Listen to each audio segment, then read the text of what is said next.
No, I want this online.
I'm setting everything up.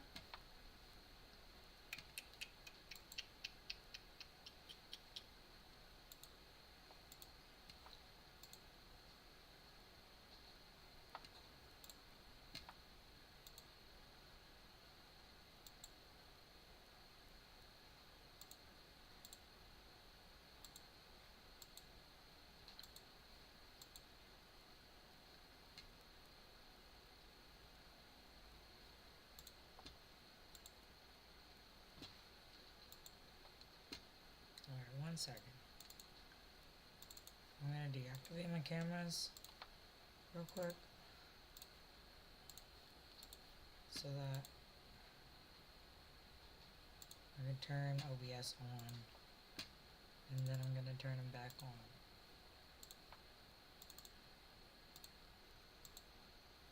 There we go.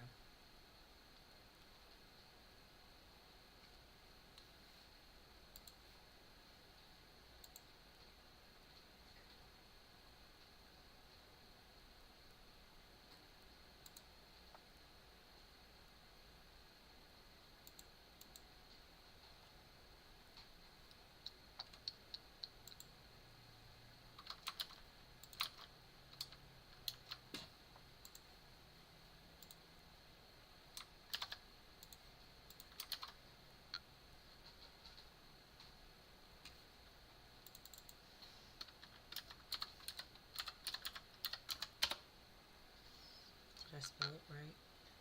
I'm doubting myself.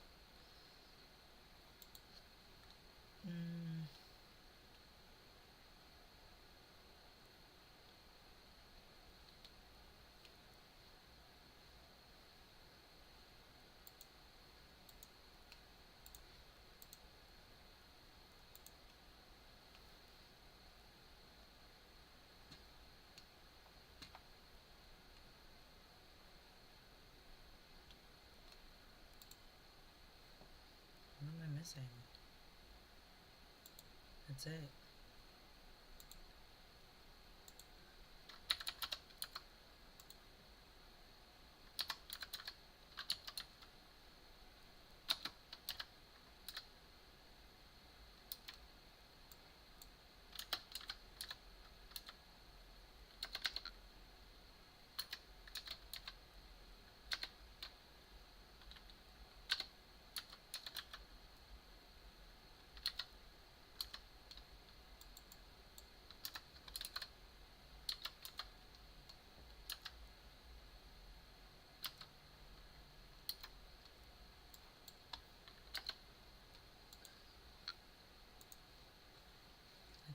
missing?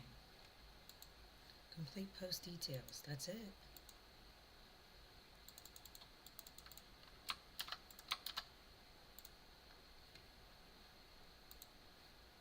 Go live. Monetization? Is it on? Stars? On?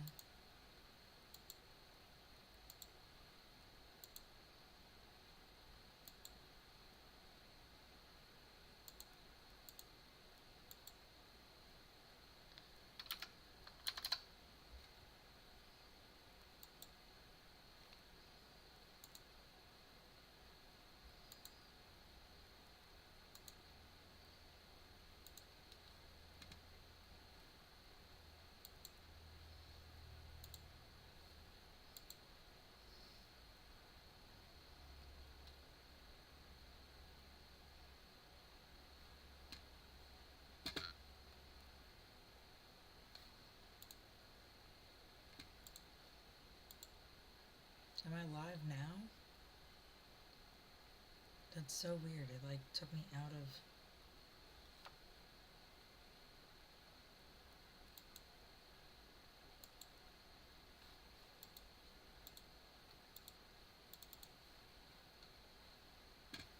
Am I live?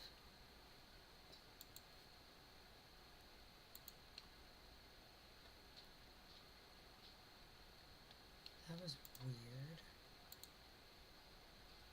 Please don't make me put all that info in again. God damn it, Facebook. What?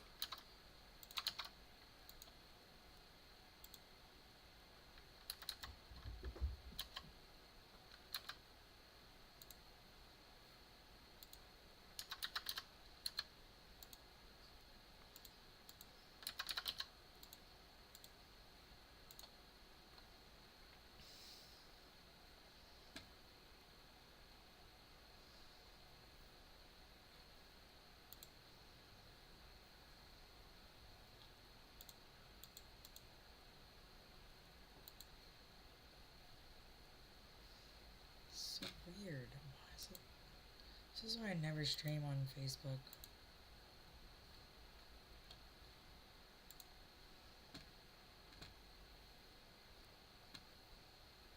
Like, seriously, this is why I never ever do this.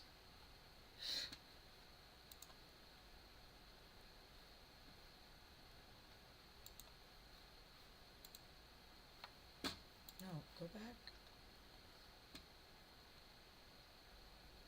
Facebook's acting like I'm already live.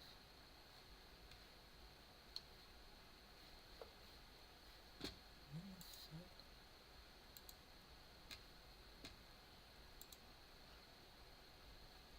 This makes no sense. It shows like I'm currently live.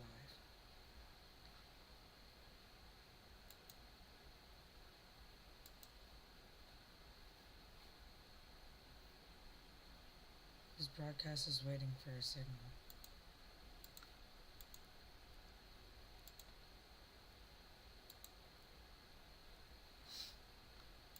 Live now.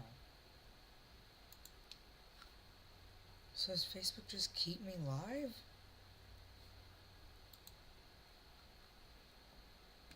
Like, hello?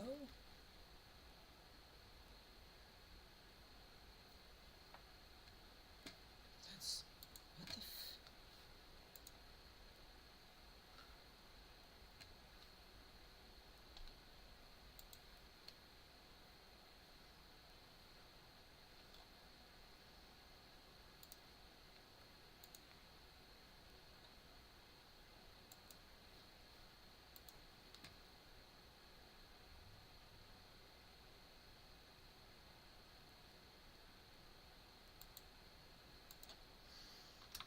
This is so weird. I hate Facebook.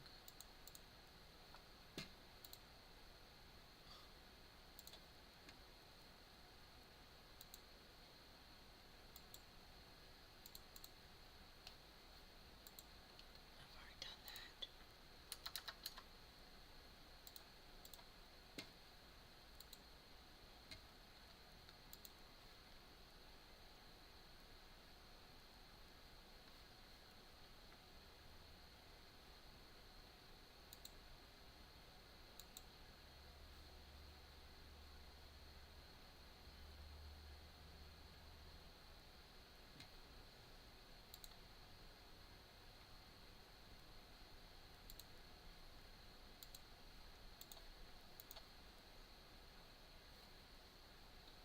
This shows like I am already live, but it won't let me like get back to that stream dashboard. Like I can see it. This is so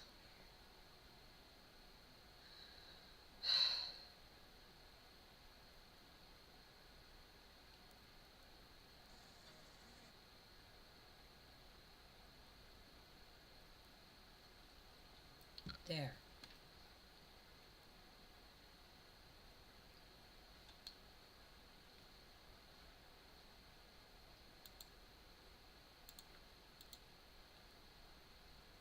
See, I want to cross post. But when I click this, it took me like out of my like live.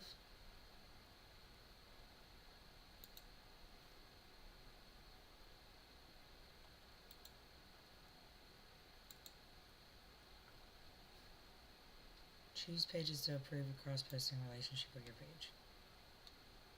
Okay, how do I do that?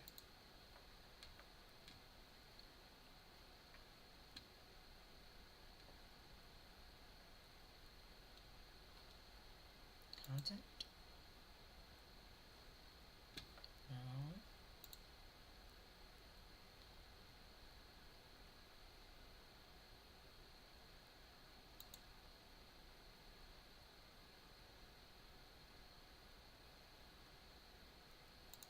Collaborations? No. Can I search? Audience? Cross post? It's like, hey, add things to cross post, and then it doesn't show that at all.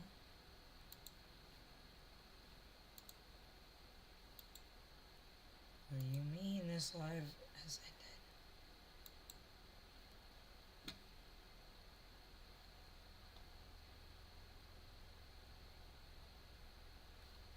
I give up.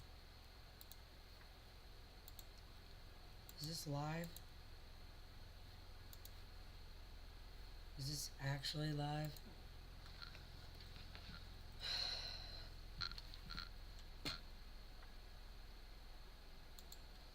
Twitch is live. Allegedly.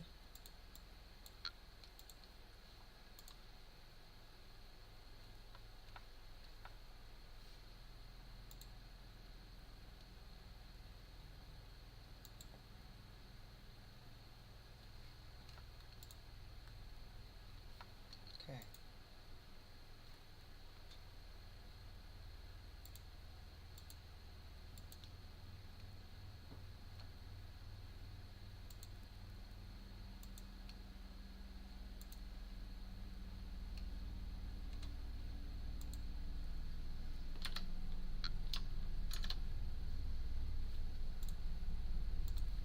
Save.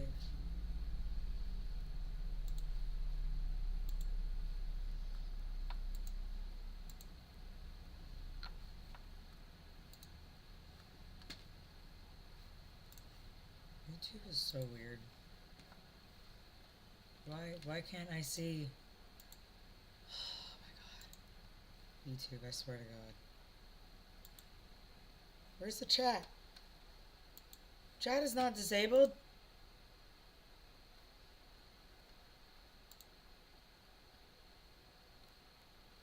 I didn't disable chat.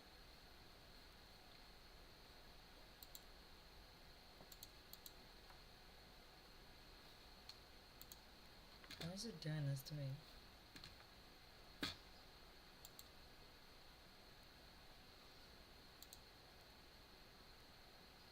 Why does Loki hate me? Why does this hate me? I've been doing this all week. There. Chat? Chat? Hello?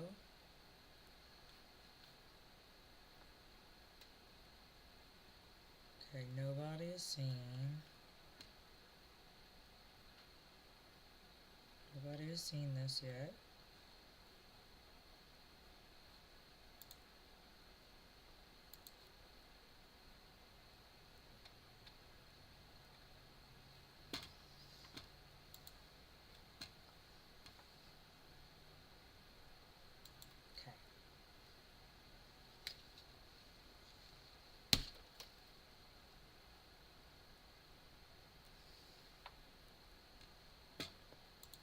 Yesterday I was binge watching John Oliver while doing this. I don't know if I can, like, watch Sonic. I feel like I'd get in trouble for watching Sonic Boom. But then also, like, what are the rules on that as far as that goes, like, with, like, reaction streaming and stuff like that? Because, like, I've watched streamers watch things.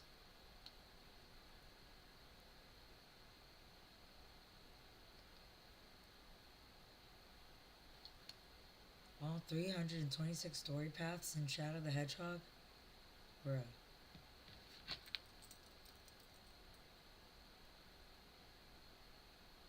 That's a little crazy.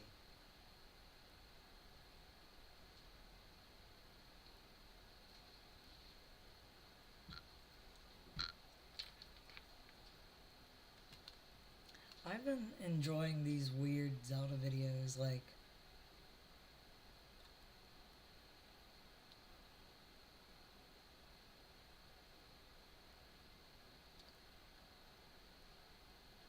this guy did a thing the other day where he just went like side to side, and you know what?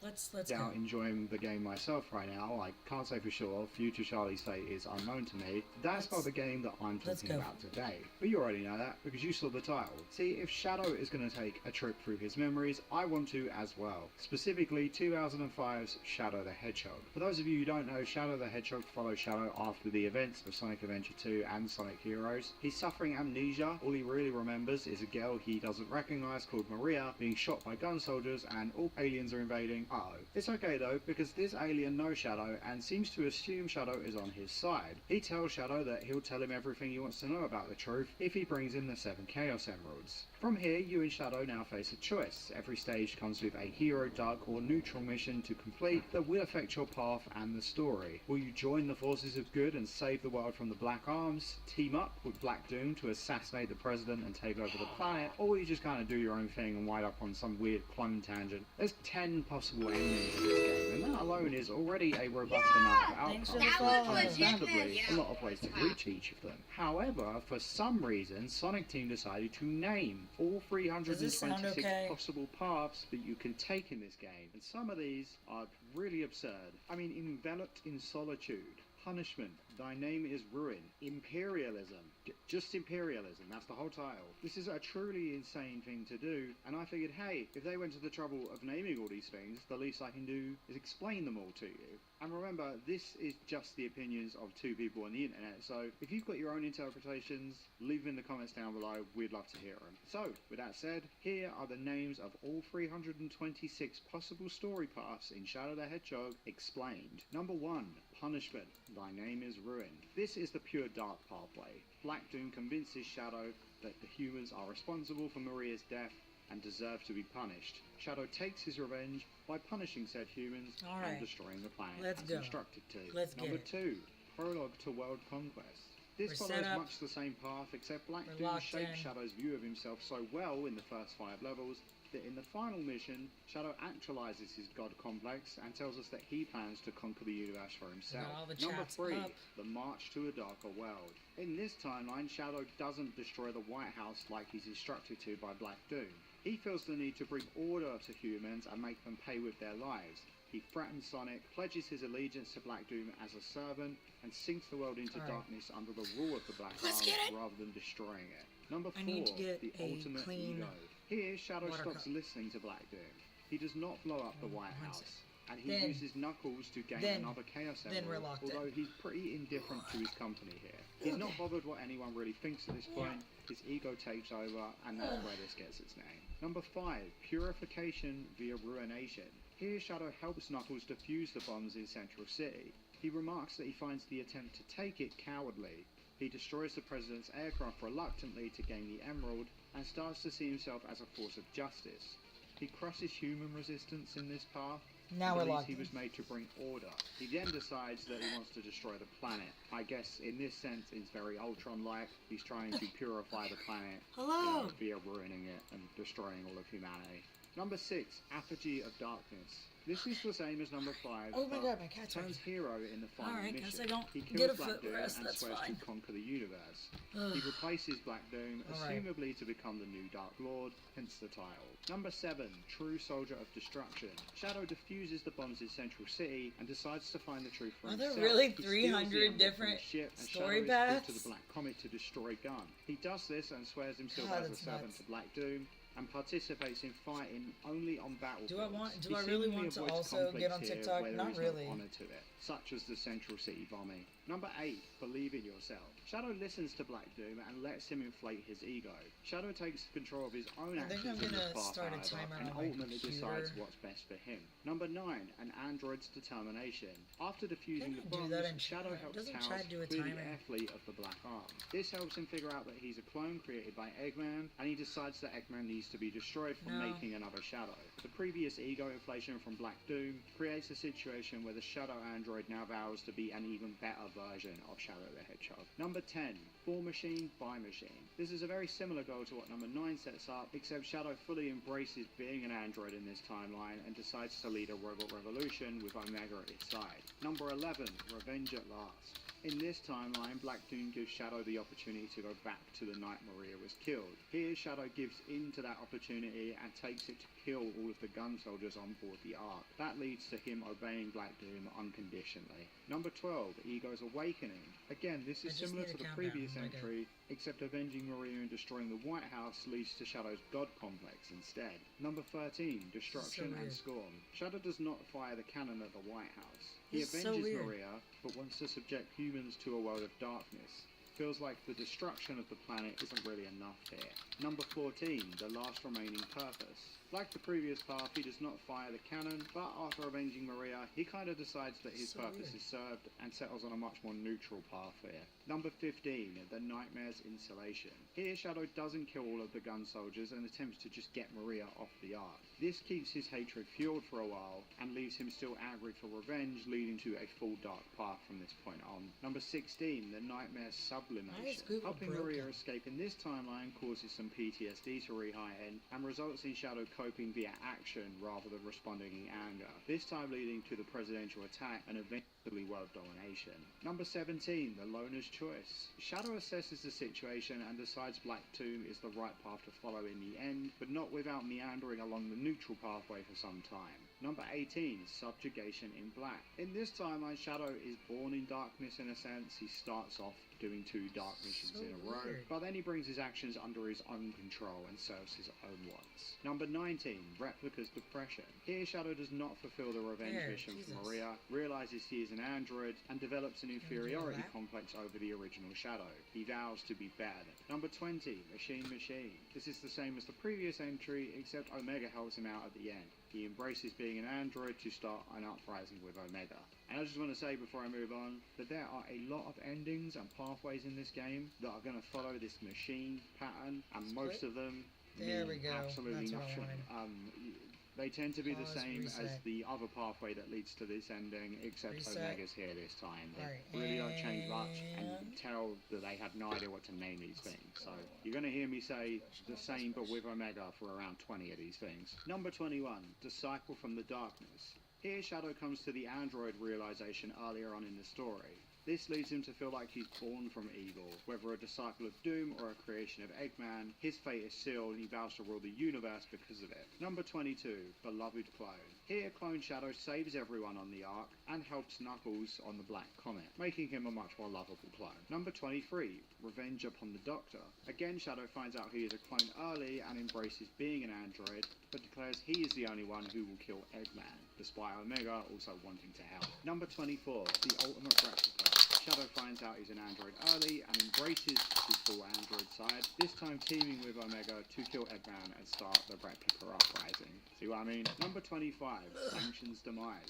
Shadow develops strong feelings for the Ark in this timeline. He fights both Gun and Eggman, who both seem to see some sort of control of the Ark at different points in this pathway, and eventually ends up declaring himself guardian of it. Number 26, Along With My Home. In this timeline, Black Doom affirms what the commander says about Shadow having destroyed people on the Ark and being the reason for the tragedy. Shadow believes this to be true after hearing Black Doom confirm it, and describes himself as a failed lab experiment that should have never been created. This alludes to the idea that Shadow is going to end everything and go down with his ship. Number 27, The Cleansing of Darkness. This one's a little tricky. We figured that this is trying to say that Shadow is cleansing the planet via destruction here. His only hero action is saving the most pure of characters, being Amy and Cream, so maybe there's something here about cleansing the world of its evil via destroying it, you know? Number 28, Birth of a God. Here, Shadow takes out the 3 other leaders and saves civilians, leaving himself to be a god amongst men. Number 29, The Last Soldier's Grim Fate. Here, Shadow seemingly avoids killing civilians and innocents whilst actively fighting back against Gun and Eggman. This ends with Shadow killing the commander.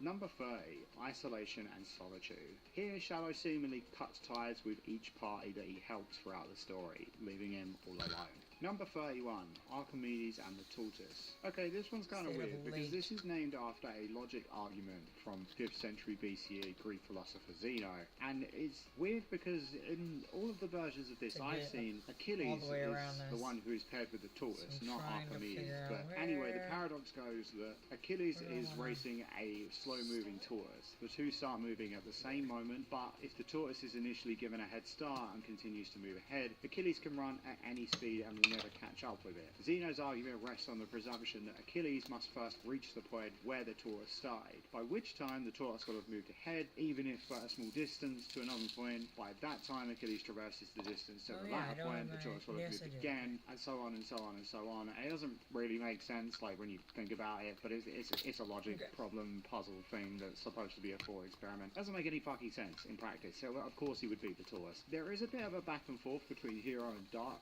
missions towards the end of this pathway.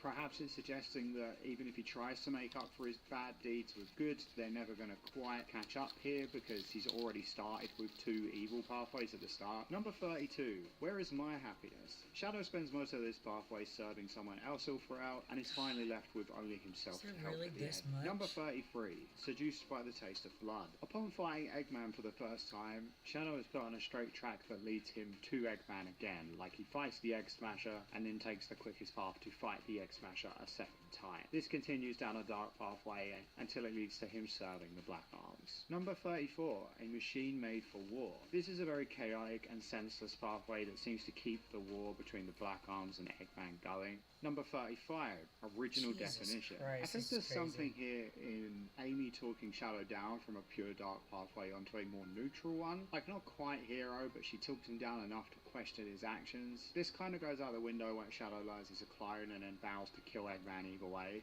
Number 36, Machine Paradise. Amy's intervention here sets Shadow on a path to help those in need. Once he discovers he's an android, he determines that androids are those most in need of that help, so he starts the robot uprising. Number 37, Last Will and Testament. This is likely referring to Gerald leaving the Ark in a battle of ownership between Eggman and Shadow. They're both descendants of his in a sense. Shadow declares ownership over the sacred Ark in the end though. Number 38, Enveloped in Solitude. On this timeline, Shadow is so wrapped up with the guilt for believing he killed everyone on the Ark that he doesn't even really consider all the people he has helped along the way. He's overcome by this and falls into depression because of it. Number 39, Parasital Savior.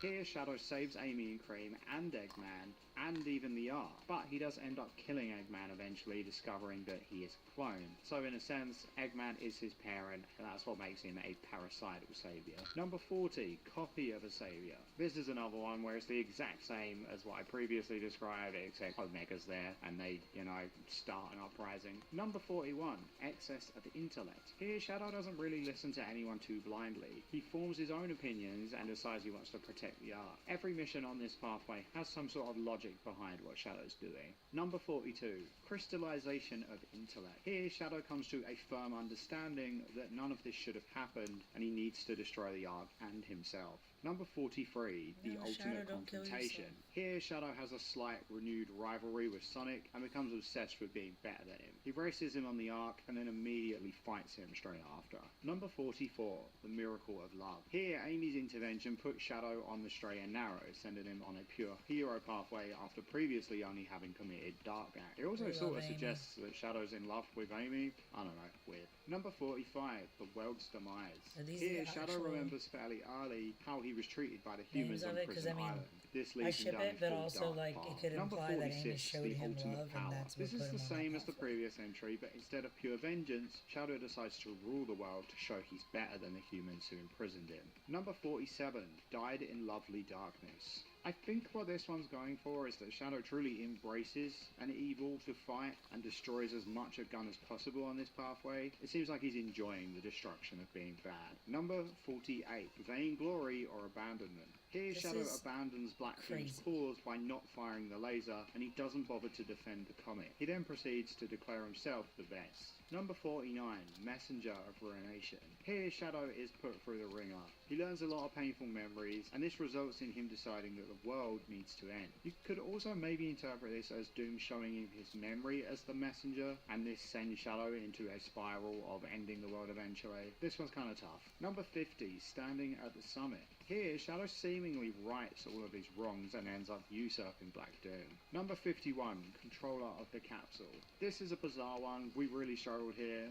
There's quite a few capsule-related events is the only thing we really got. Like, remembering he was kept in one in Prison Island then leads to the flashback on the Ark, where obviously he was ejected in a capsule. So, I don't know. Maybe.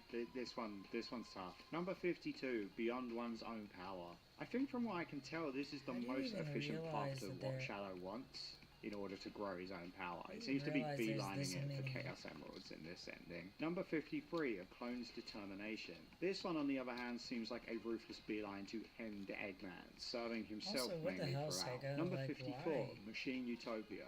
There actually might be a kind of technology-friendly theme going on here. There is anger aimed towards Gunn, which you could argue is not very robot-friendly, but, you know, Gunn are a human fraction at the end of the day. The robots are being used by them. And he doesn't take down Gunn's firewall, whilst also helping Omega at the end. So, I don't know, maybe there is something to this one. Number 55, A Toast to the Ruler. Here, Shadow systematically takes out Black Doom's opposition. He kills a Gun boss, an Eggman boss, and a Sonic boss. Number 56, Answer from the Black Comet. Shadow flip-flops a lot in this pathway, going dark hero, dark hero, dark hero. He also learns he's a clone and proceeds to the Black Comet, where he gets some answers from Eggman. Not really, but you know, as far as this game's concerned, there are answers. Like, I know Number 57, Transcendentalism. This is a system developed on the belief that in order to understand the nature of reality, one must first examine and analyze the reasoning which governs the nature of experience. This probably refers to the fact that he's very torn between hero and dark on this path until he understands the reality that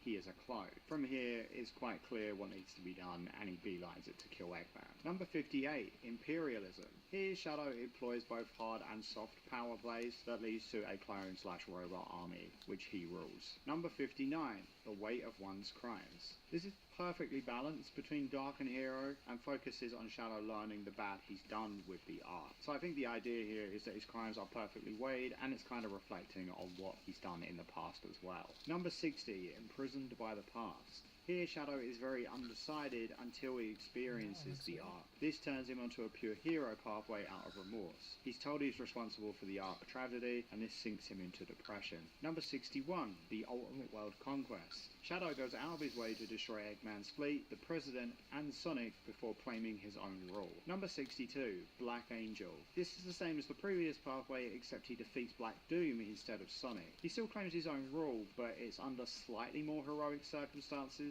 He kills Black Doom instead of Sonic. Number 63, Under Darkness's Control. Here, the President is not defeated, but Sonic and Eggman are, before Shadow claims rule under Black Doom. Darkness controls the world leader, and therefore doesn't destroy it. Number 64, To Love Oneself. Shadow avoids bosses on this pathway, and doesn't make any active attacks. He responds his self-defense to the Egg Fleet and guns, but otherwise is pretty passive. I knew a couple of the endings declaring from this. that he knows best. Number With 65. what did they say? Revenge and 300? Determination. Shadow really only holds grudges against Eggman in his 326. path, the one who cloned him. Any other attacks here are collateral that lead to Eggman. The ending is spiteful and based on revenge. Number 66. Birth of the Robot Empire. This is the same as previous, but he usurps Eggman with Omega And instead. like they're all the such Number 67, small little Shadow micro the Black things. Android. But, Finding like, out he's an android sends Shadow on a definitive the hell dark do path you that ends with the Black sit Arms down Alliance in this and, like, path. decide Number 68, a solitary to have android. so many in this different pathway, ending finding out he's an paths? android sends Like, Shadow even on a just dark on a- path that ends with him on a declaring that programming he knows best. Very similar standpoint. to the previous one, but with a slightly different twist. Number 69, over the original. Especially, Shadow like, finds out I guess about if the original's gameplay's not capture too on different, Prison but it's Island just and begins recording beelining different it to cutscenes. destroy his career and surpass the original as the ending exclaimed. Number 70, Machine Sunshine. This is another pathway where Shadow seems to be quite passive towards robot and technology, and it results in a robot uprising. Number 71, Life is Guilty. The Shadow android here repents for the original sins of Shadow and decides to protect You know the Ark. nothing about Number my sin 72, points. Fallen Angel of Despair. Here, Shadow Android is told that the original is responsible for the death of the Ark researchers, and so falls into a depression. Number 73, An Eternal Rival. Also, Shadow damn, goes on a dark depressed pathway at the baddie. start purely to oppose Sonic, then switches to neutral and hero until Sonic is in the equation again, at which point Shadow goes on a definitively dark path. In other words, anytime Sonic enters the equation, he is an eternal rival. Shadow simply cannot side with him. Number 74, This is just the beginning. Nothing is really resolved in this pathway. It ends with the Robot Revolution, but none of Shadow's questions are really answered, so it definitely feels like this is more of a beginning than a conclusion. Number 75, Crystal of Tragic Knowledge. Grabbing the emerald in Space Gadget's neutral mission gives Shadow the tragic knowledge of his past actions. That's kind of the best I have for this one. I don't know what else this could really be referring to. Number 76, Shadow's Second Death. In this pathway, Shadow believes himself to be the original Shadow, and the ending here implies that Shadow might end it all again. Number 77, Yeah, The Legend weren't of there, Shadow. like, Here, Shadow seems to be slight trying to differences outshine in, like, the Sonic at different, every like, turn. Number 78, The Power like of Love. Spider-Verse, Here, but they Rouge weren't all, influences like, Shadow and turns him from exactly dark the to a same, hero but neutral path, which is pretty in line with what she kinda could be end in the same considered. place. Number 79, Deep Black. Here, Shadow initially sides with Doom before switching to a hero Like, I pathway love a and choose then your own switching ending back book. to a purely dark pathway. But man, The I'm so implication used to, being like, that he is hero, undercover for Black anti-hero, Doom in this dark path. path, Number 80, Walk My maybe, Way. like, you know, Here, Shadow Robot spends time helping Uprising, everyone out, and then finally one where serves he his died, own like, motive an towards ending the where end. Number each 81, This is Shadow's like, Way of Life. Eggman This pathway dies is or Doom pretty dies or impulsive and Shadow driven takes on over. instinct. I think this could be reflective I of get Shadow's it, but own mental state and how he normally is that does like an things. ending He's a ending? very logical person. Or does it and end tends there to do and what then needs you to have be to done. start Number over until you get 82, like a the true Monarch ending? style. Here, Shadow is Does this very have a true traditional. ending? He tends to crush enemies and threats and supports allies in this pathway, helping out hero characters a fair I bit. didn't- Number okay, I didn't play 83, this, In the Gap but of from my Sadness. understanding of what Shadow I've discovers watched, that he's a clone on this he pathway gets to an and ending, perhaps and feels then it this starts over, emptiness pretty with a much. purpose to protect the Ark. And you Number try 84, again. To be ignorant of the past. Shadow does not know anything about his actual past in this pathway. People lie to him left and right, and he really doesn't figure out anything. Number 85, At Vengeance's End. Shadow follows his lust for revenge after what happened on the Ark and with Eggman, and this ultimately leads to an ending where he has nothing but himself. Number 86, Machine Boys. Same as the previous one, but Omega's there. This happens a lot. Same, but Number Omega's 87, there. Reborn Those are my Along with favorites. Sorrow. After starting on a dark path and then slipping into hero neutral, Shadow is told that Same, he's but responsible Omega's for the there. Ark genocide. This firmly knocks Shadow back onto a dark path. His Jesus, Dark yeah, Alliance you is would reborn think. with sorrow. Number 88, With a Fate of Self-Denial. This is the same as the previous pathway, however, he doesn't really believe what he's told about himself for the Ark. Number 89, I Am Shadow. This is kind of a difficult one, but he does beat Eggman, Gun, and Sonic in this timeline, which are all typical enemies that he's had in the past, so maybe that's what it's going for here. Number 90, Shining Within Memory. Aside from the obvious implication that he's fulfilling his promise to Maria at the end of this pathway, it also kind of mirrors Sonic Adventure 2 in a very vague way. Shadow starts out bad, he revisits Prison Island, he goes back to the Ark, and eventually ends up fighting an alien in space with Sonic at the end. Number 91, That's The a good Rise name. and Fall of the Ark. 2 consecutive missions on this pathway show the arc in its prime versus its current state where it is literally falling apart. That's it. 92. Requiem for a Fallen Angel. Seeing Maria again put Shadow on a pure hero path after being fairly undecided in this timeline. Number 93. Ultimate Shadow. Here, Shadow rights the wrongs of his path, which leads to a bit of an ego trip and him wanting to be the best. Number 94. For Love's Sake. Shadow meets Rouge and goes to a hero after doing a dark I feel like mission I'd feel the same. Number 95. A Heart Awoken from Darkness. Shadow is neutral in the first mission, but after reaching Glyphic Canyon and activating all of the jewels in the temple, Shadow awakens a dark power according to Black Doom. This causes Shadow to go on a full dark pathway. His heart is awoken from darkness. Number 96. Destruction from Perfection. Here, Black Doom attempts to craft Shadow into the perfect life form, and it ends with Shadow turning on Black Doom, and he causes his own destruction from this. Number 97. Darkness's Strongest Soldier. After Darkness is awoken at the temple, Shadow falls into the soldier mindset that we've seen before. Number 98. Severed Chain. After a fairly dark path all the way through, going neutral severs the chain from Black Doom and turns Shadow to the hero side. Number 99. Retribution against humanity. All of Shadow's actions towards humanity are more personally motivated here and tend to have some personal reason beyond just doing it because Black Doom tells him to. Number 100. To be known as Ultimate. Shadow usurps Black Doom and creates his own empire here. 101. Dark Warrior's Advent. After awakening evil at the temple, Shadow becomes the perfect warrior for the Black Arms here. 102. Arriving at the Ego. Shadow is fairly dark until it becomes time to commit to the Black Arms terrorism, at which point Shadow veers off and ultimately decides that he knows what's best. Number 103. Determination of a Fate. Absolutely no neutral options are taken on this path. He has very determined goals, but of course this ends with Shadow figuring out that he is a clone and swearing to kill Eggman and surpass the original. 104. Path to the Machine Empire. This path sees Shadow performing some of the more arduous tasks, but once more ends with the rising of an android empire. Number 105. Demise by Tragedy. Shadow is fairly undecided in this pathway until the Maria flashback, at which point his anger sets him on a pure dark pathway and leads to the world's end. 106. Turning sorrow into strength. The Doom flashback turns Shadow on a dark pathway that he ultimately uses to conquer the universe rather than destroy it. 107. The Liberated Soldier. In this pathway, Shadow pledges to the Black Arms and avoids innocent casualties, giving him that soldier moniker again. Liberated here could refer to him using the Doom Dark mission to set himself free of the guilt of not having saved Maria. Stupefaction's End. Stupefaction is defined as being unable to think clearly, and this path is very clearly a confused one. Neutral dark, neutral dark, neutral dark, and somehow ends in hero. Shadow doesn't know what he's doing here. 109. Humanity's Folly. Shadow is fairly neutral here and doesn't bother to attack Gun directly until the Doom, at which point he goes full dark and destroys the world. It was Gun's folly by attacking the Ark that led to Shadow going full dark. 110. Surpassing all else. Here Shadow fights Gun, Eggman and Black Arm bosses, as well as an attempt on the President's life on this route before conquering the universe. In other words, he fights and beats pretty much every other faction in the game. 111. Soldier of Grief. Shadow avoids offensive maneuvers and civilian casualties in this path. He eventually sides with Doom and removes Gun's presence from the comet after the Doom flashback. 112. Reclaimed Heart. Shadow is on a neutral dark path until he helps Maria escape Gun on the Doom. This sends him onto neutral hero, meaning that meeting Maria helped him reclaim his heart. 113. Fighting Spirit of Steel. Here Shadow fights Eggman and Gun bosses, he removes the Black Arms from the airfield with Tails, and corners Eggman and has his personal revenge. It's a very fight-heavy pathway. Like this 114.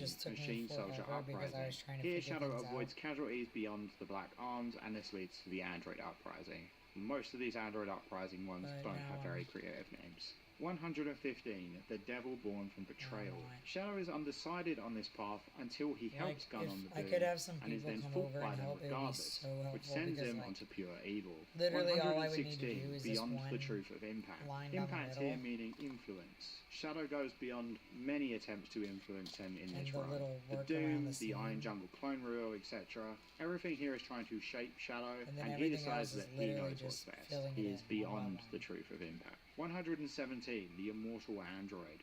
Shadow fights the maximum number of bosses possible, fixes the arc outcome in the Doom to save everyone, and destroys Eggman, vowing to be better than the original. He definitely seems immoral and unbeatable in this timeline. 118. The new Cold-Hearted Empire. This is similar to the above, except it leads to the Android Empire. Cold-Hearted may be stemming from all the boss fights. 119. A Singular Atonement. After saving everyone on the Doom, Shadow's focus becomes stopping Eggman from claiming the Ark and preserving its memory. Number 120. Spawn of the Devil. Shadow awakens Black Doom's temple power here in Glyphic Canyon and ignores Amy and Cream's pleas for help. Then, after trying to help on the Doom, becomes increasingly convinced he is a monster, until ultimately deciding that the world is better off without him. 121. Black Doom's Scheme. I think the implication here is that Doom put Cream and Cheese in danger in order to keep Shadow busy, so that Eggman's defenses would remain deactivated, and also Shadow wouldn't side with him here either. This then leads to Shadow fighting Eggman and returning to a full dark pathway where he destroys the Egg Fleet like Black Doom wanted. Number 122. Subjugating Heaven and Earth. Shadow conquers the universe after awakening the Dark Power in Glyphic Canyon, saving innocents in Amy and Cream, and destroying the Egg Fleet and the Egg Smasher. He also attacks the President and defeats Black Doom. In other words, he conquers quite a lot of different factions here, and also saves innocents. Number 123, Road of the Dark Soldier. Shadow saves innocents in Amy and Cream again here, and he does not attack political figures in the President, but he does destroy the Egg Fleet and gun, and pledges himself to Doom. 124, Dark Finale. This is just referring to a very confused, mixed up path, which ends with a dark ending where Shadow declares supremacy. 125, Realization while on board. This is another very mixed up pathway, and it remains that way until Shadow realizes he's a clone whilst on board the air fleet. This leads to a definitive goal finally. 126, Birth of a Champion. There's an emphasis on vanquishing evil and helping the oppressed here. He saves Amy and Cream, destroys the Egg Fleet and the Black Arms. He helps Tails and Omega, and the little eventually one is frees the about androids. 5 inches. The little ones only take me about an hour or two. Shadow generally opposes Eggman and Gun, whilst either remaining neutral to or helping the Black Arms this one being a little more than twice the size his allegiance to them fully. Would take me 128, maybe 4 The or 5 Road hours, to Self-Assurance. Shadow spends some time helping others, but also himself equally on his path before deciding that he knows what's best. It's very balanced. 129. I wish it was easier to find From the moment Eggman enters the story, stones, Shadow's focus is or reaching like and that they were confronting as him. cheap as Number these, because I can 130, get surpassing his creator. Shadow stupid has cheap. the same goal as in the previous The pathway, 30s except cost here he plans to overthrow Eggman instead of confronting him. 131, Ark, Colony of Pathos. Shadow is generally shown to show pity on those in need, and this ends with him protecting the Ark out of pity as well. 132, Affection Lost to Darkness. Here a neutral hero-leaning Shadow is implied to end his own life when Doom tells him that he's responsible for the Ark tragedy. In other words, an almost perfect Shadow was lost to the darkness.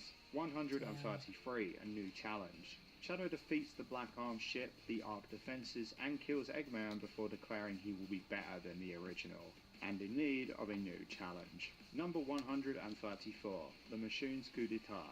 Coup d'etat is a sudden overthrow, and Shadow learns of his clone origins very late here.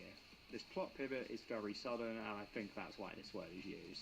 135, A Vow for the Victims. Shadow shows a soft spot for protecting people in this timeline, mainly Amy, Cream, and even Eggman. Learning of his supposed Ark crimes leads Shadow to vowing that he will protect it, much like he has done throughout this pathway. 136, The Truth of Sadness. This is the same as the previous path, except the revelation leads to a sadness too much for Shadow to bear, and it is implied that he ends it. Number 137, implied that he kills himself? Sonic Showdown. Here, despite mostly good intentions throughout, Shadow cannot resist facing off with Sonic at the end, as if it was destined to happen.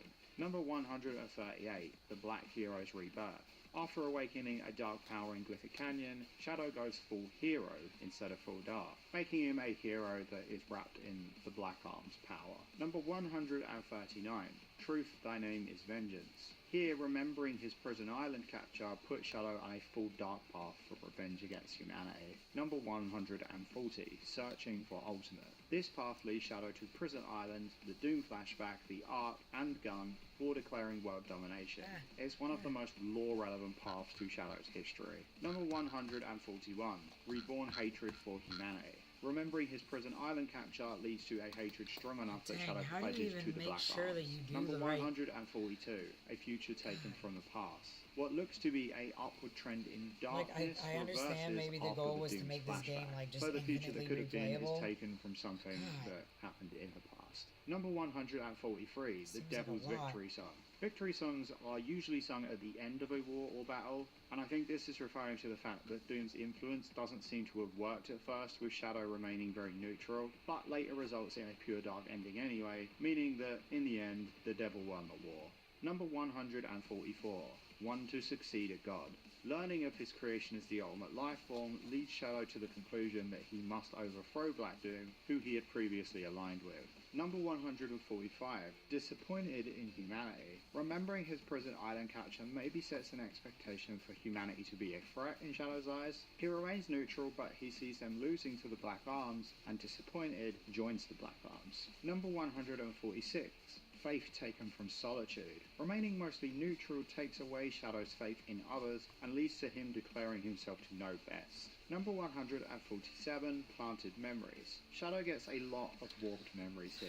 Limited memory of prison island capture, the Doom is warped by Black Doom, he remembers his own death and becomes convinced that he's a clone. Number 148, To Unite Humanity. Shadow proves himself hostile towards Gunn and Eggman with boss battles here, so maybe he's trying to unite the two against him, Like, I don't know. people Number that have played this, 149, to get these Isolated different Soul of endings, do Shadow. you have to start After over darkness is completely, awoken like in from the Griffith beginning? Canyon, he becomes Or a does it really take good you back soldier to, on this like, a pathway, checkpoint obeying by all the terms where, that like, I've used this to is where your define the story soldier trait turns? until this point. Number 150, Answer Derived from Truth. Shadow is neutral here until he learns of his prison island capture.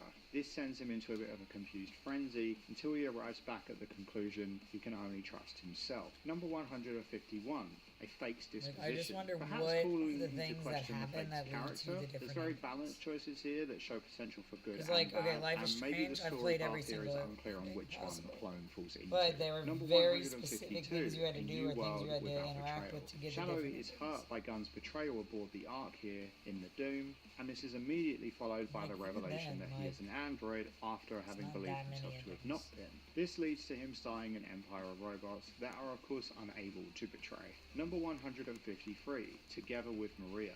Reuniting with Maria on the Doom has a knock-on effect that puts Shadow on a path for the Ark, where he decides to stay and protect her memory. Number 154, The Tragedy's Conclusion. Learning of his capture, Maria's death, and Gunn's betrayal leads to the implication that Shadow takes his own life, a tragic end to a series of very tragic events. 155, The These Day were That kids' Hope Died. games? A delayed response to learning of his prison island capture, Shadow goes full dark. For a moment, it God. seems there's hope that he won't, but that doesn't last long and dies almost instantly. Number 156, Dark Destroyer. Shadow destroys the Egg Fleet, the President's Craft, and Black Doom consecutively in this timeline, making him a Dark Destroyer. 157, Diabolical Power. Diabolical defined as devil-like power. Shadow remains neutral here unless the Black Arms are being attacked directly, in which case he jumps in to defend them. Number 158, For Freedom. Shadow seems to prioritize freedom from oppressing forces in this timeline. He ignores almost all instruction, destroying the Egg Fleet as it is actively attacking the ship he stood on, and helping Knuckles more out of convenience than obligation. Number 159, At Least Be Like Shadow. The Shadow android on this path doesn't display much loyalty or code of honor, taking all sides pretty casually, which isn't super in line with the real Shadow. Number 160, I feel like maybe Seeking the His Own different... Paradise. Is this how many Shadow clones works there towards a are? goal Because it with would no make life sense beyond that robots. each In ending with, theory, like, different meaning androids silence. would be a He different does one. this by Like, taking literally out the them Egg sending Fleet out and the a Black new Arms after clone having every tried to time? simply mind his own business. Number 161, The Lion's Awakening. But I don't... Shadow remains neutral on this path until I know learning the of his true lore, I nature as don't an know the android. gameplay as well. This sets him on a pure dark path. 162, Identity. Learning of his true nature as an android sends Shadow into a bit of an identity crisis. First he obeys his master, but then immediately lashes out and defeats him. 163, An Android's Rebellion. After learning of his android nature here, Shadow rebels single-handedly at the last second after having helped Eggman and being purely neutral before that. Number 164, A New Empire's Beginning. Assuming himself to be a clone with the original's memories, Shadow decides a fresh start as an Emperor of all clones is the way forward in this timeline. Number 165, Bullets from Tears. Shadow seemingly takes the news that he is an android badly and destroys Eggman's blimp in retaliation, further leading to a dark pathway that results in Shadow vowing to watch the Ark. Journey to Nihility. Nihility meaning nothing, and this pathway is very full of nothing. Nihilism. I've never Majority neutral choices. said He that learns way. he isn't real, but maybe he is. He's not really sure, until in the end, Black Doom confirms that he is responsible for the Ark tragedy, and this ends in him taking his own life. More nihility. 167. Shadow surpassing Shadow.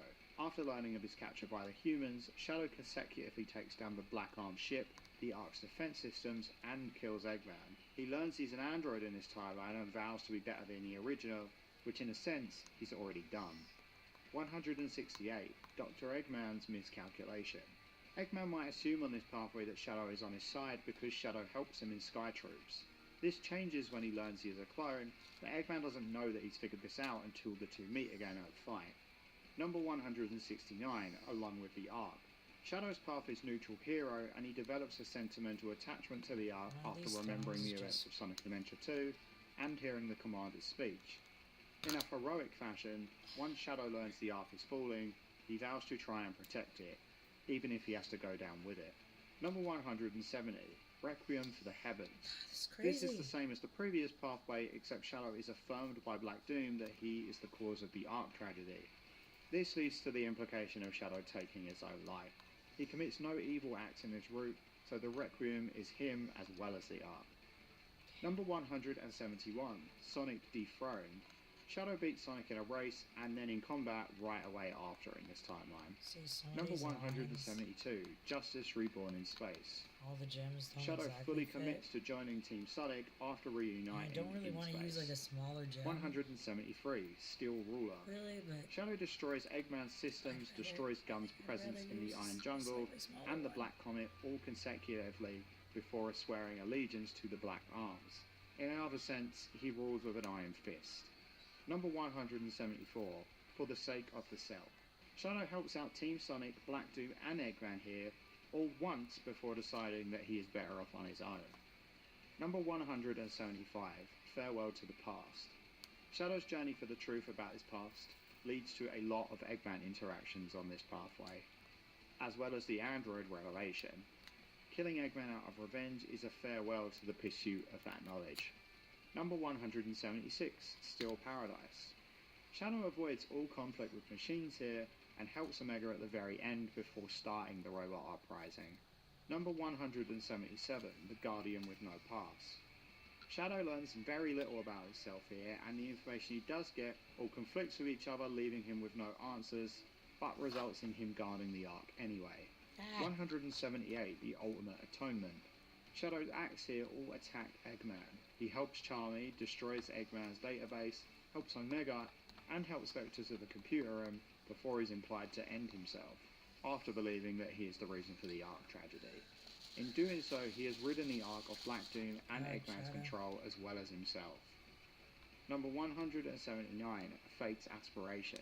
Once seeds are planted that Shadow might be a clone, he goes full dark and declares his intentions to surpass the original. Number 180, Machine World. This is the same as the previous entry, except the desire is to bring about an empire of fakes instead. I see why so many Number people 181, love Shadow. Twilight Arc.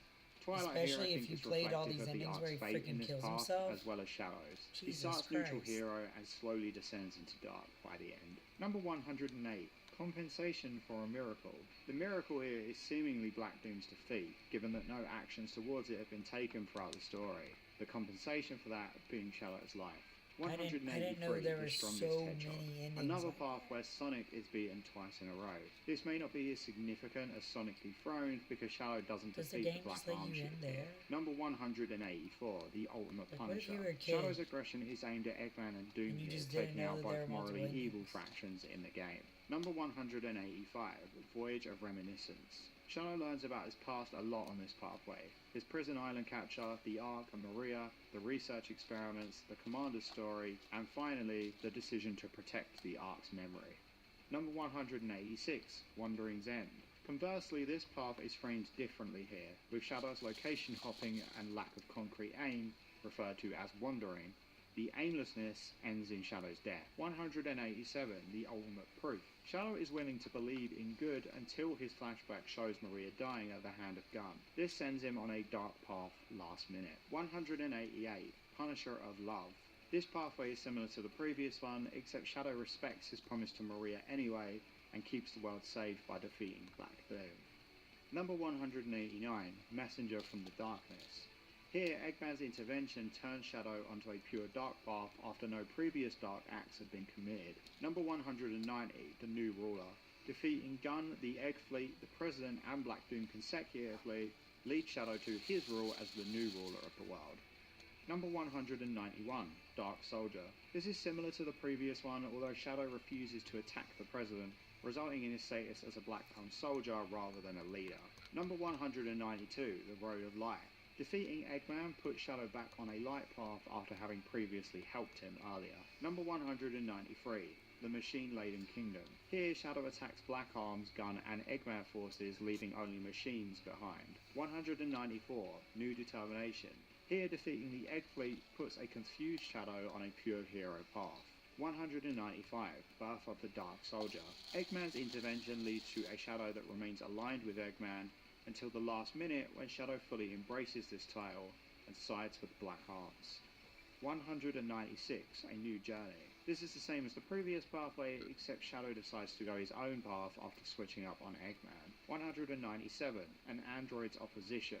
Shadow shows hostility towards the Black Arms and Gunn, but does not attack Eggman forces directly on this path, just Eggman himself. Number 198, Founding of the Rover Nation. This is the same as the previous one, except Omega's there at the end, and they lead the Rover. I love all the ones where it's like, it's the same except the Omega's there. Protector. Shadow thinks himself an android, in other words unable to die of old age, and fights off the Black Arms, Eggman, and Gunn on this path before swearing to protect the Ark. Number 200, The Sinner's Repose. Shadow's heroic deeds on this path don't quite get him out of the remorseful place he's stuck in, which leads to the implication that he is taking his own life. 201, A Hero's Resolution. A somewhat heroic Shadow makes the decision to turn to the dark side upon reaching the Ark. Number 202, The Weapons Empire. There's a lot of war here. He destroys everything. A lot of weaponry going on. Very weapon-themed run, is what I'm trying to say. Number 203, Perpetual Voyage. Shadow is constantly changing morality here. No one choice sticks from one mission to the next. So his journey is perpetual in that sense. Number 204, A Hero's Atonement. Shadow falters and falls into one dark choice, but immediately picks himself back up and doesn't make it again after that. Number 205, Dark Hegemony. Shadow proves himself to be the most dominant dark force by destroying the others and also not accepting help from the light side. All of the hero missions he does here are much more passive in their aid. Number 206, And the Dream Continues. I think this was trying to get across the idea that Shadow being a hero is not the reality of the situation, but it's an illusion that this path upholds. Number 207, Fighter for Darkness. After fighting the first boss, Shadow turns full dark. The implication being that getting into a one-on-one conflict turns him into a fighter for darkness. 208, The Path I Believed In. When Shadow discovers that he has no past in his timeline, it sends him on a dark pathway that ends with him only being able to trust himself. 209, Determination's Daybreak. Shadow discovers that he has no past on this timeline and heads directly to kill Eggman. This one was kind of difficult, but we figured that the best explanation for this was that the discovery that he has no past is the Daybreak, and that sets him on a determined path to kill Eggman. 210, Machine Kingdom at Dawn. Yeah, this is the same thing, but instead it ends with Omega joining forces with Shadow to start the revolution. I don't know, Machine Kingdom at Dawn, like what's that mean? 211, Sinful Protector. Here Shadow follows a very anti-hero storyline that ends with him protecting the Ark. So he is still a protector, but he's not without his sins in this version. 212, At the End of the Journey. This journey starts positive with a very neutral hero leaning, but it slowly unwinds until Shadow learns the supposed truth about his involvement with the tragedy on the Ark, and he's implied to take his own life. 213, Surmounting the Nightmare. The picture of the original Shadow is painted as quite dark and evil in this timeline. Android Shadow makes it his mission to be better than that. 214, Dawn of the Machines. This is the same thing, but he does it with Omega. What do you want? 215, Wandering for Eternity. Shadow doesn't decide here until the very end. It's a very meandering pathway. At Vagrancy's End. This is the same as the above one, but it's implied that he takes his own life. 207, The Summit of Power. This pathway seemingly sees Shadow beating everyone, putting himself at the top of a power pyramid here. 218, Under the Name of Love. Here, Maria's memory affirms Shadow as a full hero after a pathway of being very unsure. 219, Eternally Drifting. Many of the missions here see Shadow taking lots of inaction. He doesn't really do much or get much accomplished, and so he ends up drifting for most of eternity. 220, The Importance of Truth. Here, Shadow sides with the chaotics at every opportunity, implying that discovering the truth, obtaining data, working with detectives is the most important thing to him here. 221, The Beginning of Judgment. Shadow sees Maria die in this timeline, and after a very neutral hero run, immediately turns dark. This is the beginning of our judgment. Number 222, This World's Guardian. Shadow saves a lot of stuff in this timeline. He helps Knuckles with the Black Arms, he helps SBO extract data from Eggman's computer system, he saves the Ark, and he eventually saves the world as well. Number 223, Light Born from Darkness. This one's a little confusing because Shadow starts off on a neutral pathway, follows it in a hero fashion, and then immediately switches up onto pure dark. So he 180s from light to dark, but that kind of makes the title seem backwards, because it's more like darkness is born from a light beginning here. Not really sure. I'm unsure if there's something I'm missing there, but yeah, kind of confusing. 224, The Order of Steel. It's the same thing, but Omega's there. This guy. 225, Solitary Journey. Shadow doesn't take a side throughout this one. He becomes protector of the Ark, but that's kind of it. 226, The Full Hope. Shadow starts out as a hero and falls back into thinking he is a monster that deserves to die, the further the story goes on and the more he learns about who he really is. 227, The Sovereign of All Creation. This is a weird one, because this, it seems a little extreme. Sovereign of all creation, that's kind of God. This is a path where Shadow just kind of thinks he's the best. I don't know, there's not much else to say. I think you could tell at this point that they were really struggling to come up with names for these things. 228, I Shall Be the One to Judge. Here Shadow seems to very carefully pick who's worthy of his help, and makes his decisions based on that. 229, Gone with the Darkness. As Shadow learns about Maria and what happened, he becomes much more self-serving here. Number 230, The Ultimate Choice. This is the same as the previous choice, but it ends with the implication that he ends himself instead. 231, I Am the Strongest. Shadow goes on a bit of a mad power trip here. He successfully vanquishes the Black Arms a couple of times, obtains a ton of rings for Tails, and then destroys all the artificial chaos on the Ark. This seems to lead to him going a little mad with power, and deciding that he's going to take on and defeat Sonic as well, which he does. Number 232, Justice's Awakening. After getting to the Temple Awakening in Glyphic Canyon, Shadow goes full hero after being neutral in the first stage. 233, Prelude to Ruination. He starts off as a hero in this timeline, but instantly turns bad. Number 234, A World United by Darkness. Showing distaste for the Black Arms immediately this time round, Shadow decimates his way to the top and takes the world for himself. 235, The Pulse of Darkness. There's a constant gun presence throughout this story, and I think the implication here is that that's what keeps Shadow dark, since he does start off hero, and does fall out into neutral for just a second, but the constant presence of Gun being there reminds him of his hatred and keeps him on dark in the end.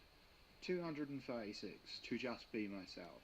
Here the constant battling with Gun helps him realise that it's him who really wants the revenge, and so he veers off onto his own path instead of following Black Doom. 237, Punishment in Black. On this pathway he finds out about his history with Gun and starts beelining it on a revenge plot. 238, The Ruler's First Cry. Shadow starts this pathway with good intentions, but ends up ruling the universe anyway. I think the good intention at the start is supposed to be his first cry, in a sense. I don't know, that's the closest I got for this one.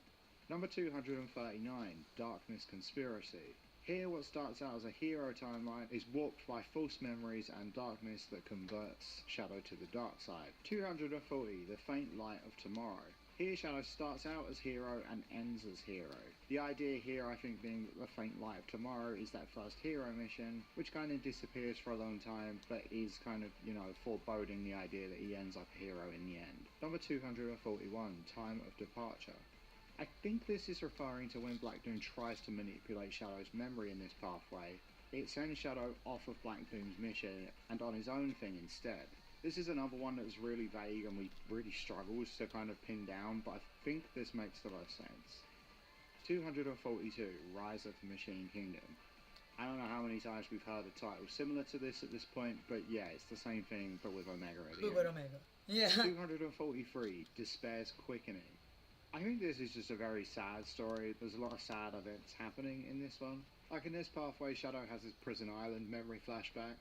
He also visits the Doom, which is pretty sad, and he finds out he's a clone.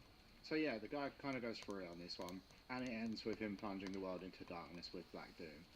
244, The Beginning. Himself in that Shadow one? finds out about his past in this timeline, but takes charge in the end, starting a new life for himself.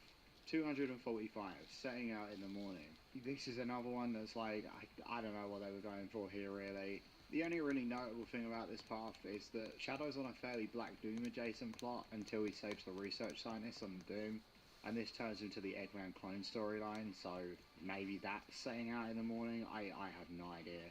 246, The Weapons Dawn. This is the same thing, but you'll never guess Omega's here this time, so very different. 247, But Omega's here is my favorite. Shadow saves the Ark in his flashback, and then dedicates himself to preserving its memory as its protector, so very Ark focused and very positive. 248, Making Up for It in the End. Shadow has a pretty consistent dark streak here, but he goes full hero after saving the Ark in his flashback. 249, The Coming of the Dark Time. I think the implication here is that despite starting out as a hero and faltering back into neutral at some point, Shadow does show signs of being dark early on and pretty quickly falls into a path of pure dark. Going evil was kind of inevitable for him. 250, The Throne of God. This is similar to the previous path, except in this reality he chooses to rule the world instead.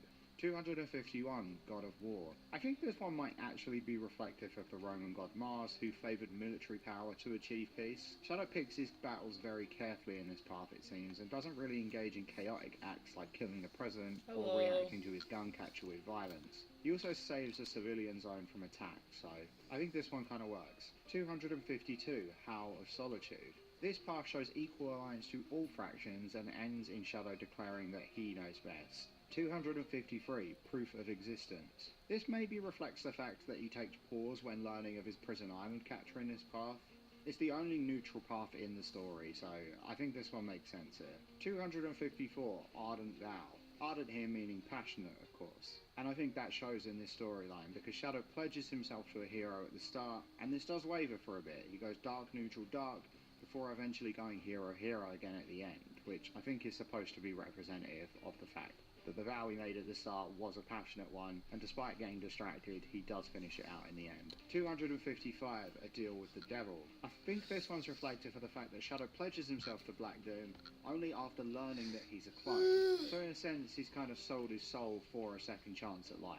256, A Reason to Live. This is a very indecisive path that gains proper meaning once he discovers he's a clone and has to kill Eggman. 257, Induplicable Force. Induplicable meaning can't be replicated. Here, Android Shadow learns of OG Shadow's capture on Prison Island, and soon after his android nature, which drives him to not let the same fate befall him. 258, Still Struck with Flame. This is an indecisive, very neutral-heavy pathway, and Shadow finds passion upon hitting the lava shelter. I think it's as easy as that. 259, A Heart Bound to the Ark.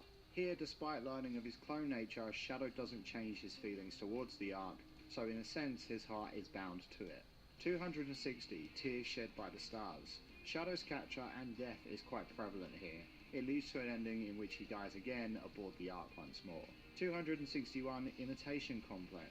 I think this one actually kind of reflects Shadow's level structure for Sonic Adventure 2, but with the clone revelation thrown in as well. He meets Sonic in a city landscape, then escapes the gun presence in that city with Black Doom. He goes to Prison Island, then moves on to a level set high in the sky like Skyrail, and then eventually makes his way to the Ark where he ends up racing Sonic. Number 262, Steel Combat Boots. This is just a very confrontational path that ends in the robot uprising. 263, Protector of the Ashen Moon. An ashen glow on a moon is described as indirect sunlight reflected from the Earth's surface that clouds and illuminates the moon's dark side. This is possibly referencing the fact that Shadow is on a neutral good path with dark tendencies that eventually win out and result in him protecting the Ark in the end. His dark side is kind of illuminated by the light. 264, A Demon Drifting.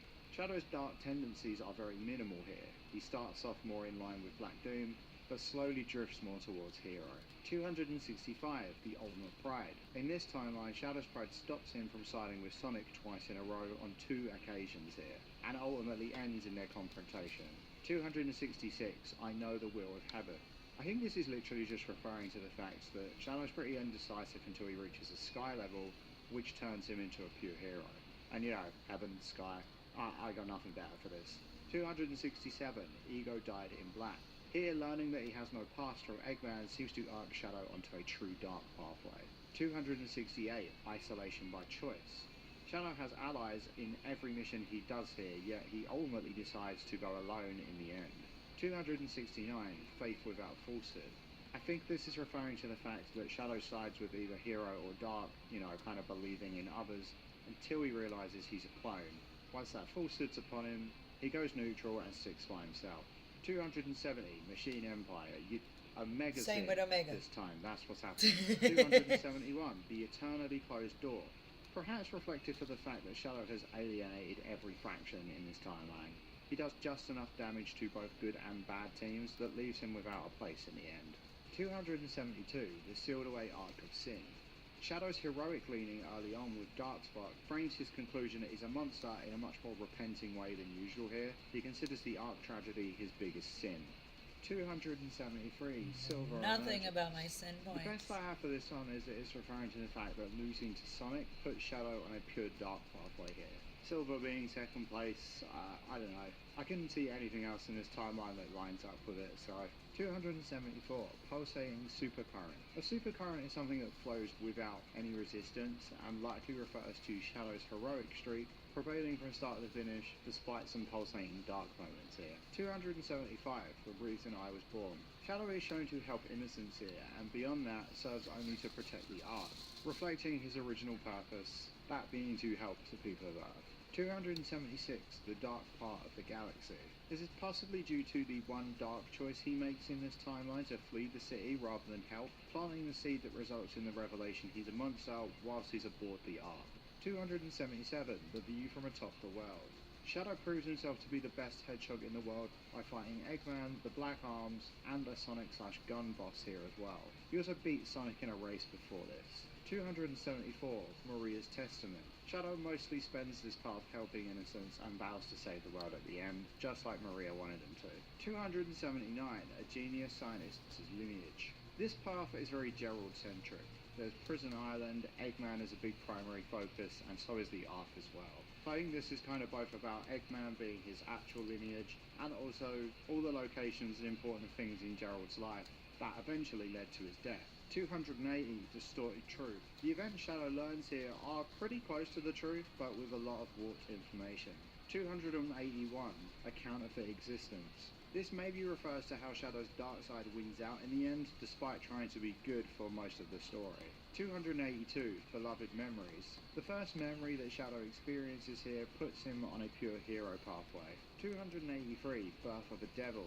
This one might be a gambling commentary, I'm unsure. Basically, Shadow's on a perfect hero pathway until he reaches Circus Park, which isn't super gambling adjacent, but there are ways to win rings here. Anyway, upon reaching Circus Park, he goes full dark from this point on.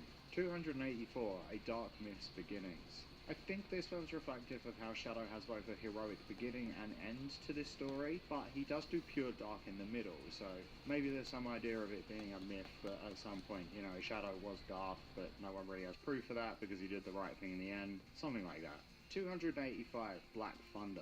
This is maybe referring to the fact that thunder is quite gradual and gets more frequent the closer it gets to you. I'm wondering if this represents Shadow's gradual decline into darkness in this story. 286 The Torn Away Necklace. Unless I'm missing a physical necklace at some point in this story, this one is another one that's very symbolic. The best thing I could come up with is that maybe this refers to Shadow giving both sides hope before tearing it away and doing his own thing. I mean, he does do 2 hero missions, 2 dark missions, and then ultimately decides to go his own way. 287 A Soul Sheltered by Iron. Shadow kills and destroys constantly on this path before learning he's a clone. I think the implication here is that the long path of killing beforehand kept him very strong and leads to him deciding to be a better self. 288 Steel Nation's Decree. This is a robot one where Omega helps. 289 Coronation of Darkness. Shadow does 2 hero missions at the start here, but then switches to evil in Circus Park. I think Sky Troops then marks a turning point where Shadow has the potential to turn full dark, which he does. In a sense, this is his coronation. 290 Opened Eyes. Shadow assists Eggman twice here before turning on him and deciding that he knows best. 291 The Doctor's Lie. Eggman claiming that Shadow is a clone backfires and results in his death after Shadow had previously sided with him. 292 The Uninvited Successor. I think this just refers to the fact that after ignoring Omega in Iron Jungle, Shadow does go with it and sides with him in Lava Shelter anyway. Omega of course being a successor to Gamma from Sonic Adventure 1. 293 The Closed Pandora's Box. I believe this refers to the fact that after veering off of the hero pathway and helping Eggman, Shadow reverts and destroys his quick. I'm almost all the way around. the Egg Smasher and the Egg Dealer. So he does veer off and join Eggman for a while, but he makes up for it. He closes Pandora's Box. 294 A Heart Bound by Sin. Shadow slips into dark and kills gun agents in Circus Park before showing regret and going hero from this point on. 295 Courage from Turning Gears. Missions on this path are very actionary, and I think this results in Shadow claiming that he will surpass the I want to get on TikTok, but I'm pretty sure that I'm going to get Prince. like Full Metal is a very militant restriction turn, because and he Shadow says acts kill. with military intent throughout this pathway, resulting in him being a leader. 297 Times Watchman. Of all the names on this list, this was the one that I probably had the most trouble coming up with something for. There's 3 timer-based missions on this path that leads to Shadow watching the Ark, and that's about the closest I could get. I mean, he doesn't even do one of these timer missions is the thing. So, I don't know, this is kind of the best I had here. If you have something better, let me know. 298 Galaxy's Requiem. Shadow acts mostly selflessly throughout this path, and does finish off Black Doom before dying himself. So I guess the Requiem here is for Shadow, or the galaxy that he kind of helped and saved. I don't know, some of these names are weird. 299 Charm of the Chaos Emeralds. I think this is referring to the fact that the chance to steal one of the emeralds from Tails results in Shadow veering off of the hero path, and again the allure of using them to become invincible switches Shadow off of hero at the very end as well. Number 300 Promise of a Far Off Day. Shadow does take the emerald from Tails, but does so with the intention of saving the world here. So I think the idea is that he does a bad thing, but, you know, with the promise of saving the day in the end. Number 301, the Grim Reaper's Horn.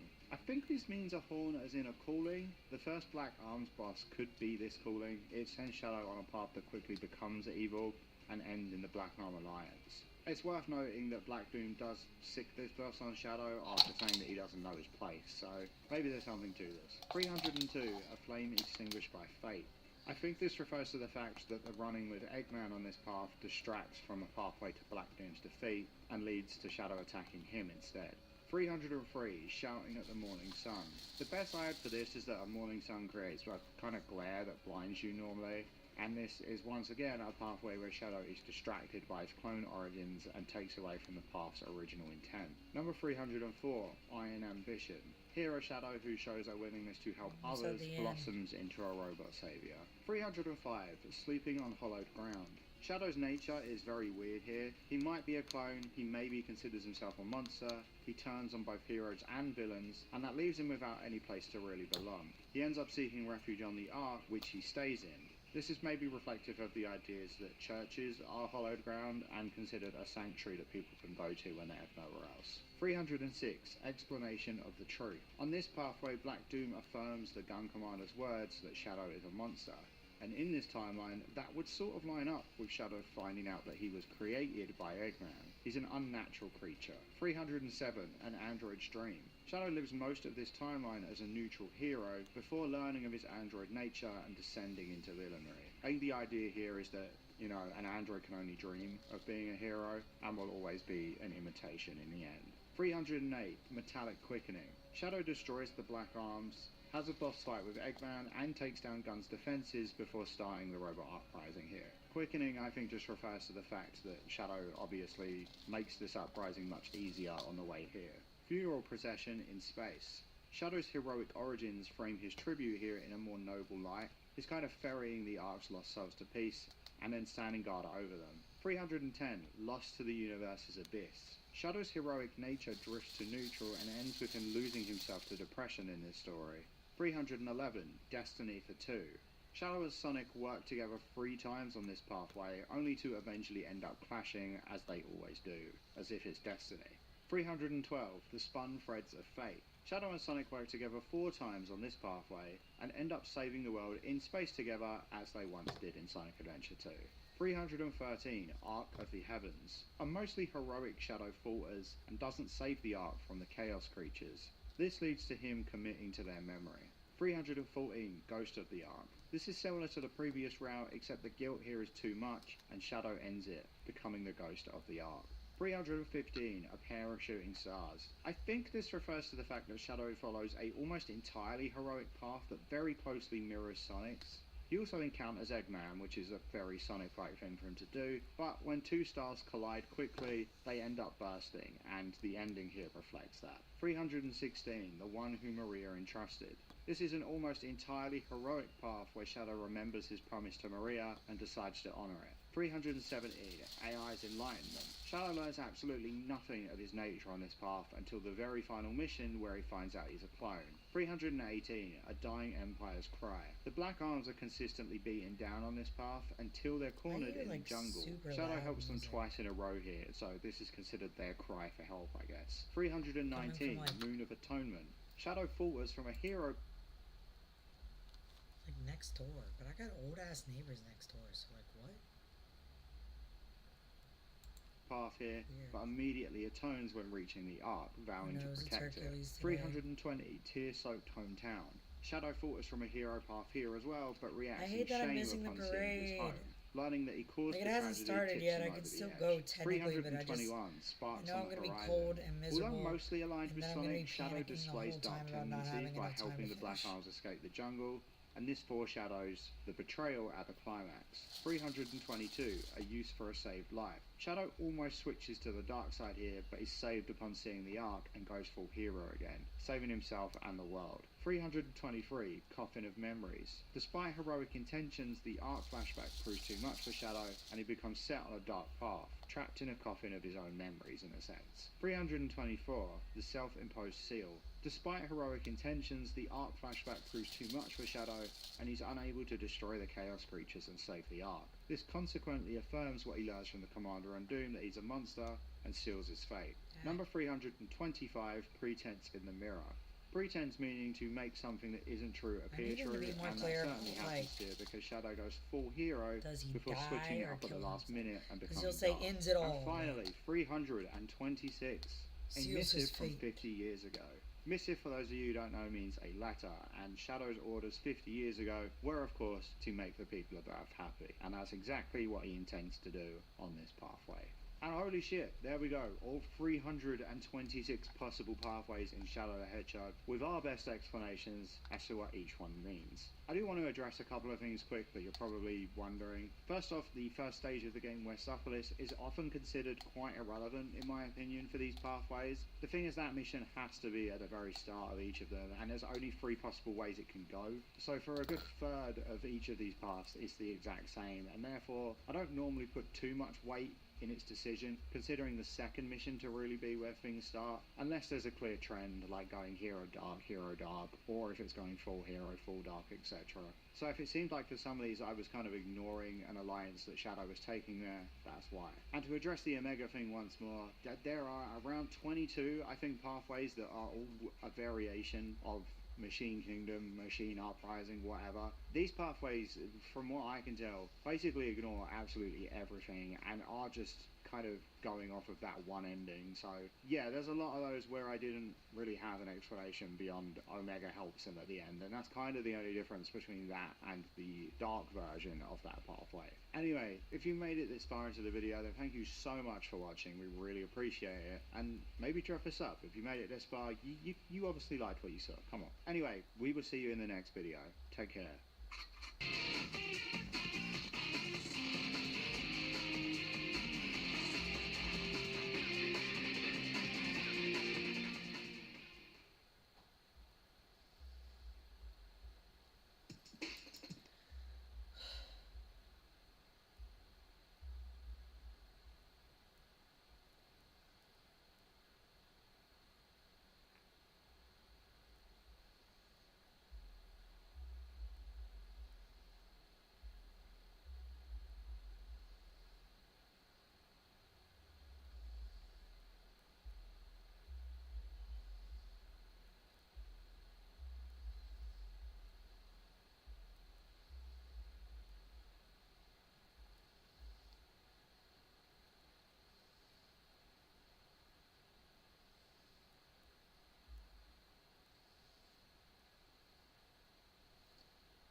Okay, sorry. I had to handle some crap.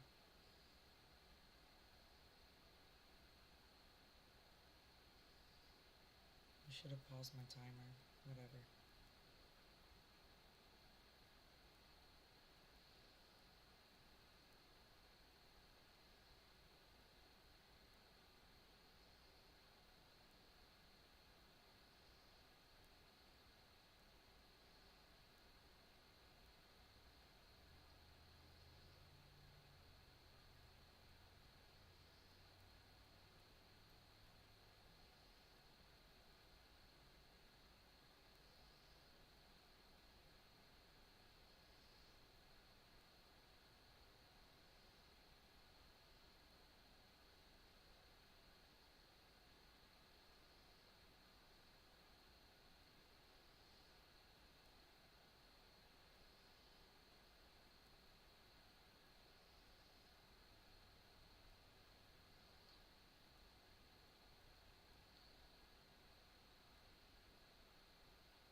Wah, wah, wah, wah.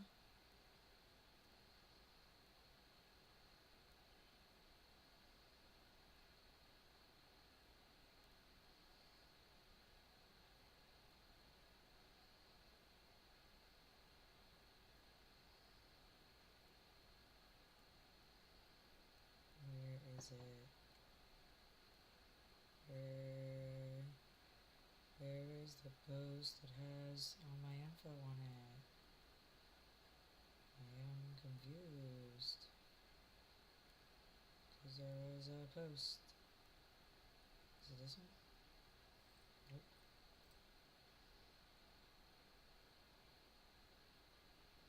There.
Okay. That's fixed. Let's see, what can we watch?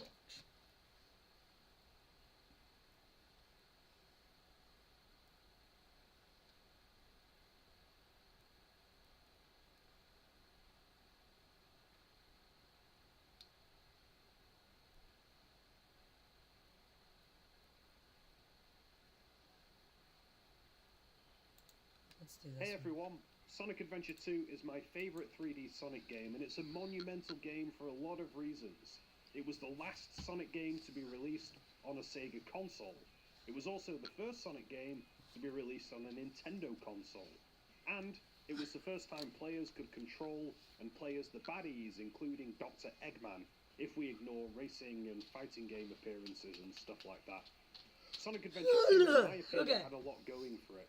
It had a pretty grandiose and serious storyline, some absolutely awesome music, and less silly gameplay ideas than the prior Sonic Adventure. I love it, and I feel it's another one of those games that would be perfect for the iceberg format, because there's a lot of strange things about this game. In this video, we're going to be exploring the Sonic Adventure 2 iceberg, starting at the top, where we'll go over some relatively well-known facts and secrets about the game, and descending to the depths of the iceberg, where we'll discuss some lesser-known details and some radical theories. This is actually my third Sonic iceberg, so if you're a Sonic fanatic, feel free to check out my Sonic 3 and Knuckles and Sonic Adventure icebergs too. Without further ado, let's get going with the first layer of this iceberg. Big the Cat cameo.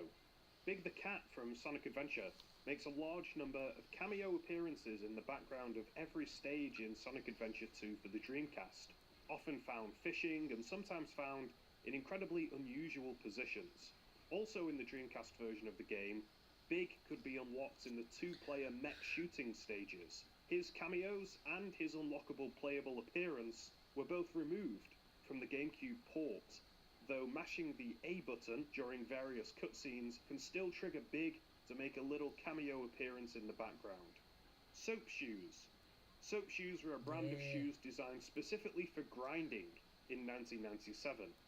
In Sonic Adventure 2, a number of advertisements for soap shoes can be seen throughout the game, and Sonic's iconic sneakers are replaced with soap shoes.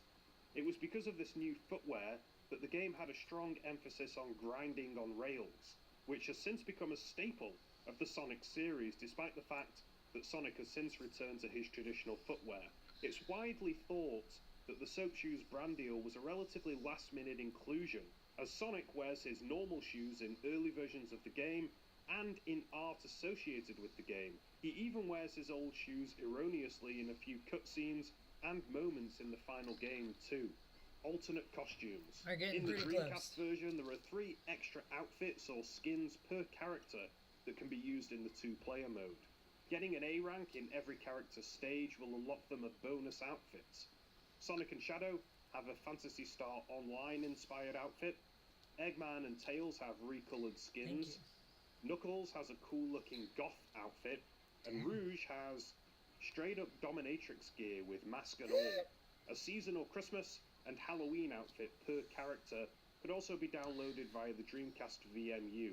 One set of unlockable outfits can also be attained in Sonic Adventure 2 Battle by getting A ranks in all of each character's respective stages. Green Hill Zone. When the player collects all the 180 emblems in the game and achieves A ranks on all missions, they unlock a secret 3D rendition of Green Hill Zone from Sonic the Hedgehog 1991. Green Hill Zone was also going to be accessible in the game's multiplayer mode, but for some reason that didn't end up happening. California. The game was developed by a team operating out of San Francisco, California, and as a result the game is littered with locales lifted straight out of the Golden State. For starters, City Escape takes inspiration from the hilly streets of San Francisco. Radical Highway is modelled after the Golden Gate Bridge. All of the prison levels take place on an island, hinting at an Alcatraz inspiration. And Route 101 and Route 280, in the kart racing section of the game, are named after real highways that run through California. Finally, Mission Street is also a real street in California. Chow Cinematic Universe. You might have noticed that Sonic Adventure is peppered with posters for the in-universe movie Chow in Space. In Sonic Adventure 2, it looks like the Chow movie franchise. Yeah, me either. Really I've like literally never seen those Posters for alternate Chow in Space outfits, 2 but can be apparently those seen, are only and for the there's also a Dreamcast poster version. for a spin-off movie, Planet of the Chaos, as well. It makes me wonder whether Chaos became a famous movie star after Sonic Adventure. Both of these movies are PG-13, by the way. The Chow in Space series continued in future games and would even be turned into an actual YouTube animation in 2019.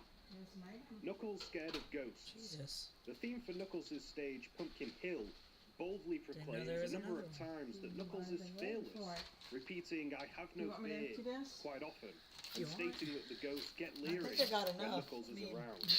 This is a little strange because Knuckles is evidently scared of the ghosts. That's why I ordered in bulk, because I would have hated to get almost, oh look, there we go, more. I would have hated to get almost all the way through and then be out. And the original version of Knuckles' delivery was a lot more nervous. What? A ghost? And he can be They look knocked like off they've his been working feet by the hard. ghosts that appear in Pumpkin Hill and elsewhere. This isn't the first time that Knuckles' music has completely lied about his character. In his theme in Sonic Adventure, So my it grandma, when says she gets bored, Knuckles she never can come up here and learn how to rhyme chuckles, stuff. when She's he like, I don't like literally doing that. I'm like, chuckles you have no idea. immediately It's so at the easy. start of Sonic 3. King Boom Boo. King Boom Boo is the king of the ghosts who are omnipresent in the game. Weirdly, Luigi's Mansion released mere months after Sonic Adventure 2, and it featured the first appearance of King Boo. A weird coincidence that these two games released so closely together had such similar characters. Incidentally, Sega copied the name Boo, which is the name of the ghosts in Sonic Adventure 2, from Nintendo.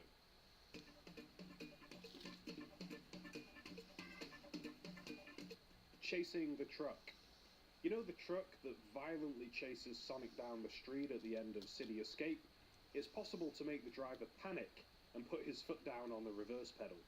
As soon as the truck appears, if you jump in the truck's direction and continue to do so without touching it, it'll quickly back up until it finds itself out of bounds, allowing you to explore the streets freely. Terios and Nails. There's plenty of concept art showing off potential early Shadow the Hedgehog designs.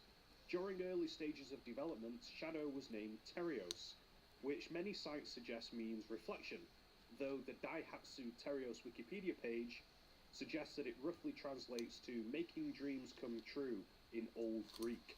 Terios' design went through multiple different alterations before the final Shadow the Hedgehog design was landed on, often depicted with only one eye or with prominent scarring.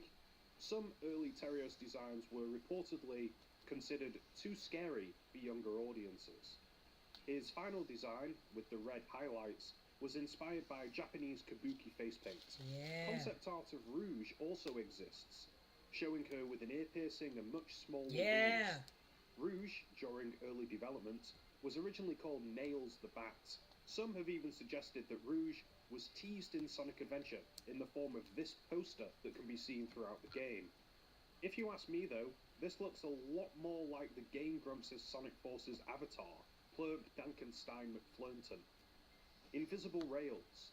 In Knuckles' Meteor Herd stage, there's an unused rail that runs through the level. It's invisible, and Knuckles can't interact with it. But if the player hacks the game and chooses to play the stage as either Sonic or Shadow, they can utilize it.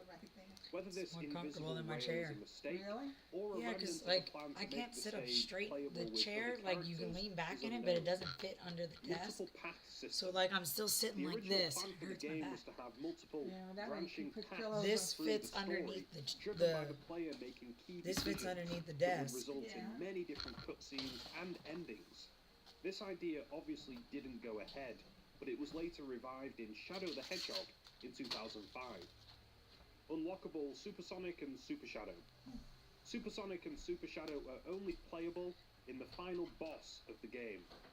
However, they were going to be playable in Sonic Adventure 2 Battles 2-player mode after getting an A rank on the secret Green Hill Zone, but they were ultimately cut. Incidentally, they were both going to have 6-star ratings, making them by far the best picks. Drowning in the Chow Garden. The Hero Chow Garden is a lovely, happy place, unlike the Dark Chow Garden. But the Hero Garden does have its own sinister secret. In the Dreamcast version of the game, the water is so deep that Tails, being the shortest character, can actually drown in the pool. This was corrected and the water level was lowered in the GameCube port of the game. Chow Library and Playground. Sonic Adventure 2 expanded Sonic Adventure's Chow Garden for the better, adding a lot more content to the Chow section of the game, but originally even more content was planned. A playground and a library area were originally going to be included but didn't make the cut.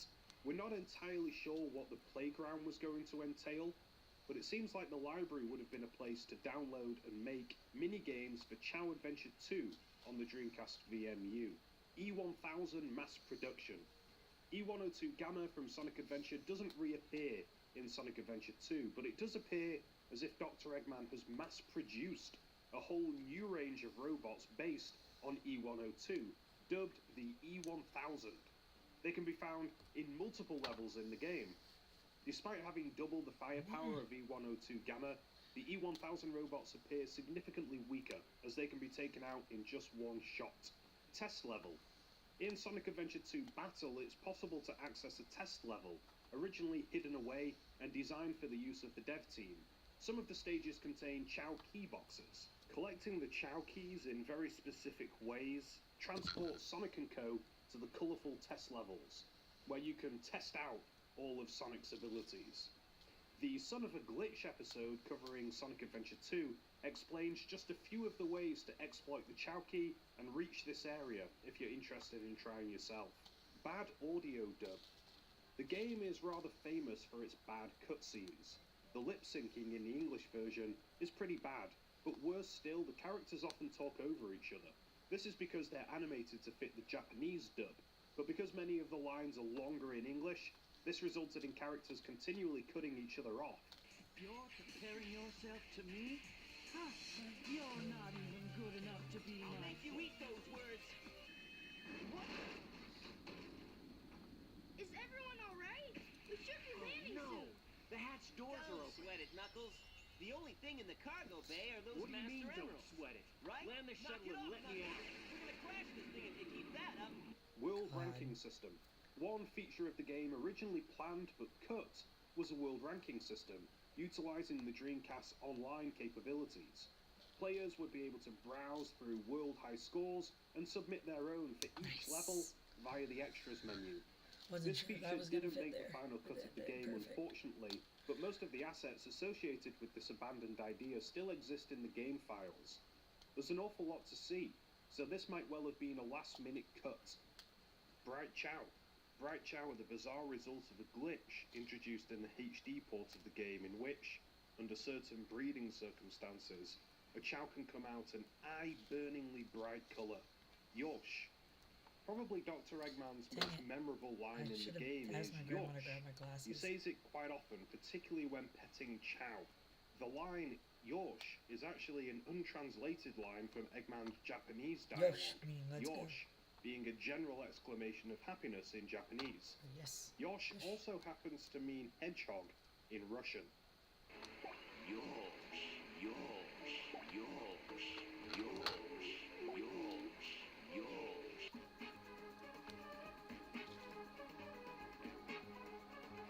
Budweiser. Soap shoes weren't the only brand to make it into Sonic Adventure 2. The level City Escape actually contains a Budweiser texture, with the frog from the old 1990s TV ads adorning the Budweiser sign. Hang on, maybe in Sonic's universe it's actually Froggy, acting as a brand ambassador for Bud. Super Bounce. After obtaining the bounce bracelet, a glitch commonly known as the Super Bounce becomes available. It can be achieved by spin dashing towards a wall and pushing the jump, and then the action button just before hitting the wall. Sonic will maintain his spin dash momentum, sending King flying into the air. It's an easy exploit to pull off, and allows for some easy out-of-bounds exploration. It's not officially part of Sonic's moveset in the game, but it's a fun way of getting around. Anti-Sony PS2 Association. There are a few bizarre posters that can be seen throughout Sonic Adventure 2. Perhaps the strangest is this one, declaring that Sonic Adventure 2 is habit-forming. and urging players not to switch off. In the Dreamcast version of the game, some obscure text on the same poster reads Anti-XX-XX-XX2 Association, which is thought to stand for Anti-Sony PS2 Association, which was a competitor of the Dreamcast at the time. Punid P. All of the rap music that plays in the background of Knuckles' stages was performed by an artist called Punid P, who was actually credited under the wrong name in the game's credits. P has gained an incredibly bad reputation in the Sonic community for some of his actions since the game's release. In 2012, he lied about being hired by Sega to work on an upcoming Sega game, and would go on to accuse Sega of not paying him for his work on Sonic Adventure 2, though contradictory statements exist of Punid confirming he was paid for the work. Even worse, P was also accused of aggressively trying to extort a Sonic fan music content creator who he recorded a fan song with for money. Overall, not a great sounding guy. Chow Health Center glitch. The Dreamcast version of the game contains a game-breaking glitch when talking to the Chow Doctor. After 29 hours of life, Chow either die or reincarnate. Talking to the Chow Doctor offers the option of finding out how many times a Chow has reincarnated, but doing so could crash your game and corrupt your game file. That's kind of crazy. Weirdly, this doesn't happen with the Japanese version of the game, which is entirely normal and doesn't crash the game, suggesting this is an example of a really bad translation error. Impossible perfect ring counts. The game ranks your performance on a grading scale after each level. One way of getting an A rank is to collect all of the rings in a given stage. In a number of stages, however, it's impossible to get a perfect ring count due to some stages having out-of-bounds rings. The most dramatic example is White Jungle, which has nearly 200 out-of-bounds inaccessible rings, owing to the fact that the level's layout underwent some dramatic changes during development. Moon inconsistency. At one point in the game, Dr. Eggman destroys half of the moon to show off his Eclipse cannon. The moon has since reappeared in other games completely intact though. Right. Iizuka, the game's director, has since jokingly explained that the moon just rotates, so its non-destroyed side is always seen, though this isn't scientifically possible. 34 degrees north, 12 degrees east. The name of the song for the stage Mad Space is 34 degrees north, 12 degrees east for Mad Space. It's kind of strange. These geographical coordinates point to a spot in the Mediterranean Sea, near Libya, when you put them into Google Maps. Exactly what these coordinates mean is a mystery. Maybe Sega were leading us to the lost city of Atlantis, or maybe they just thought some random coordinates would sound cool in the song's name. Tails' last-minute inclusion.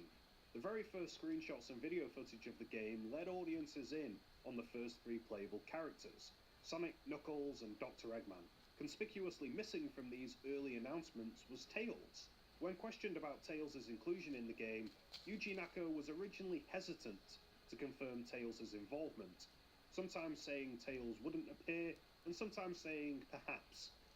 Tails was eventually announced as a playable character later on, but his late announcement and the fact that he plays in a mech has led fans to question whether he was eventually included because of fan demand, rather than being an organic inclusion by Sega.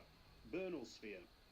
Tails refers to the Ark colony as the first Bernoulli spherical space colony. This is a mistranslation, referring erroneously to a Dutch mathematician. Tails was meant to refer to the Ark as a Bernal sphere, referring to a speculative concept of what a long-term space habitat designed for humans might look like, first conceived by John Bernal in 1929. Searching for images of this proposed Bernal sphere makes it obvious that some of the game's architecture and imagery was inspired by Bernal's conceptual drawings. Sonic Hieroglyph. In the King Boom Boo fight, the central pillar in the boss room has some hieroglyphs. One depicts the king himself looking a little like a fish, and another depicts Sonic. Ancient buildings throughout the series just couldn't help but depict and prophesy Sonic, could they? Sonic Money. If you watched Cybershell's The Weird Humans of Sonic Adventure video, you'll recall that he mentioned a rule set down by Sega and corroborated by Ian Flynn and Tyson Hess, who both have experience working on Sonic comics and, in Hess's case, animations, that money was not meant to appear or be referred to in the world of Sonic. Sonic Adventure 2 definitely breaks that rule big time, as money appears to be floating about freely in the security hall level. And who adorns the dollars floating around? George Washington? The President, perhaps? No, it's Sonic, of course. Samba de Amigo. Sonic Adventure 2 contains a few Sega-related Easter eggs. Prominently, there's a Knights statue adorning a building in Radical Highway, and the game is littered with references to Phantasy Star Online, some of which we've already mentioned. There are plenty more subtle references to other Sega titles too. For example, on the Dreamcast version you could download extra racetracks for special events. One event was Opa Opa Kart Racing, where you could drive around a special track as Omochao in a Fantasy Zone themed kart. There is also a road sign in Radical Highway that alludes to Samba de Amigo. It reads Amigo 38. 38 also reappears on the side of Samba de Amigo's car in Sonic and Sega All-Stars Racing, though I don't know the significance of the number 38 and Samba de Amigo.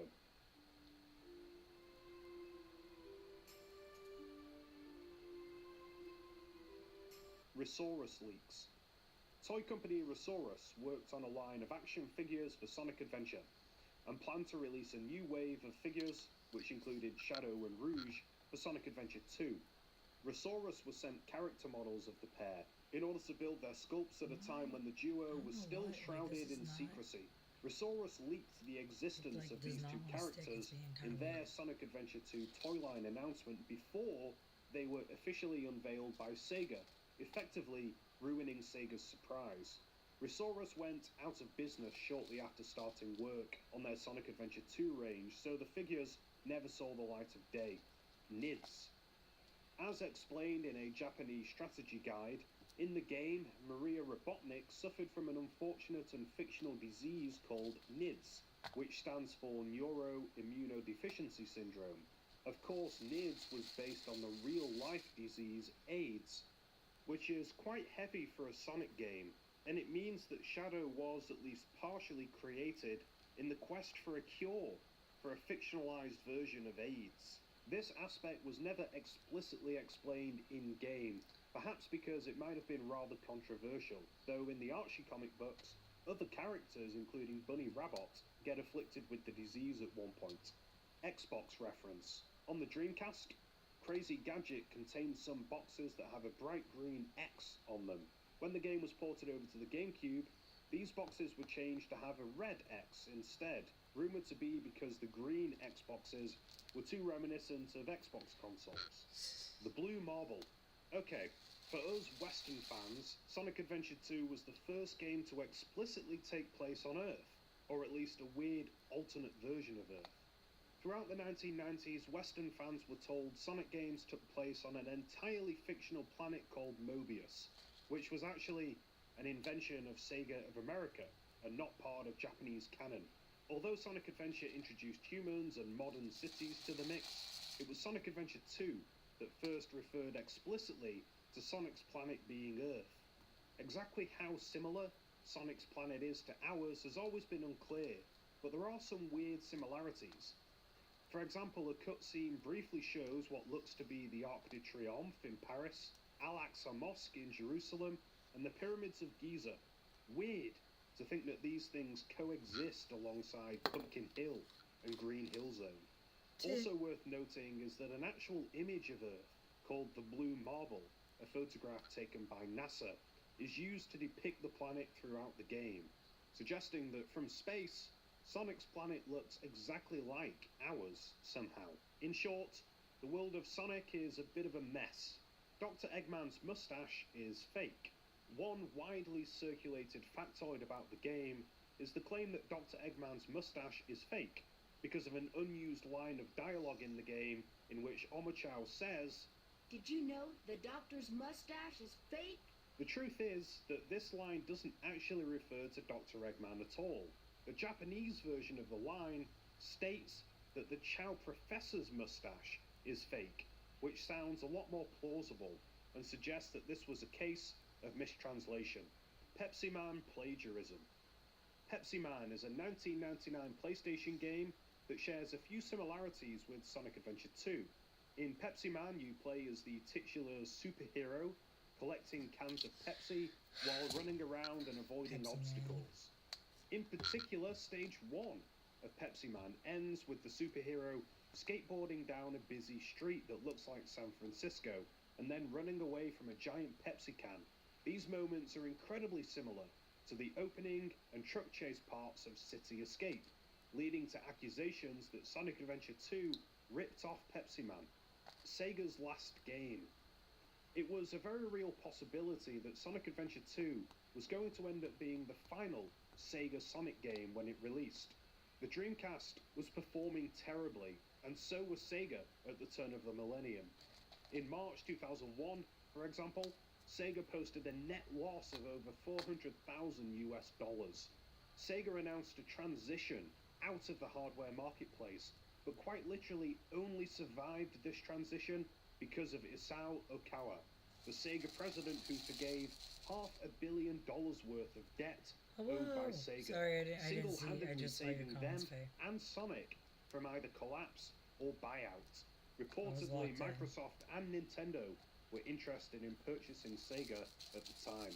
Sega did leave the console marketplace, of course, and Sonic Adventure 2 became the first Sonic game on a Nintendo console, which was a pretty big deal back in 2001. Anti-piracy measures.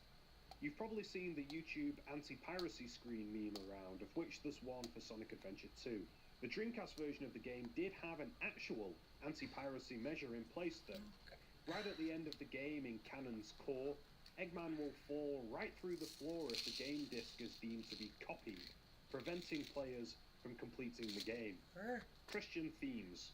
You might have seen some Christian Sonic art floating around the internet before. Well, there might be some official basis for all of that fan art after all. It turns out that when Sonic Adventure 2 Battle released for the GameCube, Sega opted for a religiously themed print ad campaign, with Sonic being portrayed as the embodiment of good and Shadow of evil. A lot of the imagery and even wording of many of these ads draws from traditional Christian imagery and messages. Wild. Mystery Sonic Render. One of the earliest images associated with Sonic Adventure 2 that can be found knocking around the internet is this extremely weird, off-brand looking Sonic.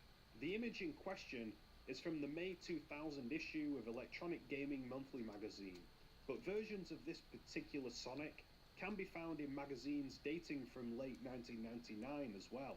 As far as I can tell, this is not official Sega artwork, and was more likely done by a magazine in some capacity, though I may be wrong about that. I'm pretty confident that Sonic was never going to end up looking like this in Sonic Adventure 2, but I'd love to hear who made these weird Sonics, if anyone happens to know. Urashima Taro. Rugia Stage Dry Canyon contains a little bit of Japanese folklore hiding in plain sight. The stage starts with two robots flanking the scared turtle.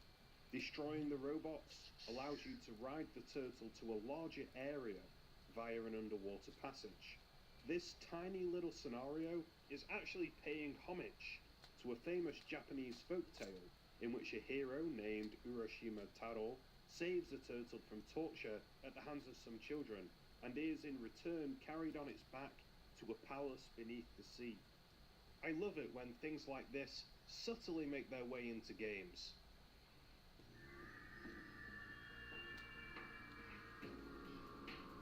Sonic Screaming. A version of the game called Sonic Adventure 2 Preview, which was sent to the press 3 months before the game's eventual release, contains 2 unused voice clips that are kind of odd.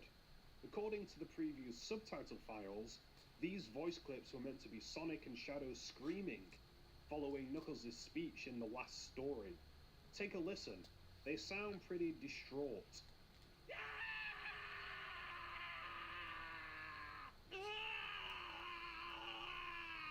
God.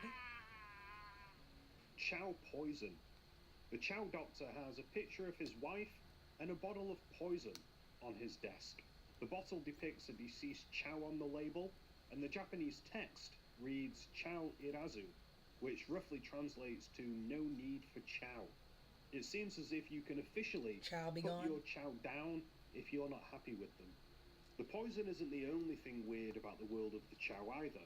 The fortune teller has a skull or shrunken head on her table, the principal has a statue that blinks, and the black market vendor is sat next to a water creature of some sort. Is it a mutated Chow? Or some other kind of fish creature? Proto-Blaze. Proto-Blaze refers to some very rough official concept art for the character Blaze the Cat, who would go on to appear in Sonic Rush.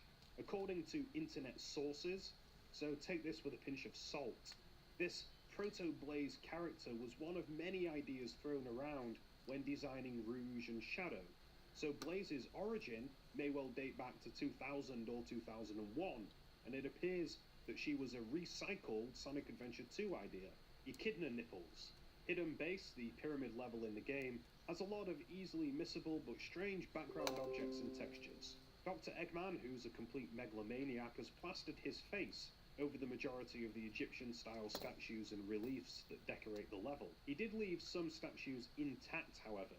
Statues that suggest that the pyramid is of Echidna origin, making the reach of the Echidna civilization extend beyond Angel Island.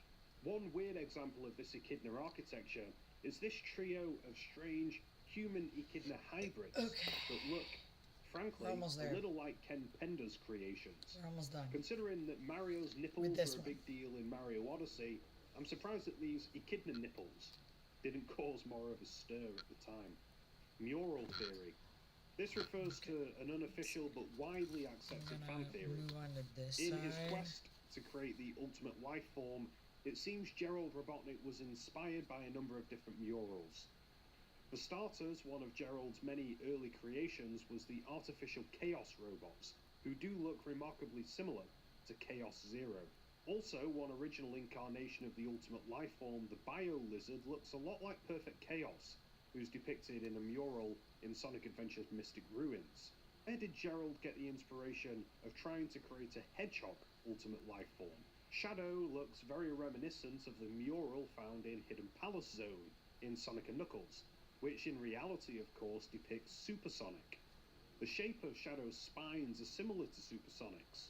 Later games like Sonic Battle and Shadow the Hedgehog did elaborate on Gerald's past and establish that he was an avid historian who studied Echidna civilization and archaeology. So this theory does have some basis. The bondage is a success. Remember the test stage mentioned earlier? Although Knuckles can enter the generic test stage, there's an inaccessible Knuckles-specific test stage hidden in the game's files. This Knuckles test stage includes 5 rather odd hints designed to appear on the monitors in the stage. These hints read, "This message is a test," "This massage is the best," "This sausage is the last," "This bandage is big," and "This bondage is a success/hit. What on earth was going on at Sega? Sonic is the ultimate life form, Gun framed Sonic, and Shadow fake memories. These 3 last points are interconnected and were brilliantly articulated by Ivo Goji on the Chow Island forums. I'm going to run through an abridged version of this conjoined conspiracy theory, but I recommend everyone check out the original post for more details. In short, Sonic Adventure 2 intentionally left the true identity of the so-called ultimate life form ambiguous, throwing doubt on the claim that Shadow was the definitive ultimate life form, and opening up the idea that Sonic might be the ultimate life form instead. The game never truly commits to clarifying any details about Shadow's past, and there is evidence against Shadow's claims to be the ultimate life form. For starters, he suffers from amnesia and memory issues, and the game makes it clear that some of Shadow's memories are fake and implanted by Gerald. So we can't say for sure that Shadow was actually created on the Space Colony Ark, which is something that he claims and which would identify him as the ultimate life form. In fact, nothing Shadow says can really be taken as true or fact. Also, Rouge isn't totally sold on his claims, and the Japanese strategy guide gives a little backstory to Project Shadow in the form of a report gathered by Rouge. The report makes it clear that the ultimate life form was jettisoned to Earth by Maria, but says there's no way to confirm if the hedgehog sealed at Prison Island, where Shadow was found, was the ultimate life form or a mere replica. It's also worth noting that Shadow is evidently less capable than Sonic of harnessing the Chaos Emerald's powers. This is evidenced in the Final Hazard boss fight at the end of the game. After the fight, Shadow, exhausted, falls to his doom, while Sonic survives unscathed. A final piece of evidence comes from writer Shiro Miyakawa. When asked if Sonic was instead the ultimate life form, he responded on Twitter by stating that the answer was left ambiguous, though it appears as if this tweet has unfortunately been deleted. If not the ultimate life form, Shadow might instead have been nothing more than a crazed weapon of vengeance created by Gerald Robotnik as a clone of Sonic, the most likely candidate to be the ultimate life form, owing to his immense power to harness the Chaos Emeralds. Gun-framed Sonic. So following on from all of that, let's talk about gun-framing Sonic. It's easy to see Gun mistaking Sonic for Shadow and thinking how silly that whole concept seems. They must be idiots, right? According to the aforementioned conspiracy though, Gun might actually be well aware of the dangerous weapon that is Shadow the Hedgehog, and in an attempt to keep Shadow's identity and true nature as a killing machine secret, an elaborate plan is unleashed to frame Sonic for Shadow's crimes instead, at all costs. This theory certainly makes Gun seem less naive. Finally, Shadow fake memories. We learn throughout the game that Shadow has some memory issues, misremembering Maria Robotnik's final request to make everyone happy, and retaining a false implanted memory that Maria wanted revenge. If we take the Sonic Ultimate Life Form theory to its logical endpoint, perhaps Shadow never even met Maria at all, and has instead a series of layered false memories. Shadow ultimately sacrifices himself, inspired by a false memory of Maria, meaning his sacrifice at the end of the game was ultimately noble, but informed by events that never happened. Tragic. Ultimately, later Sonic games kind of have solidified the idea that Shadow is the ultimate life form, which is kind of a shame. Shadow wasn't even meant to return in future games, and only did so because of fan demand. Within the confines of Sonic Adventure 2's story, we can't say for sure who is the ultimate life form, and this ambiguity definitely adds an extra level of depth to the story. And with that, we're done. The depths of the Sonic Adventure 2 iceberg explored. If you happen to know anything interesting about Sonic Adventure 2 that I didn't mention in this video, feel free to share it in the comments. I'd love to hear more stuff. If you enjoyed this video, consider giving it a like and subscribing for more gaming stuff in the future. I've done a Sonic 3 and Knuckles and Sonic Adventure iceberg, so you can check those out too if you're a Sonic fanatic and you want more. And with that, all I gotta say is sayonara.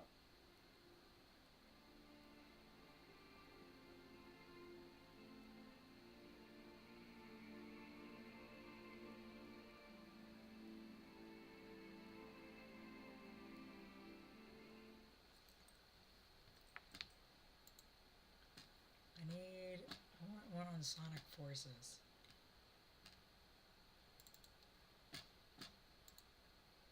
Hey folks, if you didn't see, I posted... Let's see.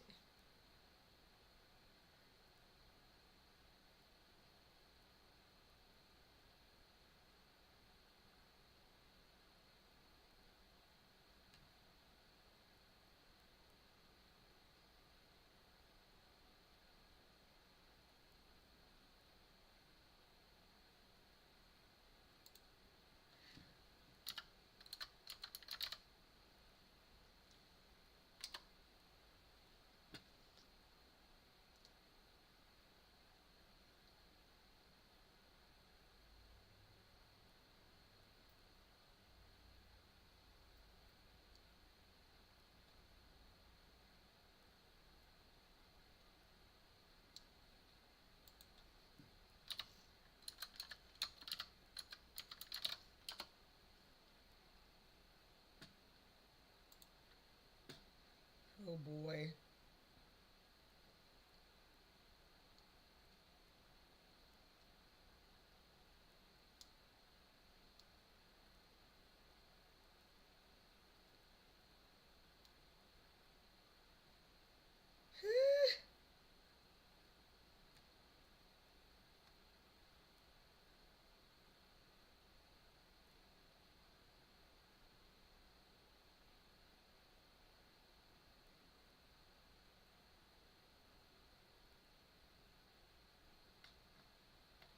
Let's see.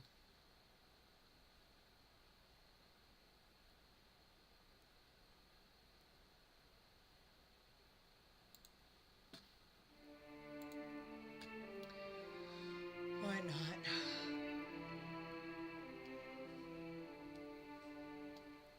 Sonic Forces, a name that incites fiery debate amongst the most die-hard of Sonic fans even 5 years after its initial release in November of 2017.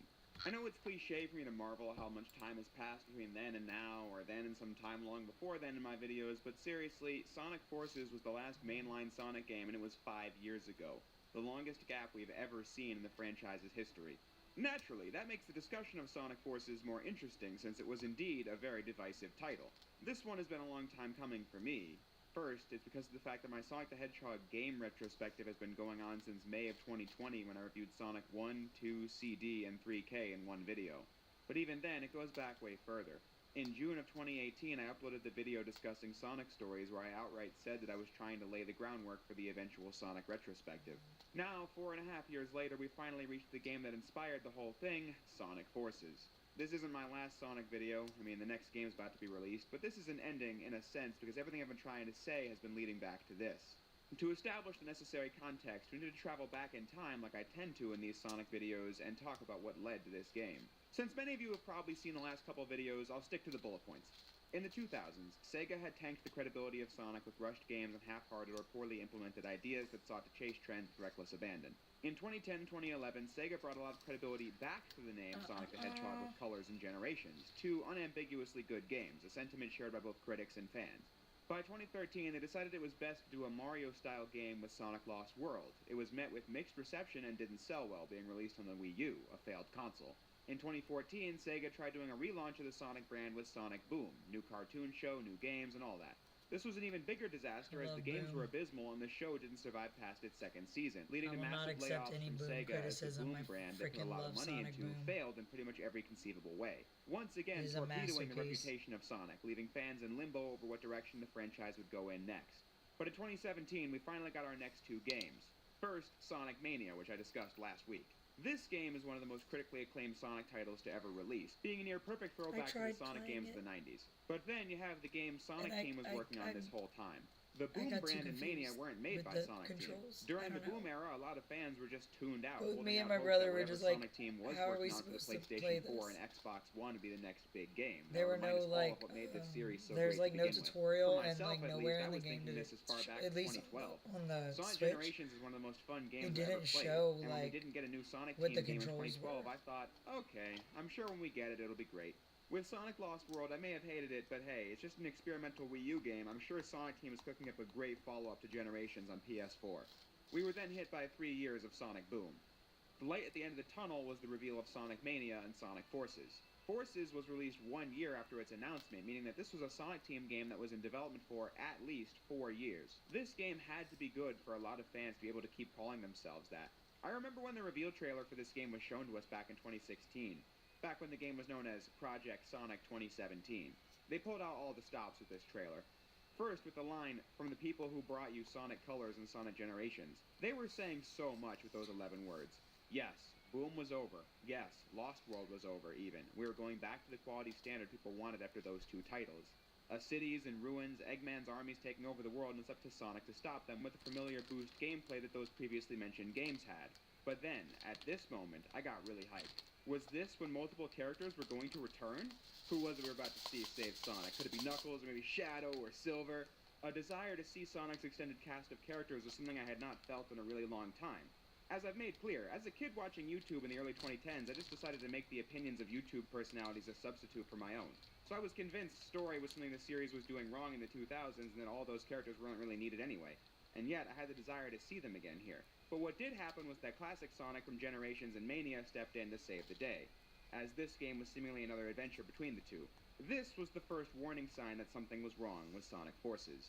Reason being that classic Sonic was clearly the main attraction for Sonic Generations, but bringing him back alongside this marketing banner kind of showed that they were a little more desperate to evoke Generations than confidently going in a new direction. But hey, this trailer didn't have any gameplay, so for all we knew, it could still be fun since Generations was fun.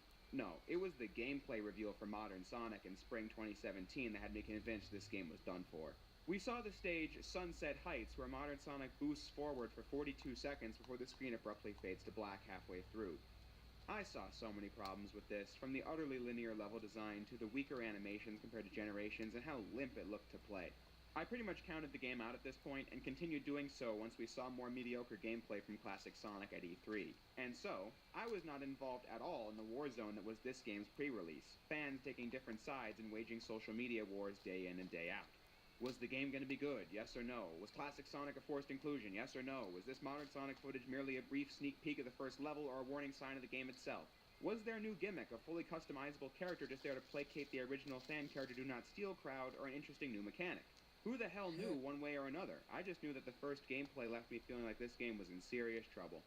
But the game finally arrived on November 7th, 2017, and I picked it up for PlayStation 4, and yeah, can't say I was a fan. The severity of my reaction to this game can wait till the end of the video, though, because now is the time to just dive in and talk about it. Sonic Forces just fails at so many things I want to see in a modern AAA game. To start with the most glaring thing I don't like with Forces, it would be the animation.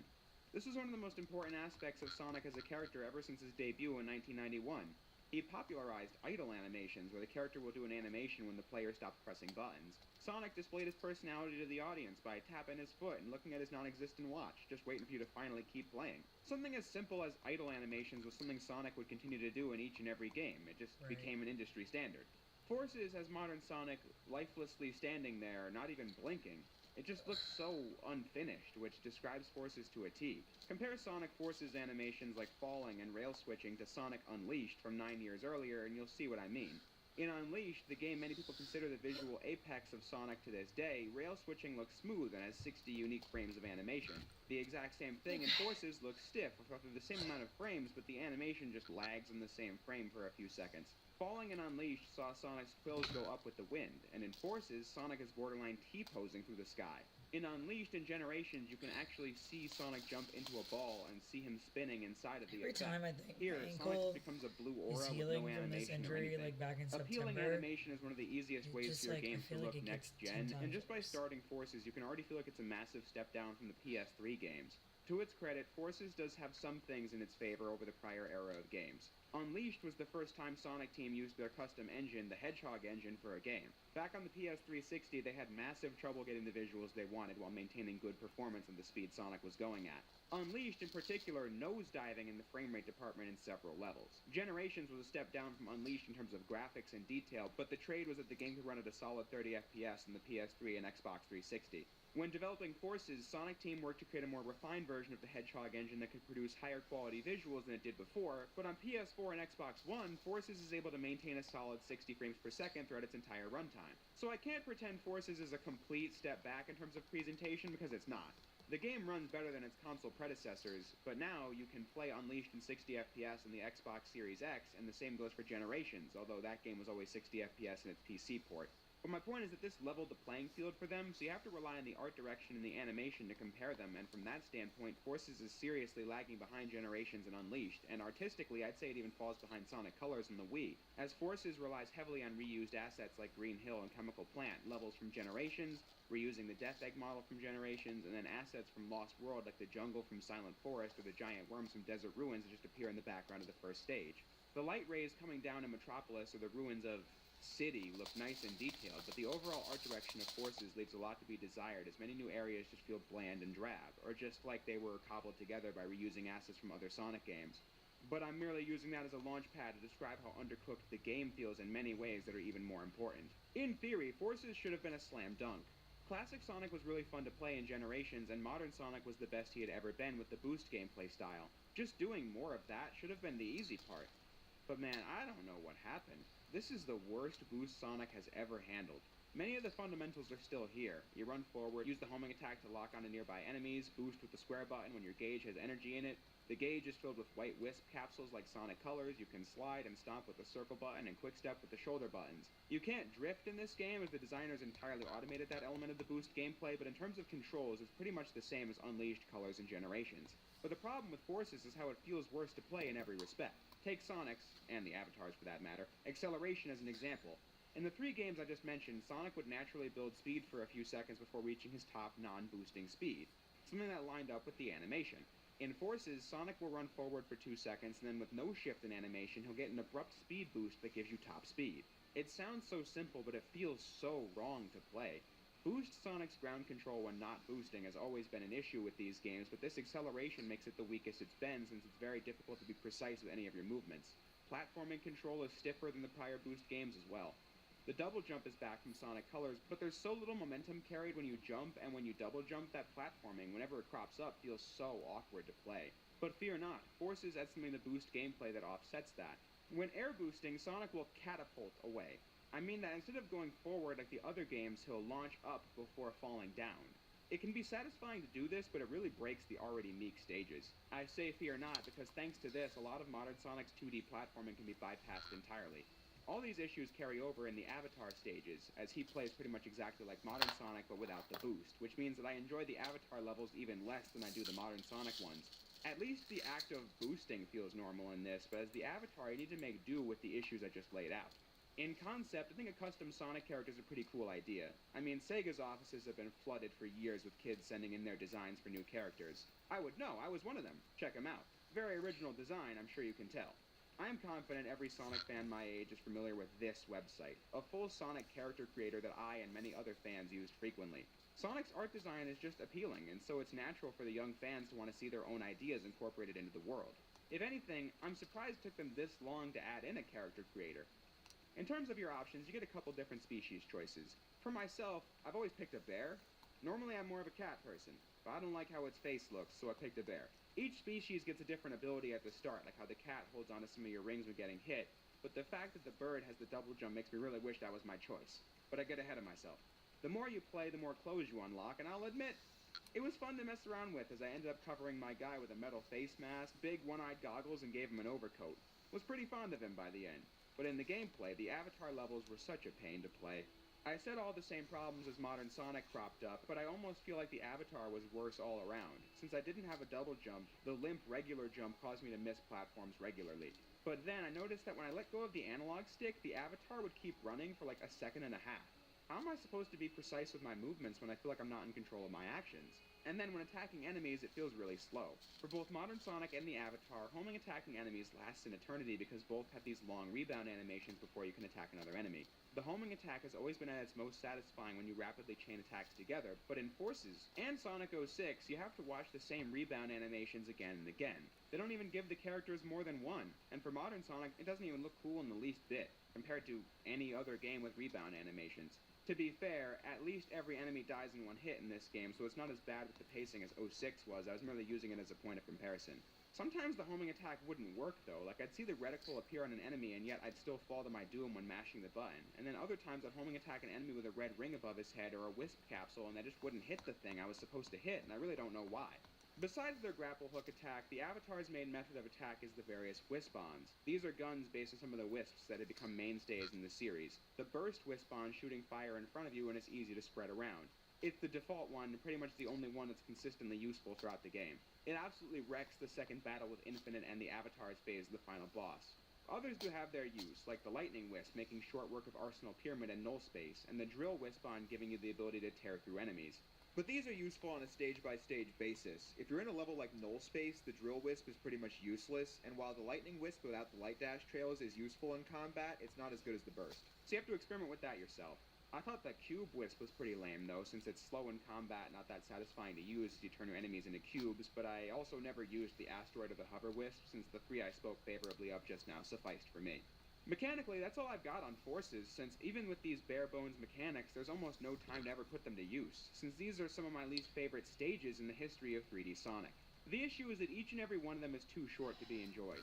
By the standards of Forces, 90 seconds is a long modern Sonic stage. Generations already had shorter levels than Unleashed, but I thought that Generations made up for it by packing its 9 modern Sonic levels with different paths that changed how you played the stage, making them really fun to replay compared to Unleashed's longer, more reaction time-based levels. Forces doesn't really do either one. In its 3D stages, you might have a diverging pathway where on both, the game just plays itself for several seconds, but when you aren't doing that, it's just mindlessly boosting forward. The most shameless example would be the infamous Luminous Forest. Let's take a look. Eggman's forces are scattering bombs like confetti! The whole place is going up in flames! Not the kind of fireworks I like!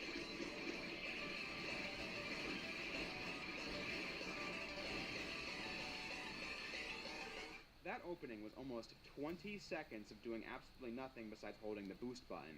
Fun fact, I wasn't even moving the analog stick there, I was just holding the boost button while the enemies were literally running from me as I bulldozed through them.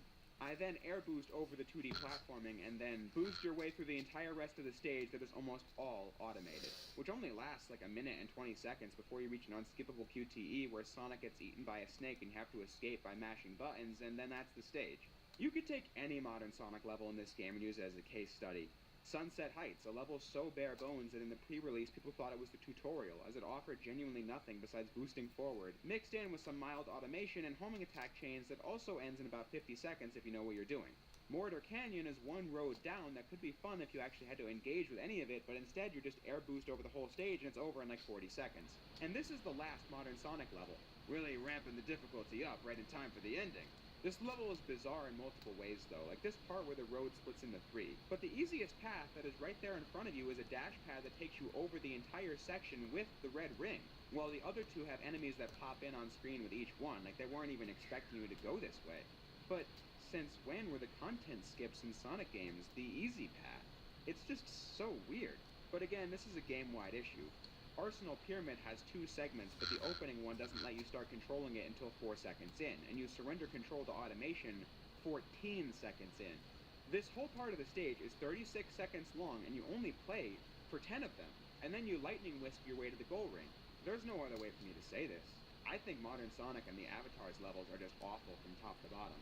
When I think back to any stage from Unleashed, I just remember how fun it is to dodge obstacles going at top speed and only a couple seconds to react to it all. In Sonic Colors, there was a lot of reward in using the wisps to explore different bits of level design you didn't see otherwise and getting rewarded with boost segments when doing it. Then Generations married the two philosophies of Unleashed and Colors, providing fun reaction time-based gameplay with tons of exploration. Combine that with great controls and bam, that's the best 3D Sonic game right there. Forces just doesn't do any of that and handles like a prison toilet to boot. So I cannot enjoy playing this game because its handling and levels are not good. But of course, Modern Sonic and the Avatar are only 2/3 of the game. The other part is Classic Sonic, who is worse than the 3D characters. It's already baffling how Modern Sonic's gameplay fell so far between Generations and Forces, but then Classic Sonic is even more mystifying. Let's see here. On the PC version anyway, you can't control Classic Sonic with the D-pad, so I had to use the analog stick to control a character in 2D. The momentum that defined Classic Sonic in the 90s is entirely absent from his playstyle, and he, like the Avatar, has this jump that sees me going into the abyss more than I'd like to admit. Once more, this is a small list of issues, but they're pretty damning. I mean, look at this well-known ramp in Classic Sonic's chemical plant. You gain no speed while running, and then can barely grab the rings here. Generations was not a perfect replication of the classic Sonic gameplay, but it was satisfying in its own right, especially with the instant spin dash, something that's also not in Forces. Classic Sonic doesn't get that many stages in Forces, but every time I run into one of them, I just let out a sigh because he plays terribly. Stages have different routes, that's nice and all, but everything that made Sonic fun to play in 2D is just not in this game. This is genuinely right up there with Sonic the Hedgehog 4 Episode 1 for some of the worst 2D Sonic action I've ever played. The only redeeming factor is that the drop dash from Sonic Mania made its way into classic Sonic's gameplay in Forces. That is what makes it more fun than the literal bottom of the barrel, since it can be fun to drop dash over segments of stages, but beyond that, the designs of the stages are awkward and clunky to get through because classic Sonic feels so stiff to play as here. Speaking of Mania, this is the most shocking part of it all. This was released just 3 months after Mania, which had full stop a perfect recreation of the classic mechanics in them. So now, how could you not compare Forces to Mania when Classic Sonic is the exact opposite end of the classic Sonic gameplay replication scale? It was just such a poor showing. In a more general sense, the playable roster of Forces has always been such a weird one. Modern Sonic, Classic Sonic, and your custom character. Sonic has a pretty large cast of characters, and I feel like the games that have had multiple playable characters or just multiple playstyles have always tried to do something interesting with them. The main trio from Sonic 3K each being one of the primary colors that excelled in different areas from one another. This much I talked about in the Mania video last week. But then looking ahead, it was pretty interesting how the cast of Sonic Adventure was made up of 6 characters that were all unique in their own ways, each telling their perspective of the same story. SA2 featured 2 teams of 3, where each one directly contrasted with someone on the opposing team. Sonic Heroes divided its cast into 4 teams of 3, with each member being a speed type, flight type, or power type. Sonic 06 had three main hedgehogs in its time-traveling story, Sonic representing the present, Shadow the past, and Silver the future. Unleashed had a day and night split for Sonic in his werehog form, Generations having classic and modern Sonic. Even the Shadow game had things thematically divided by neutral, dark, and hero. In Forces, it's Sonic, another Sonic, and you. I don't know, it just feels pretty messy. You might now be thinking, oh man, the thematic harmony of the playable roster, that's what we're talking about right now, and yeah, I get it, nobody cares but me. Spare me the comments about it, but I just can't help but feel that way considering how haphazardly the game plays. In the interest of fairness, I decided to look and see what mods I could download to hopefully improve the experience. I was playing on PC after all, so why not take advantage of that fact and see what the hard-working Sonic fan developers have come up with. Mods enhance games I already like and make them even better, so why not give Forces that chance? The mods are pretty much what you'd expect, reducing the lag between homing attacks for modern Sonic and the Avatar, making them faster to play, making classic Sonic less stiff to play, that sort of stuff. But with the game we got, I honestly don't think mods and cheats can save it. I know people ignorantly make that claim about Project Sonic 06 all the time, so I'll back up my claims a bit more here. With a game like 06, the levels were fine, had alternate routes and speedrunning opportunities. The issue with the game, beyond its buggy and unfinished nature, was the fact that every single character was almost sub-functional. If you fix the problems with the game, the technical aspects, the handling, some of the awkward gimmicks, and then add some meat onto the bones of the scoring system in relation to the game's combat, and bam, you've taken one of the worst Sonic games and made it one of the most fun, while still clearly being the same gameplay and levels. With something like Rise of Lyric, which I covered a few weeks back, you'd have to start from scratch and make a new game to ever come close to the original vision of that title. The gameplay and story of the final product were just too far gone. In the case of Forces, it's merely that I think fixing the game is a twofold effort. For one, you have to fix the handling, and while mods can make little fixes like the ones I just mentioned, nothing has ever made modern Sonic not really stiff to play. So you'd have to do it over from scratch, or just add the Forces levels to Generations as a mod to that game since it already handled so well. But then, you wonder what the point is because the levels of Forces are no good, so it almost doesn't matter. The most promising Forces mod is the Reimagined Stages pack, which has 6 stages fully completed. This mod extends the levels we've got in the base game into something much more substantive. Sunset Heights, for example, has an entire grind rail and quick-step chase following where the stage originally ended. The midpoint of the stage triggering this cool cutscene instead of Sonic and Shadow just standing there like in the base game. For Arsenal Pyramid, I was completely surprised by how enjoyable the stage is now that the opening is a real level with platforming and all that. The double boost segment even requires you to maintain your gauge for risk of dying. Basic mechanics that completely transform a nothing segment into something worthwhile. There's also this cool classic Sonic stage mod that adds intros to his levels like the other characters get, and even adds a chaos boss play, which the base game didn't have. But my point is, to make me enjoy Forces, you need to throw out how it plays and make new stages, and by that point you've made a completely different game. I will continue looking forward to the Reimagined Stages mod since I'd never disrespect the hustle. I'm just saying I think Forces is beyond the brink. This game is so full of half-cooked ideas. I mean, just look at the story. Despite all the trailers trying to hype this up, which yes, did happen, the final product is the same as Colors through Lost Worlds. Actually, it's worse than all of them. What I mean is that we're still dealing with about 25 minutes of cutscenes, and yet the story makes absolutely no sense, as it seems a lot of decisions about the game were made before there even was a story written at all. But before I even get into it, I gotta talk about how the cutscenes are a downgrade from the previous games. Lost World I thought was a step up in presentation, and then Rise of Lyric's only real positive was its cutscene animation. But in Forces, it's the worst of all worlds. The cutscenes are rough to look at because every scene that does not include your custom character is pre-rendered, so they each look really compressed, which sucks because the Avatar scenes show they'd look just fine if they were in engine. But they opted for pre-rendered cutscenes again like Colors in Lost World. And much like the stages, the cutscenes also don't get enough time to feel important. Some scenes run for like 30 seconds. No better example than this entirely unedited bit. Have we met before? Sonic! Tails! I was so worried. I thought you were... You worry too much. Look, I'm perfectly fine. It's been generations since I've seen you. You okay? Good news is you're safe. The bad news is Eggman said he had some plan that will destroy us all in 3 days. 3 days, huh? Well, a lot can happen in that time. Seriously, that cut was so abrupt, and so was the ending where it feels like the scene just started but we're already farted back to the stage select screen with these talking heads. The presentation of the scenes just leaves so much to be desired compared to what other games were putting out at the time. It's 2017, we're on PS4, let's up the ante a little bit, you know? The right animation really does go a long way. I once saw an edit on YouTube of this scene where Sonic sees Infinite for the second time. In-game looks completely flat as Sonic paces back and forth. Oh, great! See, Infinite? Now we're getting to know each other. So, what's your favorite color? Do you like long, romantic walks on the beach? What's the source of your power? You can skip the first two questions if you like. But in the edit, it was like this. Oh, great! See, infinite? Now we're getting to know each other. So, what's your favorite color? Do you like long, romantic walks on the beach? What's the source of your power? You can skip the first two questions if you like. Just that extra bit of character would salvage scenes with the exact same dialogue. As for the plot itself, we begin with Eggman monologuing to nobody in particular about how much he hates Sonic and how with his new invention he's for real in this game.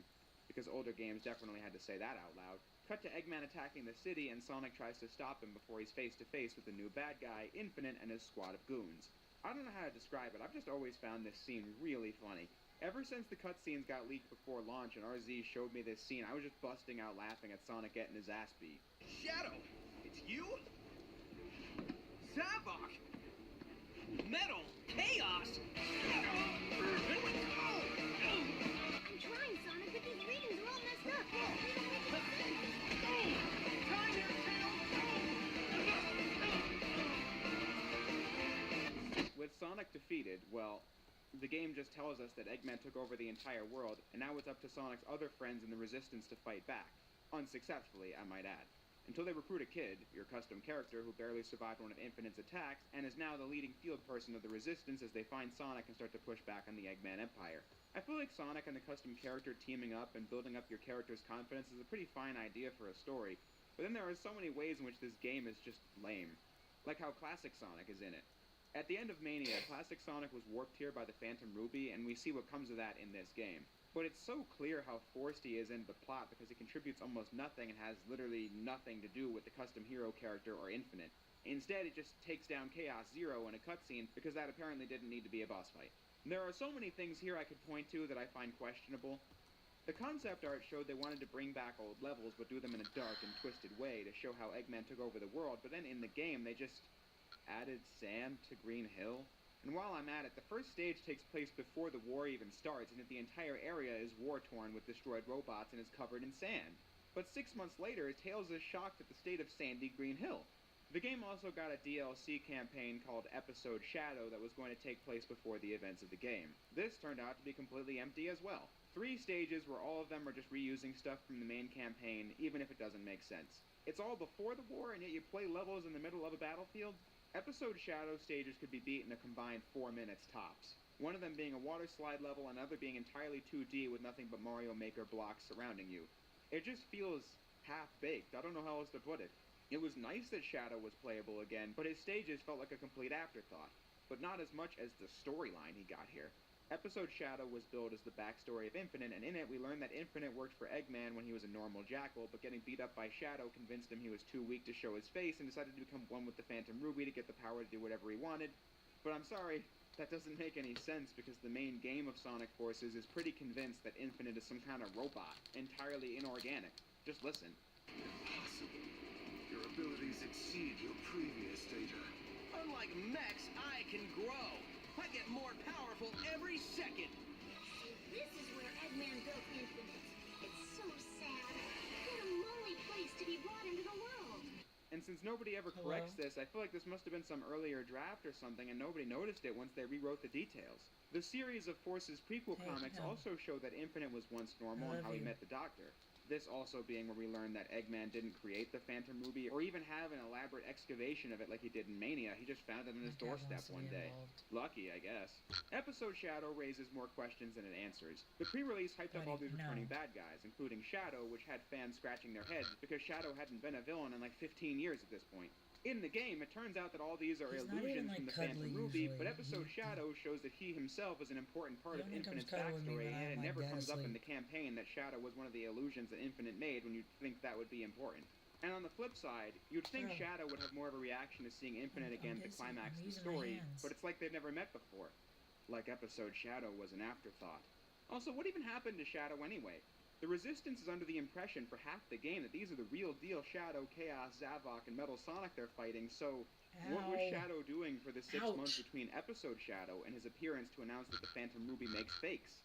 You could say he was gaining that knowledge, but the story never says that, nor does it pose the question of why he didn't tell someone this before now. The issues just keep piling up. Like how Tails explains that classic Sonic must have been sent to this Earth because the world just needed a Sonic because theirs was dead, but modern Sonic is not dead, he was just in jail, so there goes that theory, but the story never brings it up again.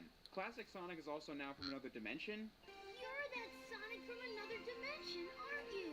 When Generations made it pretty clear that this was a time travel story, We're traveling through time and space!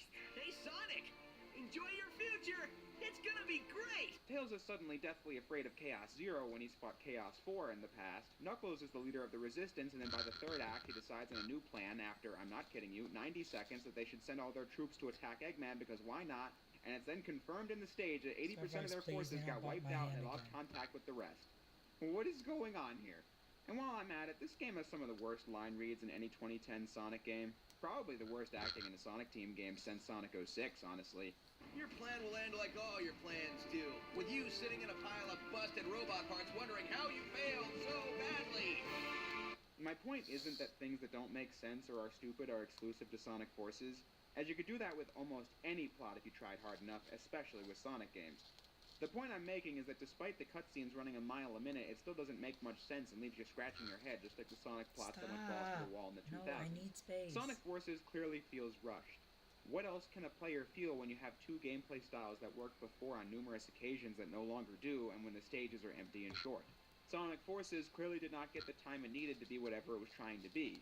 The final product we got was this mess of different ideas that have no cohesion whatsoever. Maybe if we got Sonic games frequently, something as aggressively mid as Forces would feel fine. However, in 2017, this just wasn't good enough. Think about it. Prior to Forces and Mania, the last time everyone felt good about Sonic across the board was 2011, Sonic Generations. 6 years had passed since then, and the games were either highly mid or just god-awful. After 3 years of boom, Sonic Team's game had to be stellar, but what we got was just another budget game that dolled itself up with hype-looking promos trying to catch the eyes of as many fans as possible. See, classic fans? Classic Sonic is back. See, adventure fans? Chaos and Shadow are going to be major parts of the story, and Shadow's playable, and you can create your own custom character. This mix of stuff we got just feels like a mess of different crowd pleasers trying to share one roof. The developers of Forces were no doubt impacted by the disaster of Sonic Boom, which, as I went into in those videos, was something Sega could have avoided with significantly smarter decision-making. But that's not the timeline we live in. In our world, Sega just made another budget game to compensate, and this is the result. So when you reach the end of Forces, it just feels so lifeless and draining to play. Yeah, sure, I'll boost over Mortis Canyon. Yup, classic Sonic ends on an auto-scroller that automatically kills you at the end if you don't hit the dash pad. How nice. Infinite's final boss is more of the same as the Metal Sonic fight from earlier in the game, and the last tag team stage between Sonic and the Avatar is just more quick-stepping. Thrilling. The final boss is called the Death Egg Robot for some reason, but in design it's literally the Egg Nega-Wisp from Sonic Colors being reused as the final boss of a Sonic game once more. At least Lost World made it look different. This is just the Colors finale if it went on for 6 minutes, was preceded by chucking trash bags at Eggman and getting instant killed by this crushing fist attack. By the time the game ends, I'm just so glad to see it go, even if I was only playing for like 3 hours at that point. As the characters start babbling about absolute nonsense in the ending, like fixing the real world we all live in, we'll be friends forever, and just what are they talking about? I don't know, but in my opinion, the game hasn't earned the right to act like something just happened after the biggest anti-climax in the series. I'm gonna get on TikTok. Keep I'll moving be on forward, full no matter what, yeah? You and I are so different. why not? See you later, buddy.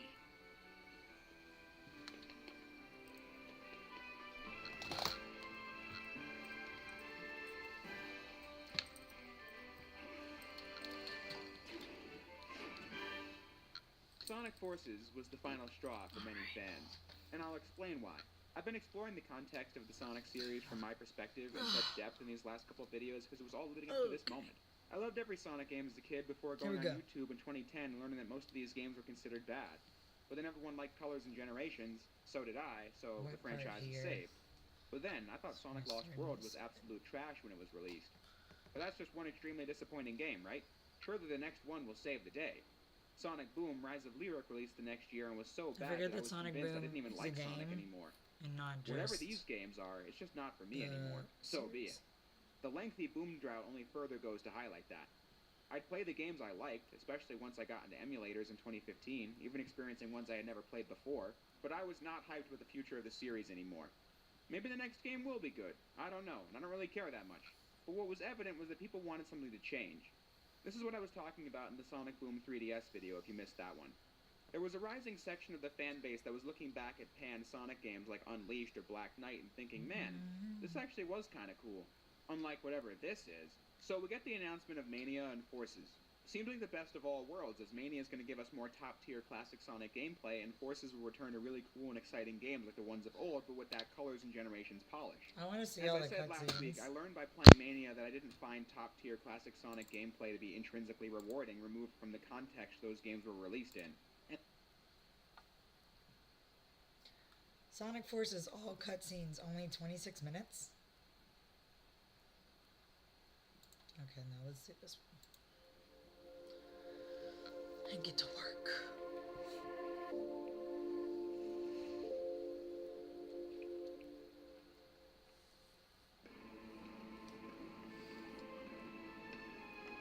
I think I probably have about an hour or two left on this one. Into this invincible instrument of destruction. I think this one will probably take about an hour or Every two. humiliation at the Hedgehog's hands will be returned 1,000-fold by my unstoppable creation. This is my dream come true. With this invention, I can expand the Eggman Empire across the globe and conquer the world! The boss means business this time. Oh, what about Incubots in this one? Shadow, we've got a report from the Intelligence Division. They've located an unknown base of operations that seems to be totally outside the chain of command for Eggman's army. There's a large-scale troop presence, suspiciously large for a place with no strategic value. I can't imagine the Doctor would do something like that without reason. No kidding. And there's a rumor going around that old rotten Eggman has been developing some kind of new weapon. So, Yeah. Looks like this won't be your garden variety recon mission. do it to it, Shadow. Omega went on ahead of you. Do it So you to can it. link up with him on site. Do it to I'm it. more than enough on my own. I'll handle things my way. Omega said the same thing. You two go together like chili and hot dogs. Cut the chatter. I'm on my way. Dang. You sound so soft.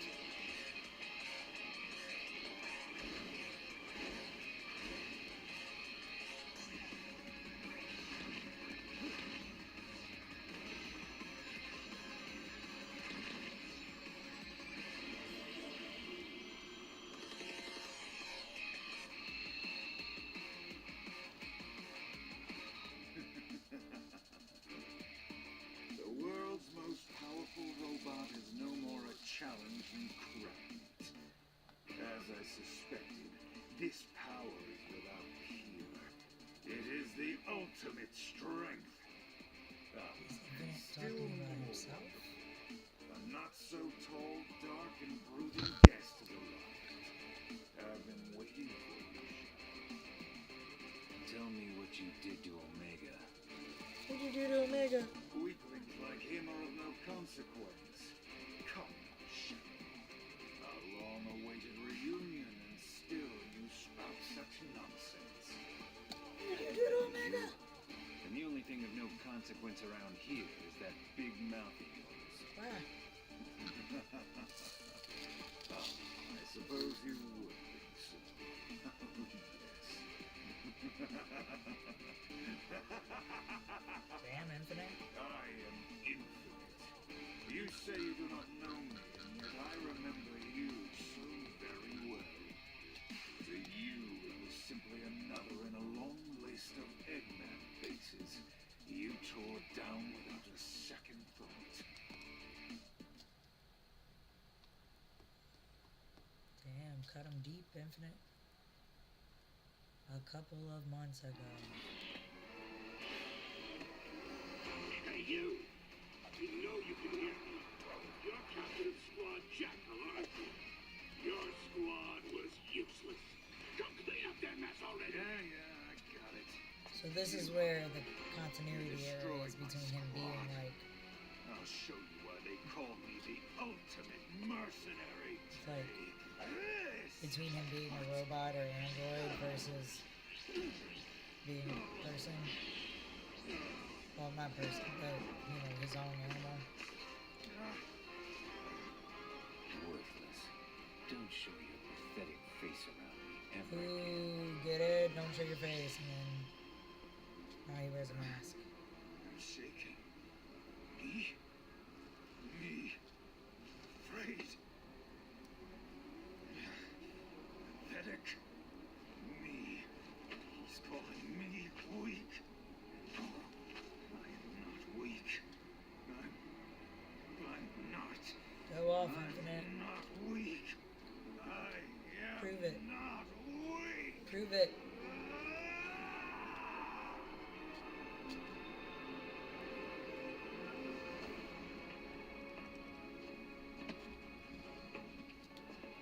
That day, I gave up my own unsightly face. I let go of the old me, the one that was so weak, so that I could become stronger. And then, at last, I obtained the power. Power to make all yield to my will. This still implies... This still implies that... Okay, maybe he's technically kind of android, but... The rest of the story, before, you know, that little DLC that just got cut in, still implies that he was created, but... Yet you don't remember. But I suppose that's the way it goes. It simply means that the old me was too weak, too pathetic to remember. And now you've become nothing more than an insect, waiting to be crushed underfoot. Thanks to this limitless power I've obtained, I have become unstoppable. Take this!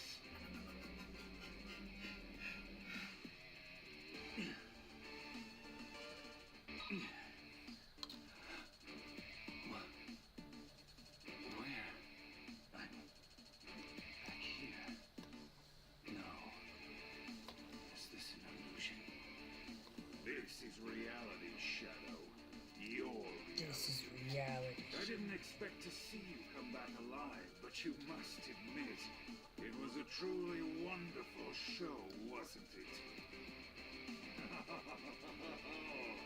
This power, before we've even tuned it, just as I thought, it is unrivaled.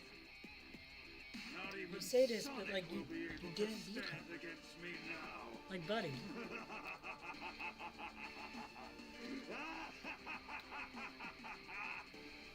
I haven't played Forces because I don't want to spend money on it, and also I just haven't because I've heard so many mixed reviews. Is this? But I need to do my research for Where do you think reasons. you're going, Infinite?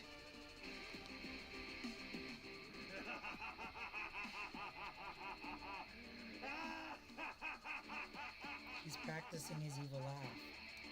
Shadow? Shadow! Finally, the connection's back. What are you doing?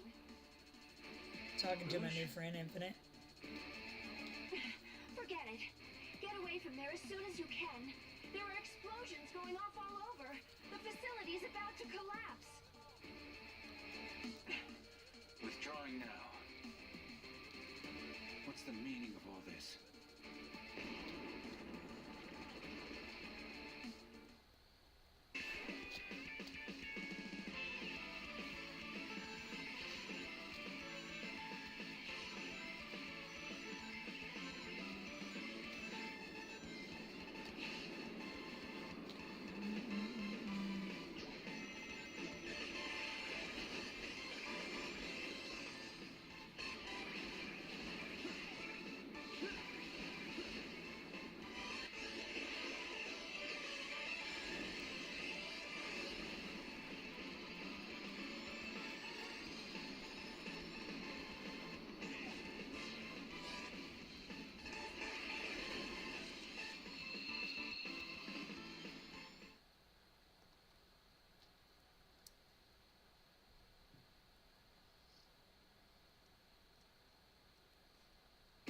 Rouge, are you telling me the truth?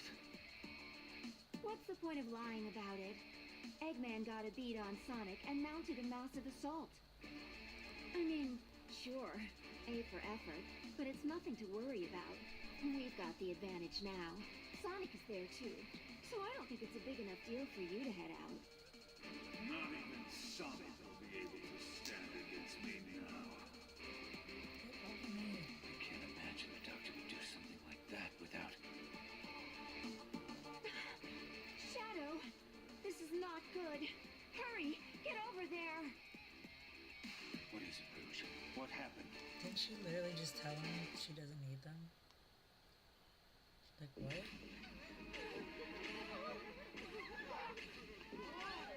It sounded like someone just said, Is everyone okay? We are, thanks to you. Cutting it kind of close, though, pal. Yeah, that's pretty much how I roll. Okay, let's finish this, Eggman. It will be your finish, Sonic. Behold the power of my ultimate masterpiece! Huh? Shadow, it's you? Sabok? Metal? Chaos?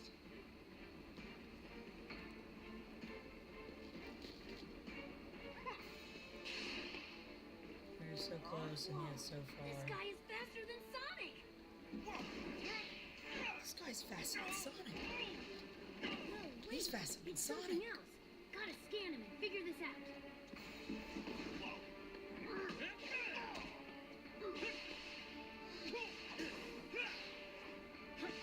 What are you? How are you doing? Go! This is the scene where Sonic just gets his butt I need to know whipped. what's going on with this guy. I'm trying, Sonic, but these readings are all messed up. They don't make any sense. Sonic just getting the crap beat out of him.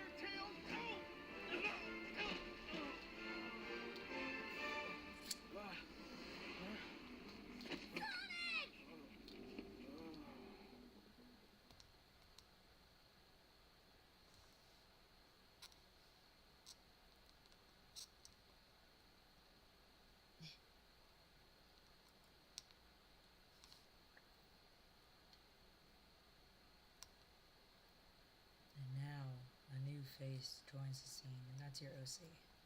Eggman's army is unstoppable! Never mind. Without Sonic, the people are losing hope and giving into despair! Despair is a luxury we don't have. I still dream that Sonic is with us. Do you think he might be... I'm an optimist, but I'm also a realist. Sonic is gone, Amy, and Tails has just lost it. If we're going to win, we have to do it without them. Not Silver's right. Tails. We've been hoping for a miracle these past 6 months, but I'm afraid we have to make our own miracle. Eggman's army has everyone terrified. If we want the people to rally, we have to show them that strength doesn't just come from numbers. Not everyone is terrified. Isn't a new recruit joining us today? Yes. That's a your OC. survivor from the city, right? I'm accessing the file now. That's like the player character. Knuckles, what's the sit rep, Commander? Happy to see you're all still alive. Eggman's forces have chewed through our defenses at Green Hill. And the resistance in the city is reporting that whatever it is that finished Sonic... Sorry, I'm still not used to saying that. Whatever it is has got them running in fear. Except for this brave kid who survived the battle and made it here in one piece. Meet our newest recruit. Doesn't look like much. Neither do you, Charmy, but I still managed to find a use for your pointy butt. Here, kid, take this. We're depending on you. Okay, let's get going, everybody. The world's not gonna save itself.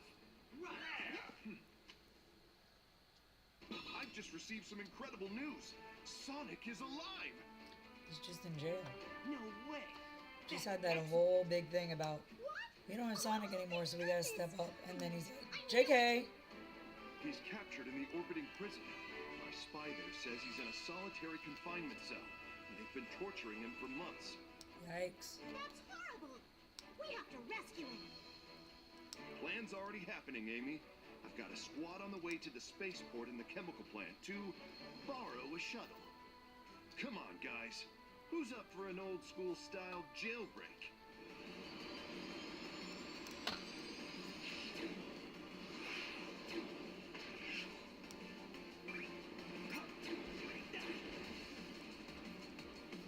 Yo, what's up?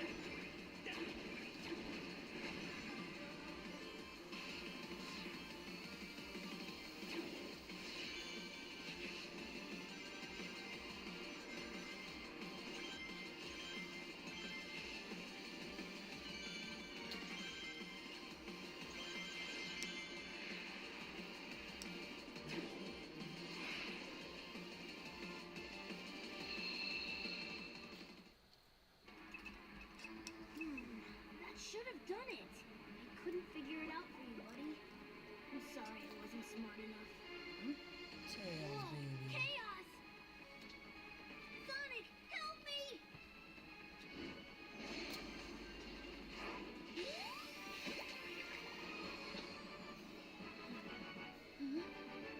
Sonic?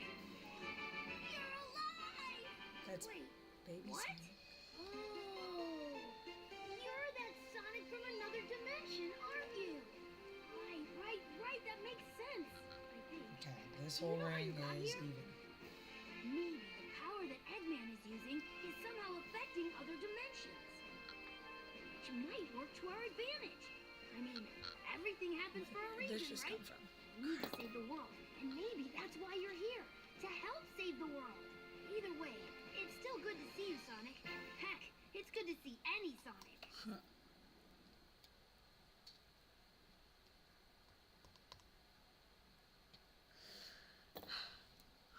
Whoop. There's no reason to resist.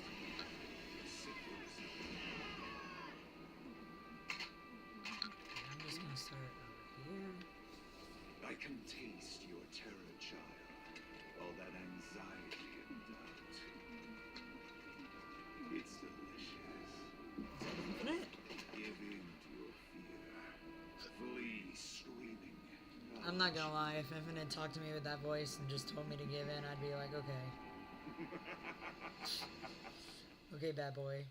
Knuckles, can you hear me? Rouge, Daddy Jackal with a ponytail? Like, come on. He's been better. They're getting ready to banish him into space. What? You can't be serious! Eggman's been keeping Sonic alive all this time. He's been waiting to show him his completed empire before banishing him. Torturing Sonic just to pass the time. Oh, that's low, even for Eggman. Eggman got wind of our rescue plan and is moving forward with his plan ahead of schedule. The clock is ticking, boss. But we don't even know where he's being held captive. Yes, we do. Eggman rebuilt the Death Egg. That's where he's keeping Sonic. The Death Egg? Oh man, that's not good. None of this is good, Vector. That's why it's called war. That's why it's called You war. all know what to do. Let's go get Sonic.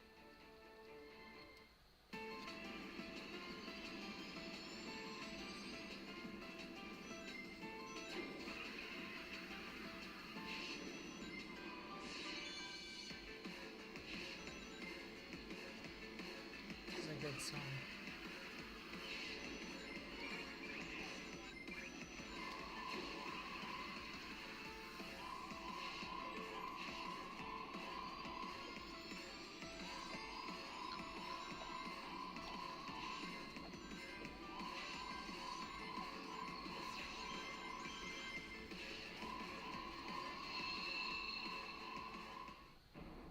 This is the end, Sonic.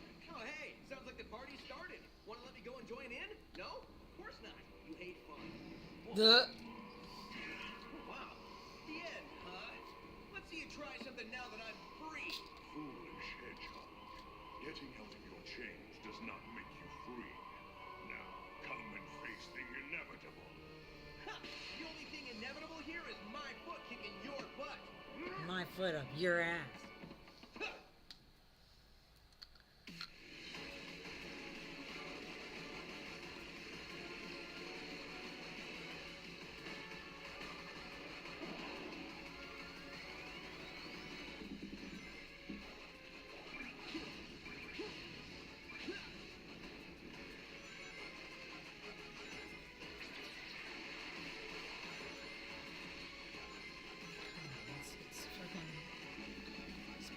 this? Why is this taking so long? Come on.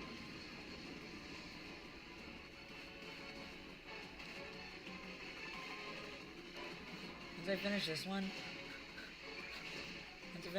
I'm gonna put the big gym line around the other ones, just in case, you know, just in case maybe someone will come over and help.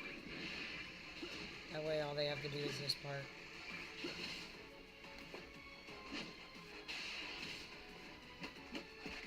And also that way, I know how much of the 30 size gems I have to maybe fill this in. Because originally I was going to use more of them on the outside, but I don't have a lot. So I figured I'd use them actually instead on the inside, where that's not as visible. It's that sound again. Whoa, it's not time for thinking, it's time for running. God, Sonic.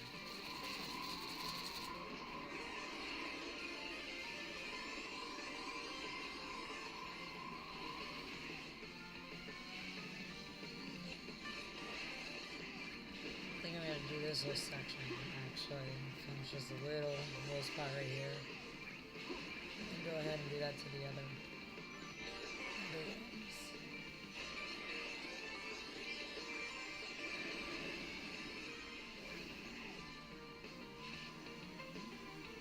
I also think I'm gonna get off of TikTok because this is just nobody's doing anything.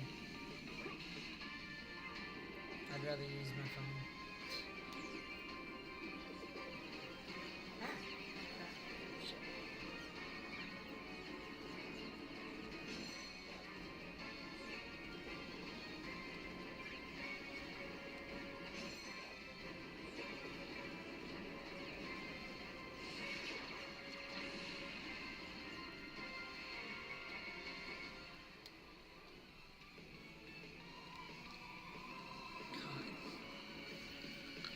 Okay. Wait, I need this. See, this one still feels a little green. Easy there, everything's cool. Are you here to rescue me? Can't tell you how much I appreciate it. It's been a while since I've seen a friendly face. Hey, rookie, you still in one piece? Oh, sure. Don't even bother asking how I am. Amy? That's not what I wanted. Is there an exit around here? I want to get out.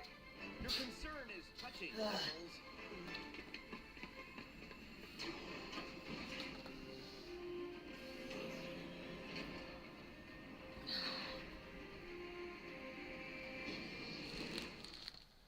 Sonic, finding you alive is the best news we've had in months. And here's the bad news. Our intel indicates Eggman's got a weapons factory in Green Hill, pumping out munitions for his war effort. Like, A factory? they're different colors, but I feel like it's just 'cause I don't feel like an extra layer of yellow is technically gonna make it Look, Sonic, I know you just got brighter. back, but we're spread thin. Can you take care of this? We need that factory Plus, I'm in using Green yellow Hill gems. destroyed. We'll take the rookie So- with you. You sure about this? The kid was shaking like a leaf. I'm gonna the do whole this time little we were at the scene death egg. part. That's because it's cold in space. The factory is nice and warm. It will be when it's burnt to the ground. Sonic, you take the lead.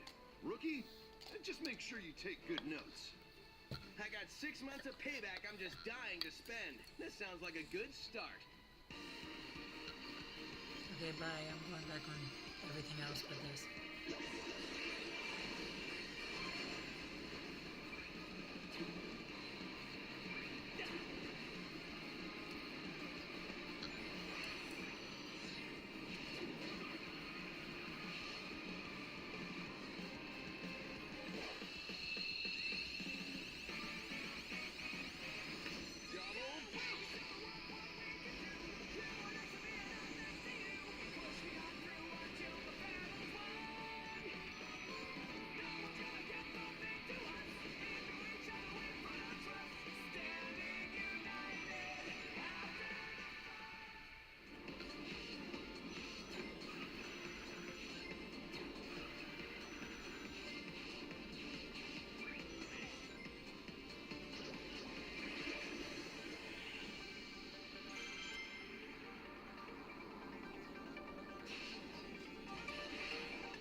Something is attacking inside the mystic jungle. Silver is fighting him, or it, or whatever. Just hurry! Guys, it's him! I'm looking forward to a second round with this guy. Dang, that looks dope.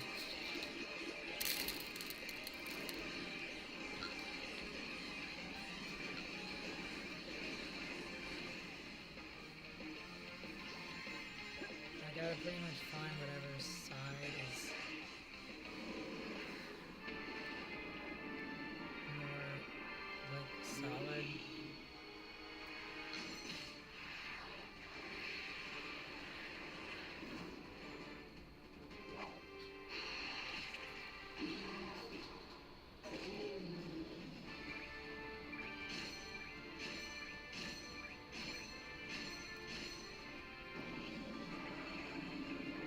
It seems like this side is better. This wasn't part of my agenda, but I'm always happy to crush a hero. It keeps the rebel in line, shows them that there is no hope. Does anyone but you believe your lies? So pretty much put it on the ridge. Damn, Silver. Time to tag out, Silver. I got it from here. Well, look who's back from the dead. The little blue savior. But what's that I smell? You reek of fear. Glad to see I left you impression. That's not fear. I ran all the way over here. And you haven't left an impression. I don't know anything about you, not even your name. You may call me infinite in the brief moments that remain to you. Oh, great. See, infinite? Now we're getting to know each other. So, what's your favorite color? Do you like long, romantic walks on the beach? What's the source of your power? You can skip the first two questions if you like. The source of my power is not yours. Sorry, but you've just got to share the secret of your power with me. I insist. You're insisting. Whoa. Whoa, whoa, whoa, I'm gonna make it whoa. thick. You okay?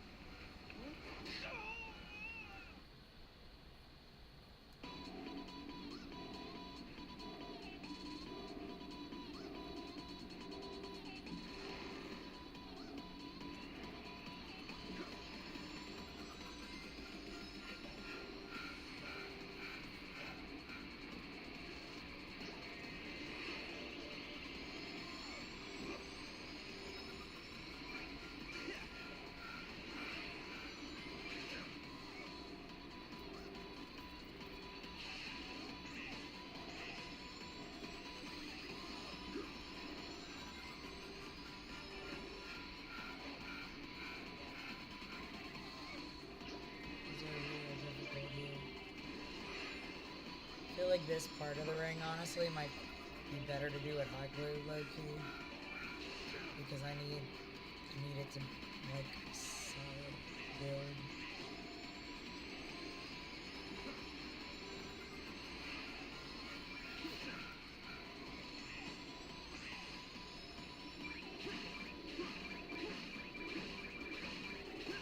Impossible. Your abilities exceed your previous data.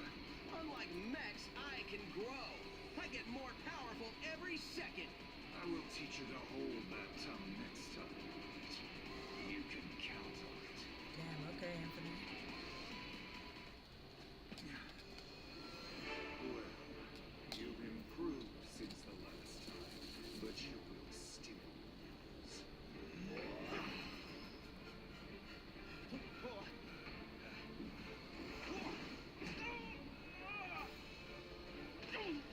As I predicted, you're not even worth the effort to finish off.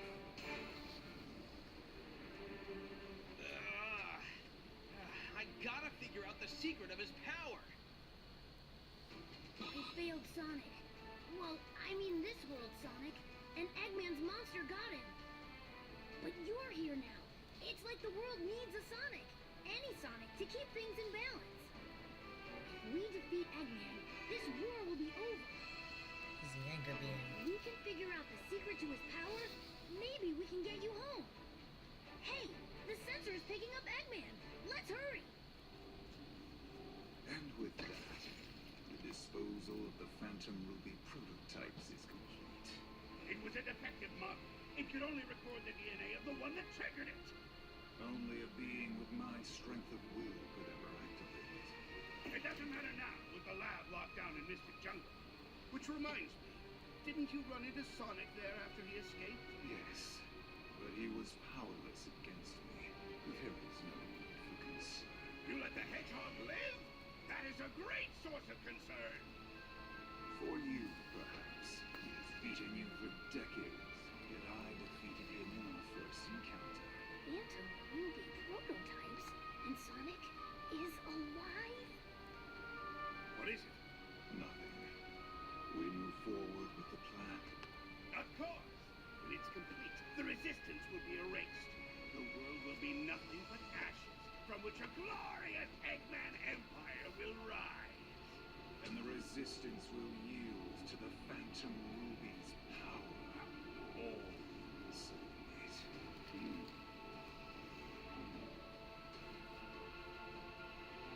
What? You? I don't have time for this.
It wouldn't be a challenge to crush you here, anyway.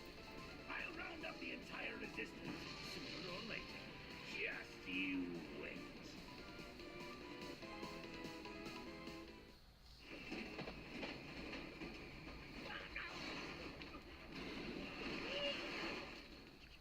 Yeah!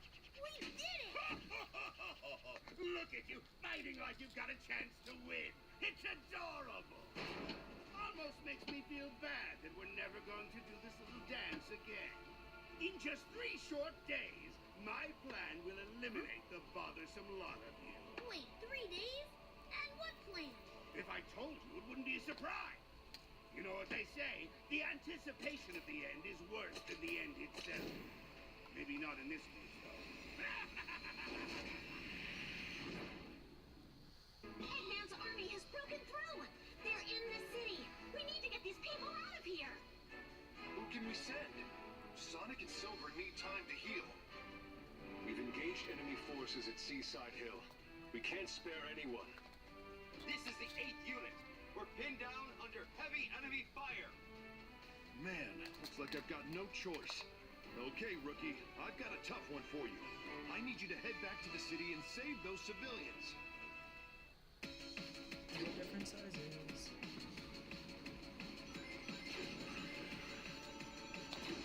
Why are the tiny ones?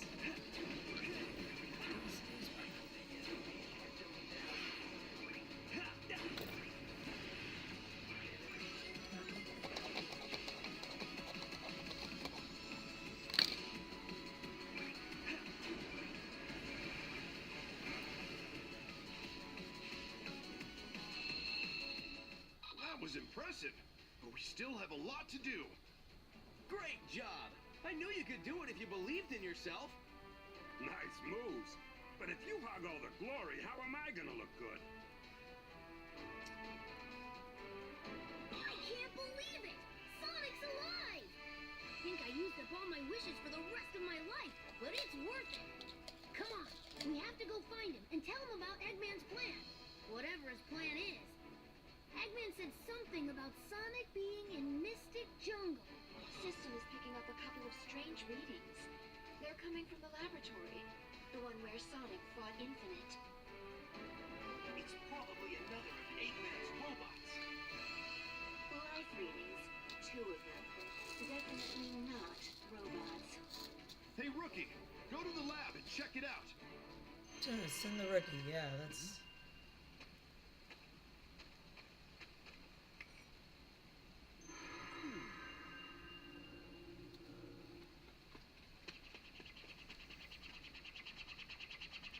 Have we met before? Sonic! Tails! I was so worried. I thought you were... You worry too much. Look, I'm perfectly fine. It's been generations since I've seen you. You okay? Good news is you're safe. The bad news is Eggman said he had some plan that will destroy us all in 3 days. 3 days, huh? Well, a lot can happen in that time. Eggman said when the plan is completed, we'll all be wiped out. I don't like the sound of that.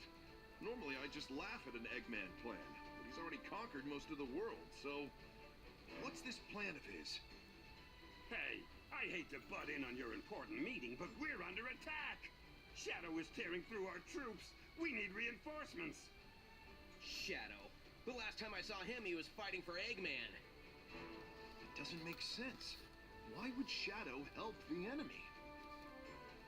Perhaps he's being controlled by that strange power. Whatever it is, I'll figure it out.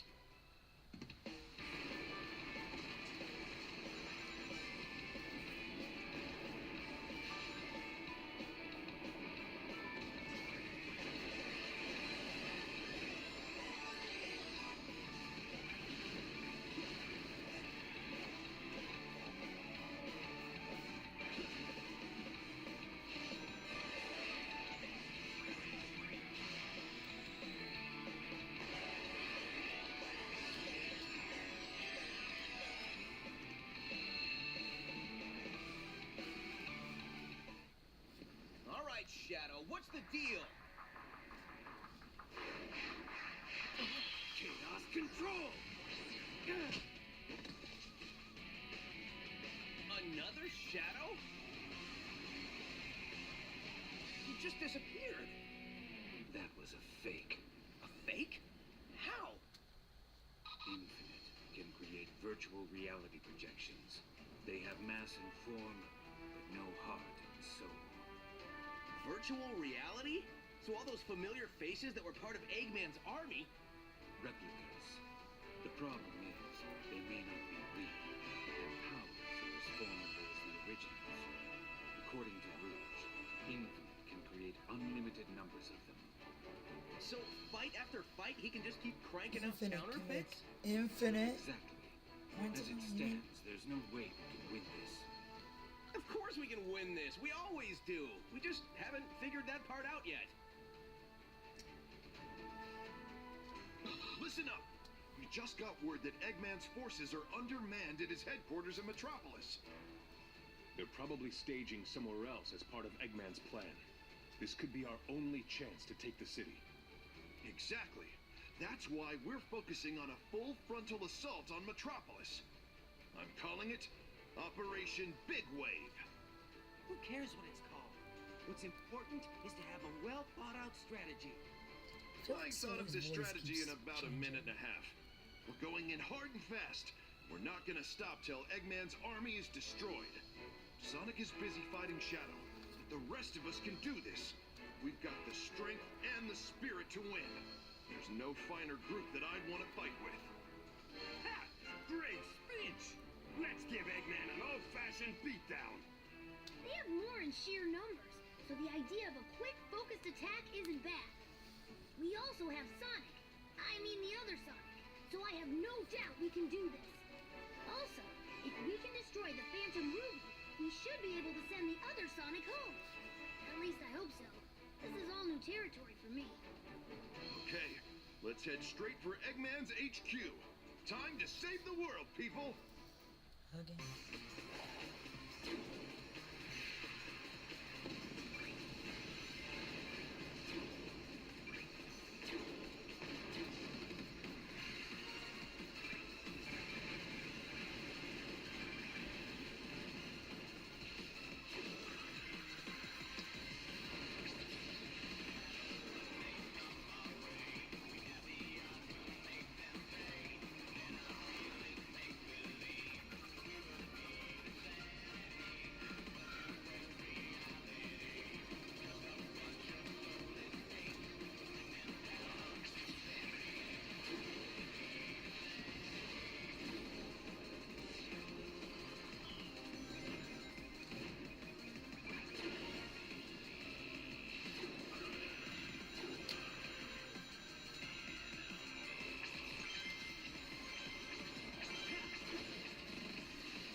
More ants to crush.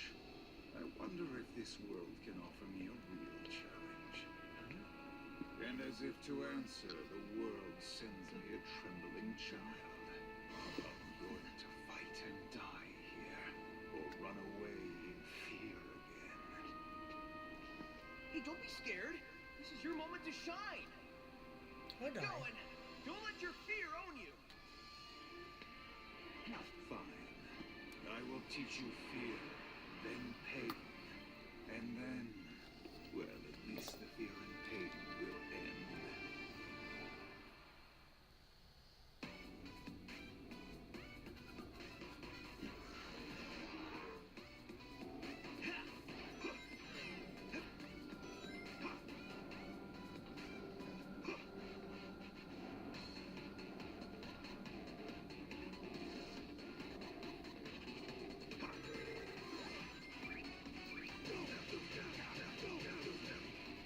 Damn.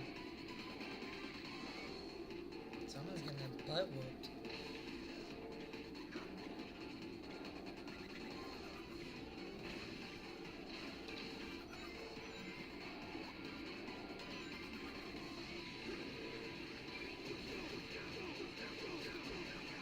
You've put up quite a fight. I underestimated just how desperately the fiend clings to life. This is really thick glue right here, so I need to cover it quick. I remember you. You ran from me before. You survived then, but you throw it all away now. Kill it. This will be goodbye.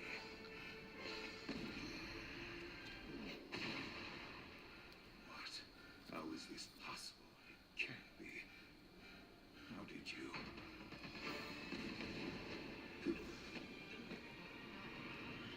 No matter. They have only 2 days left. Let them contemplate the inevitable until I end this once and for all. Things were going well with Operation Big Wave. Then everything fizzled out when that Phantom Ruby kicked in. That fake shadow was created using the Phantom Ruby's power, right? Even if it's a virtual reality projection, it's as strong as the real shadow. Rouge, have you found the intel I was looking for? No, not yet. But I have reports that Eggman's database is located at the chemical plant. If we can check that out, we might find something there. So how are we verifying what's That real sounds like a shadow? promising lead. We have to figure out the secret behind Infinite's power and virtual reality. Tails, can you handle this? Got it. I'll take Sonic, I mean the other Sonic, with me and head to the chemical plant. I think they should just call him Baby Sonic.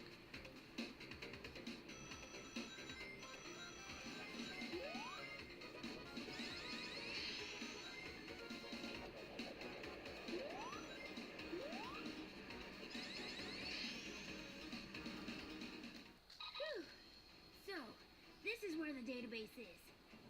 Hold on a sec while I access the data from this computer. Okay, failed battle plans, robot designs.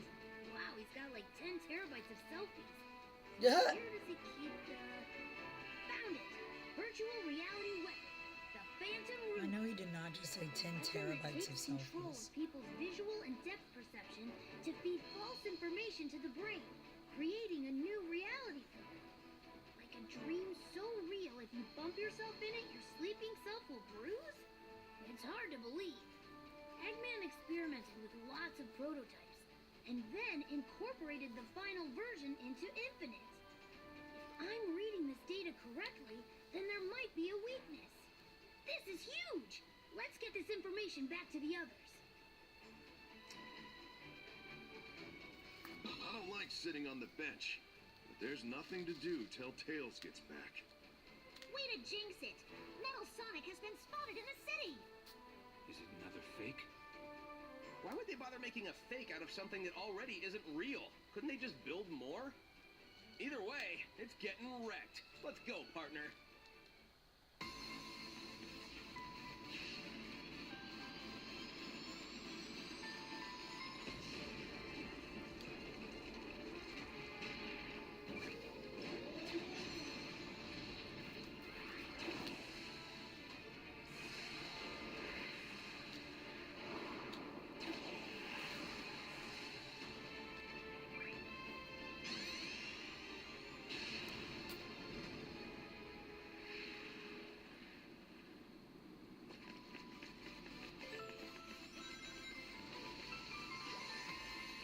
Positions I gotta get this thing in to get him this like inside is so dumb.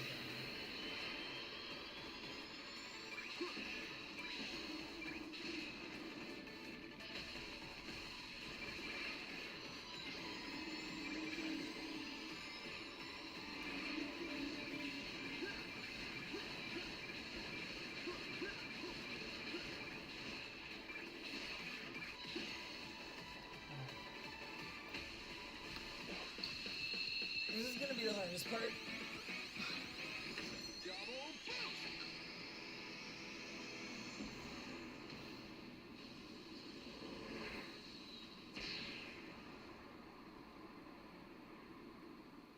Hey, that was great! We're like a well-oiled machine. Fighting a well-oiled machine. I got it, Sonic! I figured out a way to stop Eggman's Phantom Ruby. Great work, Tails. Based on these readings, the Phantom Ruby requires an incredible amount of energy, which only the Death Egg can provide. We simply stop the energy transfer, and boom! The Phantom Ruby is practically useless. Simply? Last I checked, the Death Egg is a heavily fortified, well, Death Egg. True, but I came up with a plan. First, we distract Eggman. While he's not paying attention, we use the chemical plant computer to hack into the Death Egg's weapon systems and shut it down. With no weapons, destroying the Death Egg will be a piece of cake. No Death Egg means the Phantom Ruby is nearly useless. Well, you know, it's just crazy enough to work. So, first we need a distraction. I'm on it.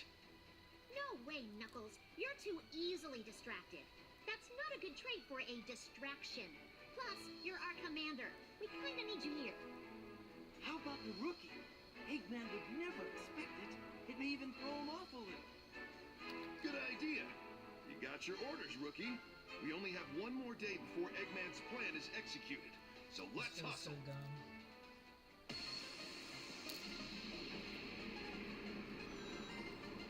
I'm trying to keep this side.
rookie doing with the distraction? Well, so far so good. We might have to stop using the nickname Rookie if the kid keeps this up. Next, we've got to get to the computers at the chemical plant and shut down the Death Egg's weapon system. Perfect. I've been waiting for my turn to bust some heads.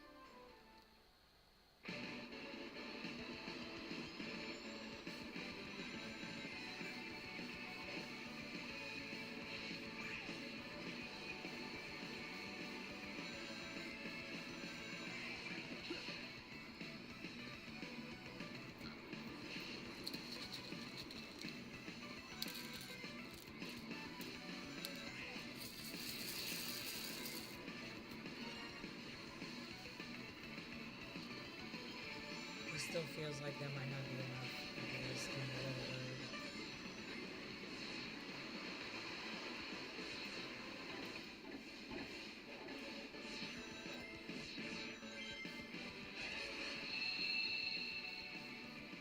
The Death Egg's weapon systems are down.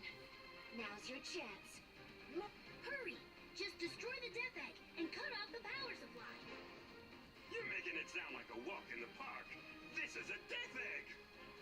Don't sweat it. The other Sonic has this under control.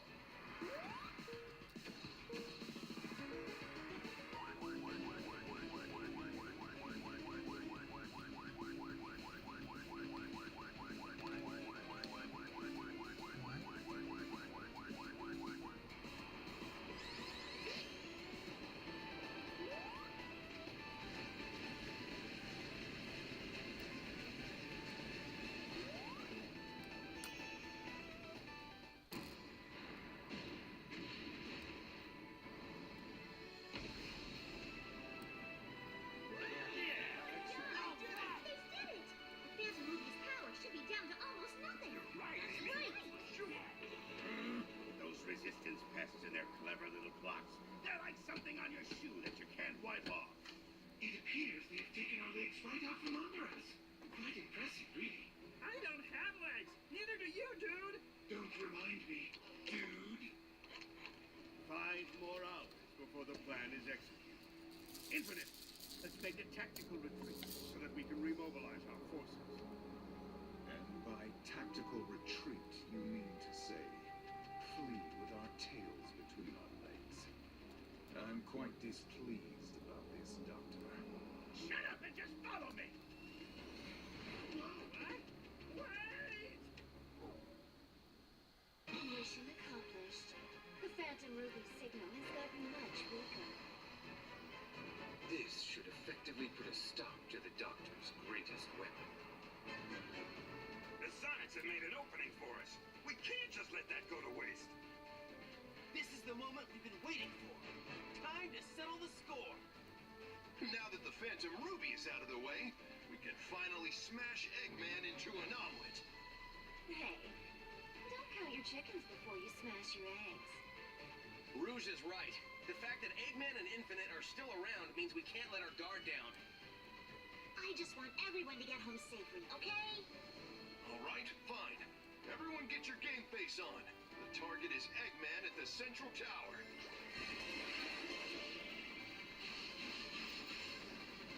This feels so silly.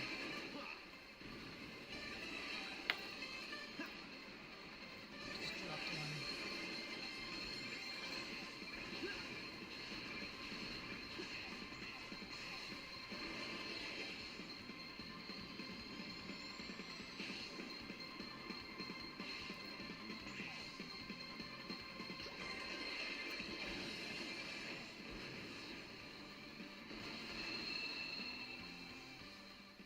Welcome, Sonic.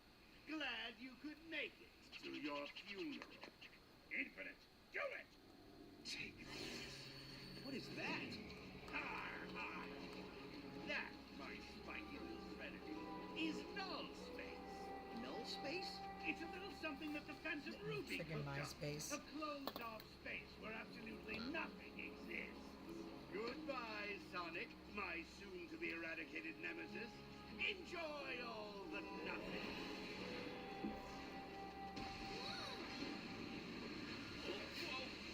Whoa.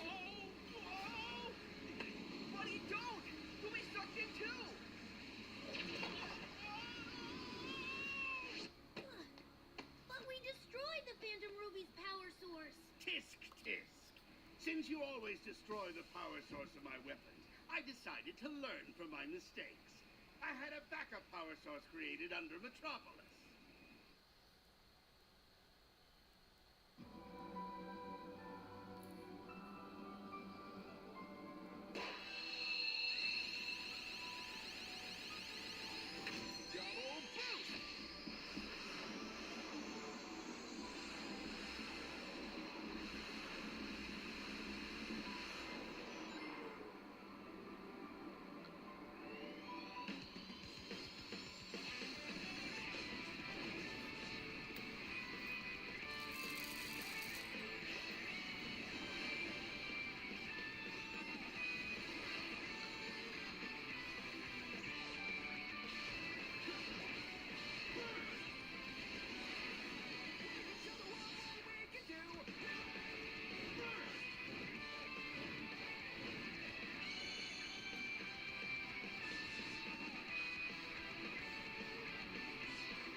Excuse me, boss?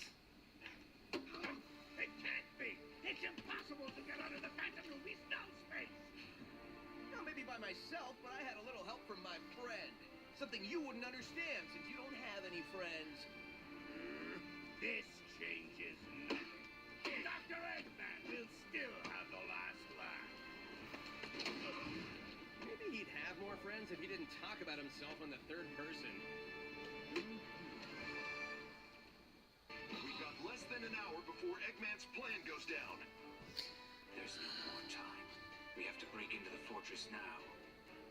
Indeed, this is it. Our last opportunity to bring peace back into the world. But when the battle ends, we'll have to part with Sonic. I mean, this Sonic, won't we?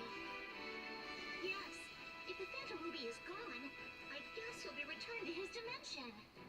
Thank you for everything, Sonic. I'll never forget what you did for us. Save the sentiments for later. This is not over yet. We still have a battle to fight. Exactly. This is our last chance. Give it everything you've got. Let's go! Go! Every time one of the big gems fly, it literally just disappears.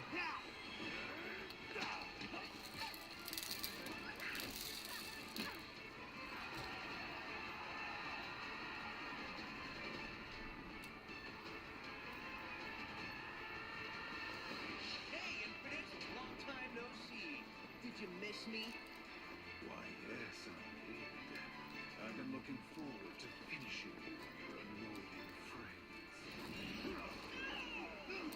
I trust you're all ready for oblivion. If you're not, oh well.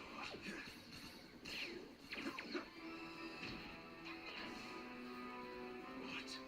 Who dares? Target reconfirmed. Extermination mode initiated. Payback inevitable. Omega, you've joined us? Awesome. Is there no end to this annoying insect? I will burn your resistance to ashes, and you along with it.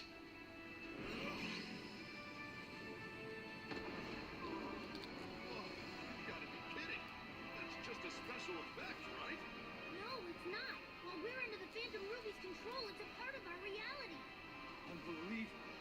What chance do we have against that? The sun will fall upon you all. Boom. The end. Your pathetic lives are over.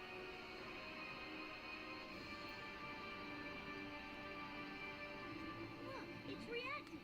Eggman said something about the Phantom Ruby prototypes. Let me see. Whoa, it is! He said the Phantom Ruby prototypes only react to the person be you, buddy. Your courage and heroism are probably what triggered it. Just maybe, if you use this, it can make that sun disappear. I like the use of the ambiguous buddy for the player character.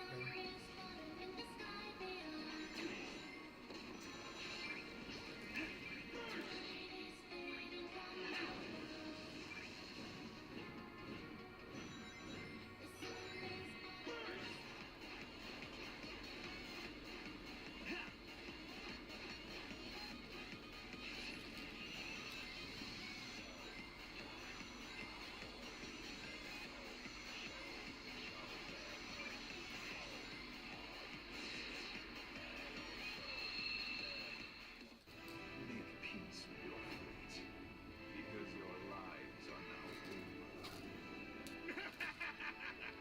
3, 2, 1.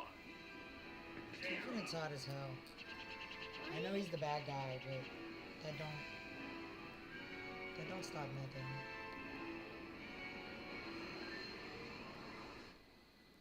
The sun! It's gone! What? What just happened?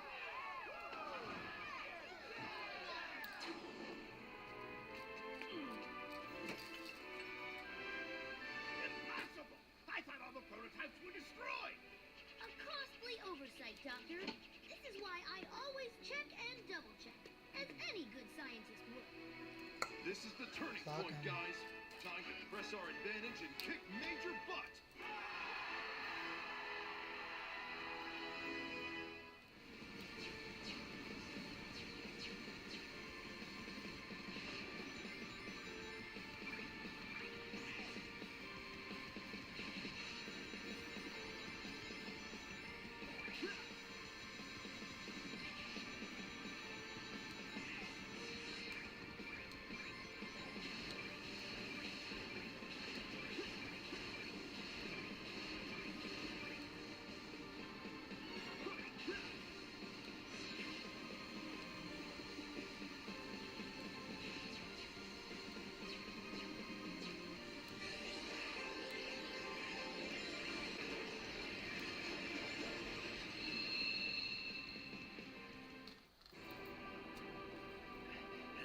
Pathetic little hedgehog. Even with the Phantom Ruby weakened, I still have enough power to smash you into blue jelly.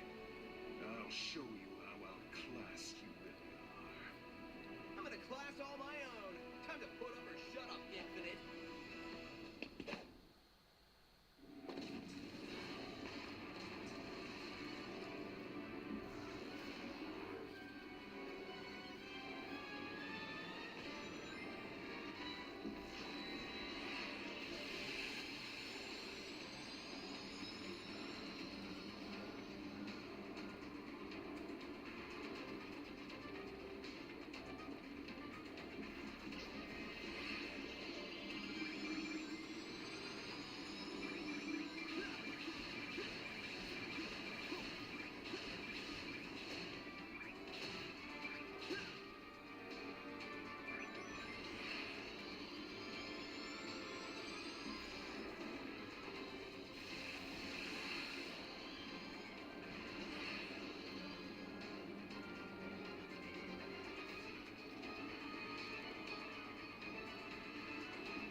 I need to do a lap.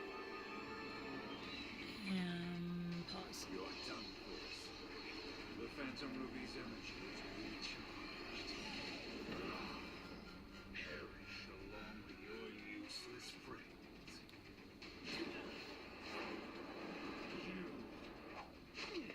My friends got me this far, and together, we're gonna win.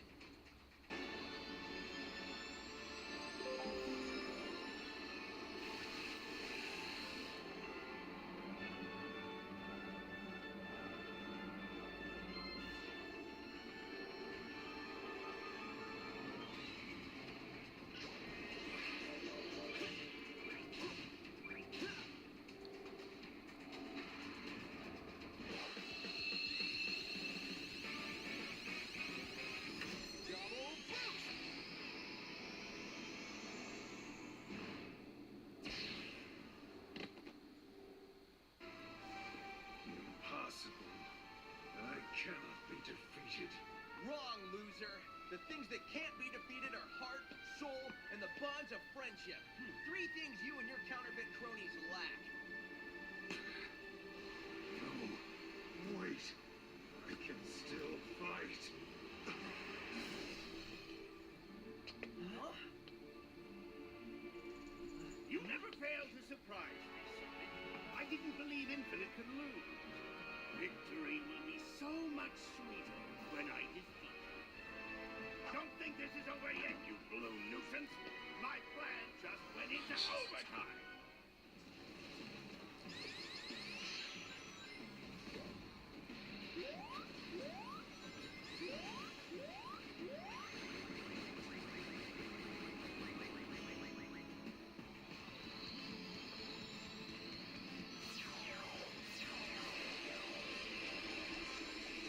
Alright, back to the timer. Okay, I did the inside, I did the outside, and then next ring.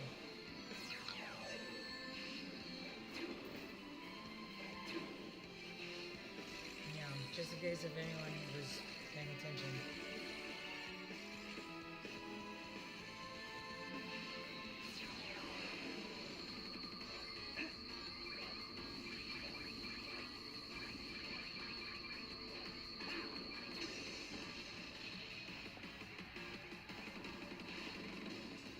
The outside's way easier to do than the inside.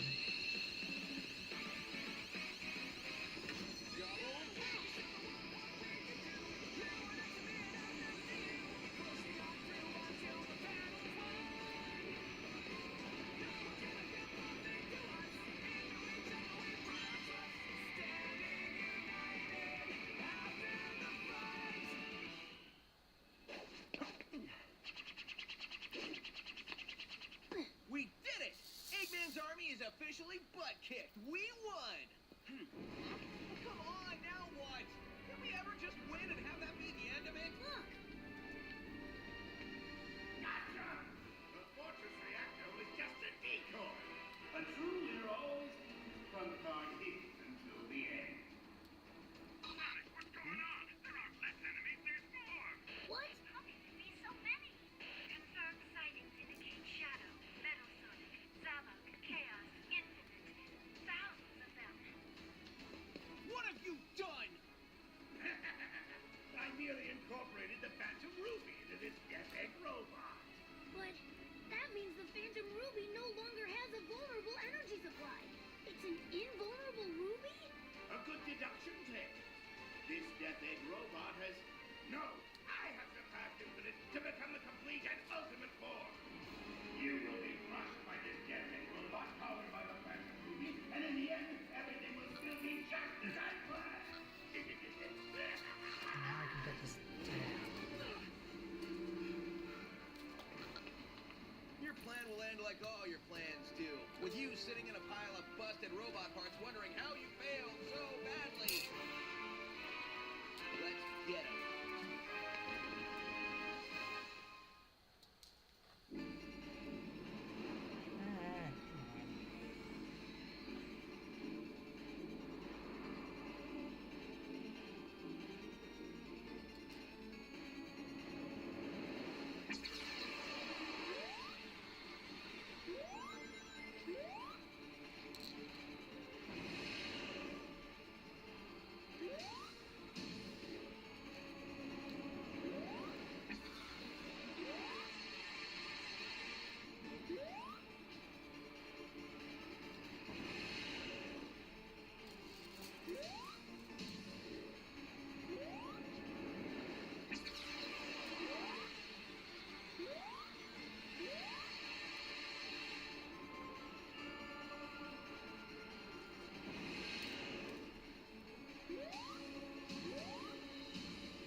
mess up the inside.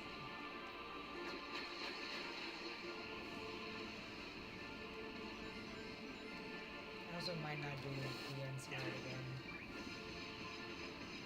I'm gonna do the out, like do the little seam and the outside rings, and then see where we're at with the gems.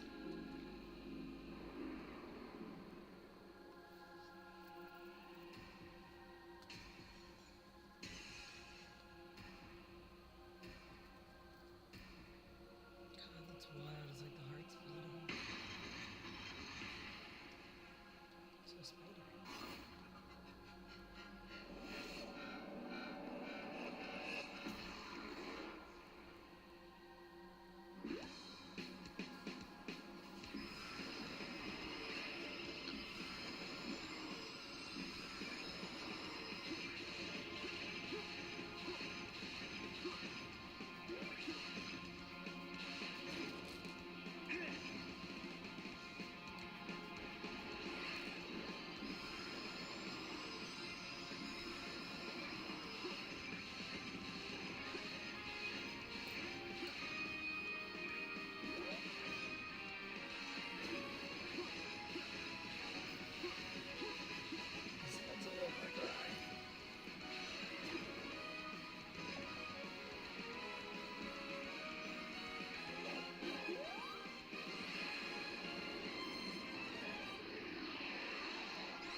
For real this time? Like, for real this time? Goodbye. Get home safely, Sonic. And thanks for everything. Yeah!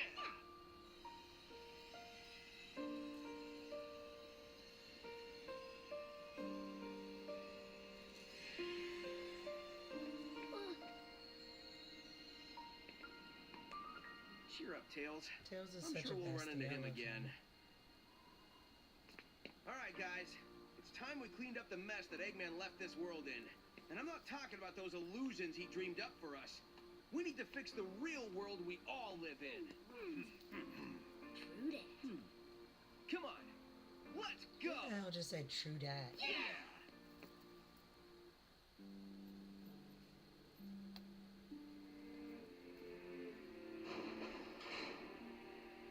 Finally, an end to this endless battle.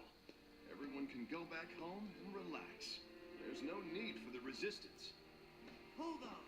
There's still a lot we need to do. We're just getting started. Huh? What, you're leaving us? There are others who need your help. But okay, I'm not gonna stop you. Man, the first time I saw you stumbling around, I had no idea you could pull this thing together and see it to the end. I've changed my mind about you. I knew you'd come through, rookie. Well, I guess you're not a rookie anymore. You did good out there. It's not like you just waited till the last minute to come in and act all cool saving the day. Our battle is done, and our resistance has come to a conclusion. We'll be friends forever. A single person cannot restore the entire world. We have to work together and make a diligent effort.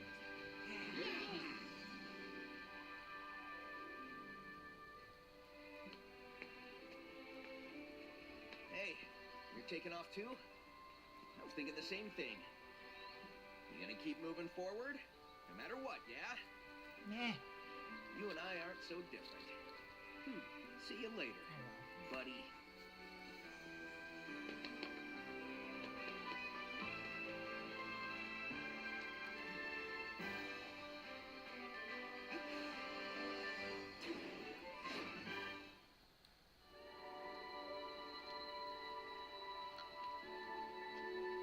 take away from this? Infinite's hot.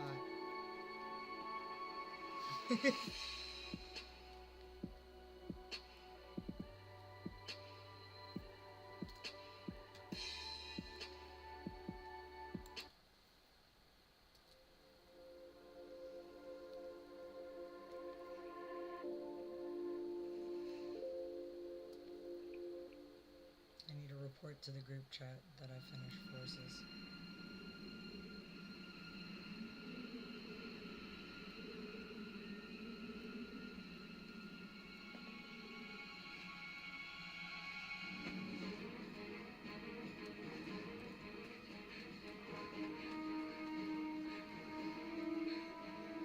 Now what game is it starting from? Sonic and the Black Knight? Nice!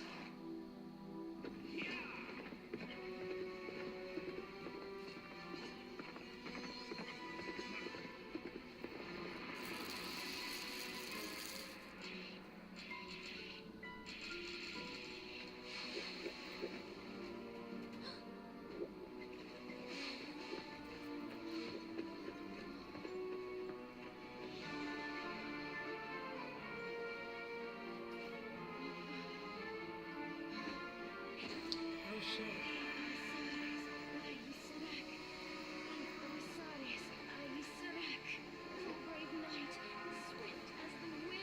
I just got offered to do a show tonight, but I don't know if I should. Like I already skipped the parade to make up for some lost work time, but like I still have a lot of stuff to do. And I don't really feel like getting all dressed up this last minute.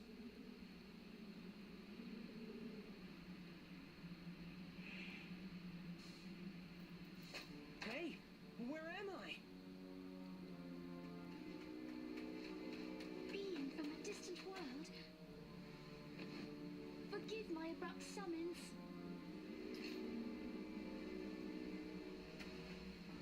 Aha!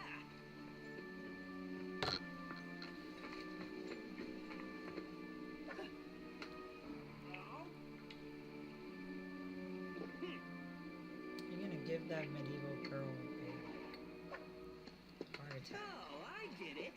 No problem. I'm used to stuff like this.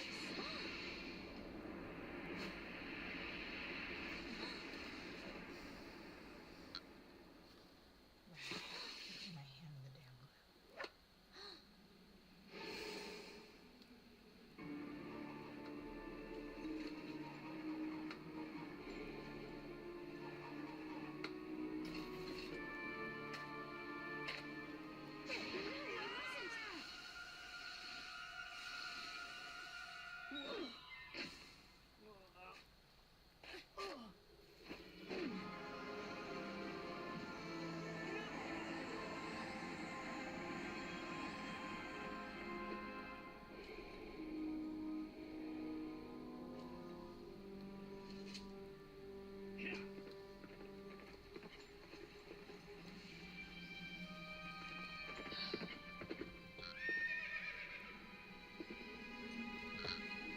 I shall give chase. Spread out and go after them. Slay them on sight.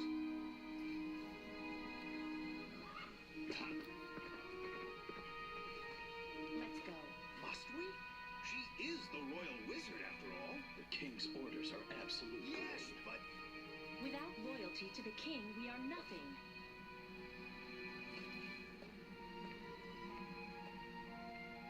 Still, the king, he has changed. And this kingdom.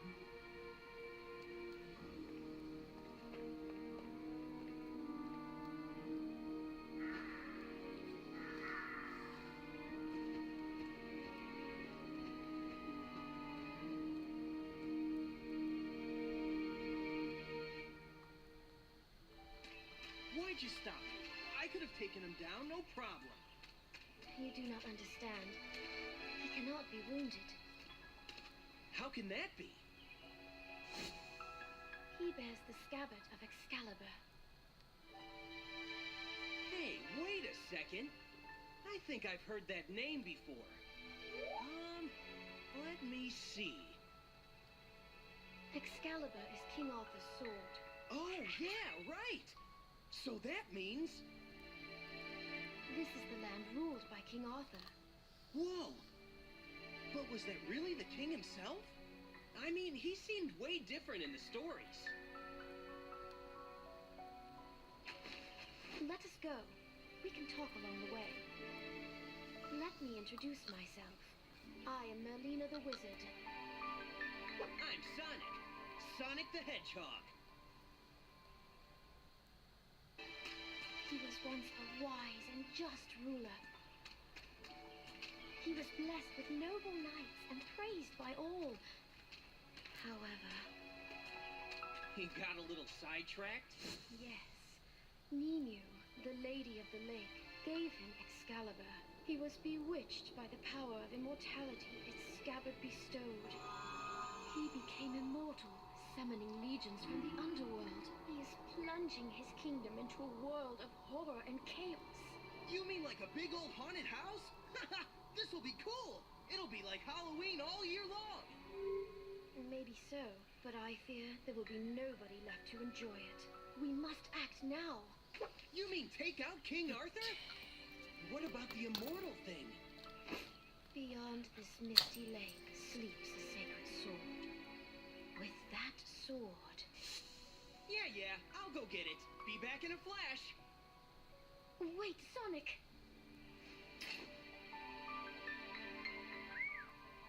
Good luck.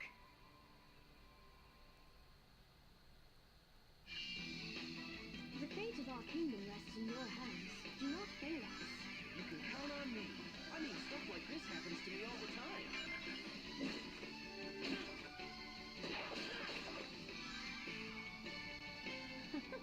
Very well. Why don't I prepare something a little more challenging? Behold, the ruler of this lake, the Mist Dragon.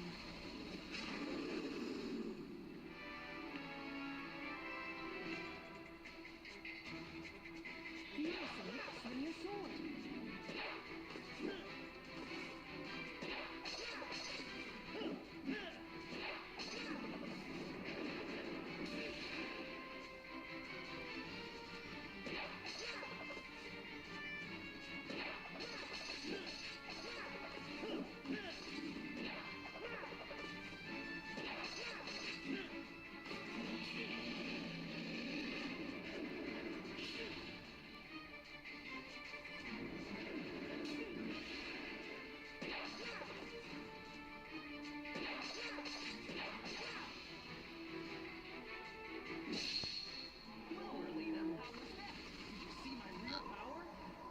That was amazing. Defeating the Mist Dragon like it was nothing. The mark of a true knight.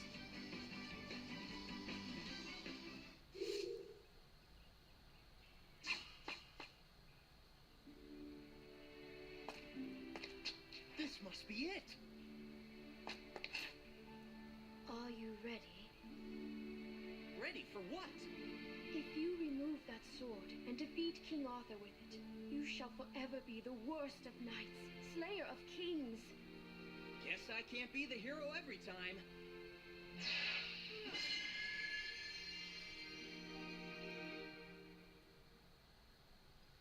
The sacred sword. It goes by the name Caliburn. It's kind of sorry looking. Fool! You are the chosen one. You are but a squire. Oh yeah? Says you. The sword has a mind of its own. It selects its bearer. Yeah, well, it's got a pretty smart mouth on it for a sword. The impertinent one is you, knave. Brace yourself, or I shall train you until you are worthy. All right, Professor. Work your magic.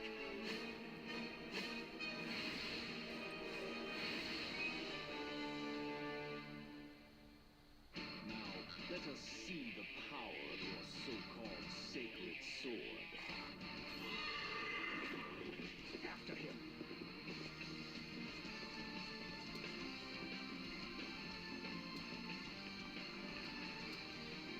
Remain calm.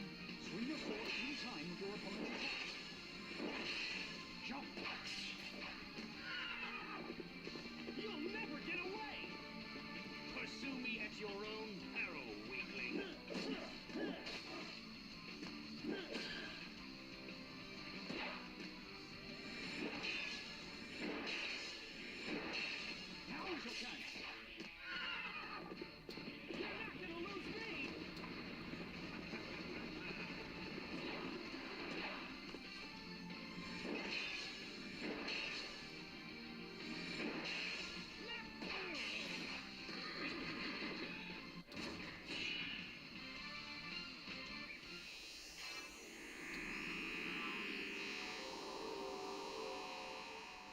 This could go on forever.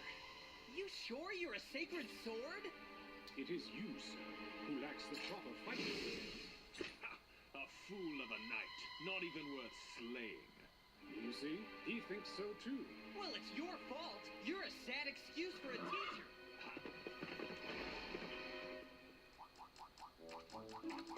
For as long as he bears that scabbard, we may never be able to defeat King Arthur. So what are we gonna do? You must ask the scabbard's former owner how to hinder its power. And who would that be? Ninu, the Lady of the Lake, the one I mentioned earlier. What are we waiting for? Let's go pay her a little visit. I fear it may not be as simple as that. What do you mean? You shall see for yourself. Onward, my young knave. Stop calling me Knave! I'm Sonic the Hedgehog! Very well then, I shall call you Knave the Hedgehog. Whatever, you oversized letter opener. I suppose something must be done about this. What are you talking about?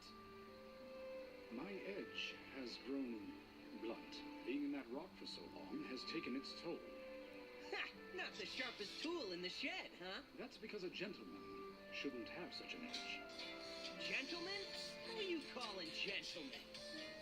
Seek out the blacksmith in the castle town. I must be presentable when we meet the Lady of the Lake. What are you gonna do, Merlina? Merlina? Hello? Why do flowers bloom, knowing they are destined to wither? Huh? Their time of beauty is so short-lived.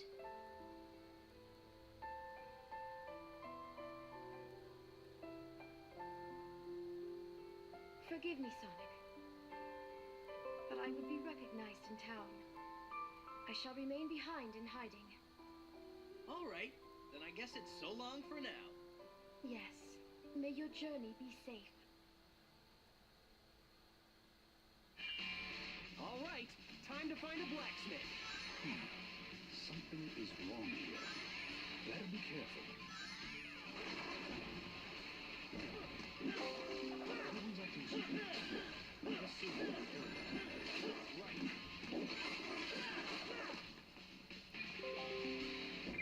Are you okay? It's me. Enemies around.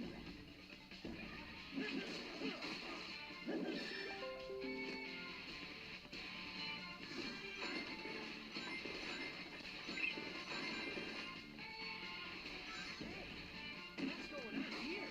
It appears to be more than just a battle.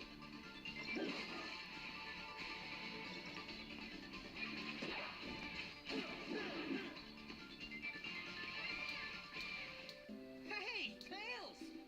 No, it can't be. This is the smithy, right? It sure is. Welcome, Sir Knight. He is no knight. At least not yet. Says you. What a magnificent sword! I've never seen one that talks before. Oh, it talks all right. I know a fine blade when I see it. I am a blacksmith after all. Great. Think you could sharpen this dull piece of rust? Fool, it is you who is dull. Of course I could.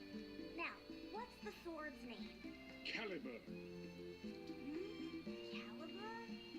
Where have I heard that name before? Sorry, but could you speed it up a bit? We're kind of in a hurry. Sure, leave it to me. If I'm not mistaken, the Lady of the Lake lives somewhere up ahead. Wherever it is, I'm sure it's great. Just keep... Hey, this could be helpful. Let's hitch a ride. A wagon ride wouldn't be bad. Following, huh? Looks like I can get them when they jump.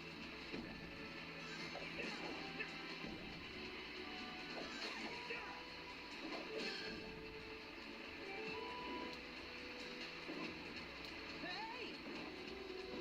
It's all right. We're following the road. Whoa!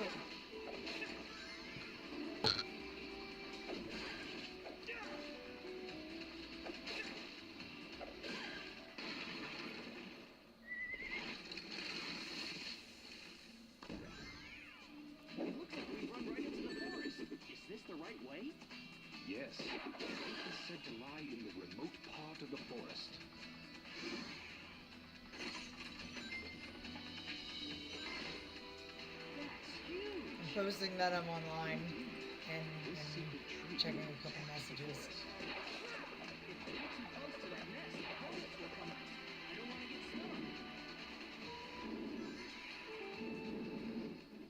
I have found you, apprentice knight, enemy of my king. Who the heck are you? Shadow? I am Lancelot, Knight of the Round Table. I challenge you to a duel. Some things never change. What do you mean by that? Nothing. It's just that he looks like trouble. What shall it be? Will you abandon your sword and flee? Sounds good to me. Fool! A knight never flees a foe. May I have your name, apprentice knight? He is Knave the Hedgehog, and he accepts your challenge. Hey, wait just a second here. Very well then. Brace yourself, Knave the Hedgehog. Now we shall see what you can do.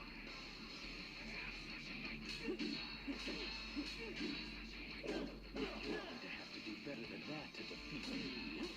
He is powerfully undefeated. Oh yeah? Well, I don't plan on losing. You got that? Knave the Hedgehog. A fitting name, huh? Yeah! That was legitimate. That's only because he's still a squire. Alright, I've updated the group chat. I was far too careless. Wow. So he was one of the knights of the Round Table? The mightiest of all, and the closest to King Arthur. It was mere luck that enabled you to defeat him. If you say so. But why did you not deal him the final blow? Huh? Such sympathy is an insult to a knight. What's the big deal? Besides, I got this, didn't I? That is Arendite, one of the sacred swords of this land. Take good care of it. No problem. We're here.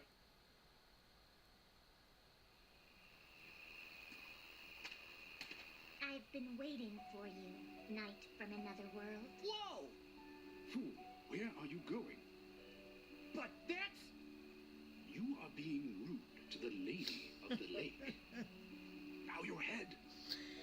I just had to update the group chat and be like, anyways, Infinite. I think I know why you're here. Infinite's hot as hell. It's about Excalibur. I get it.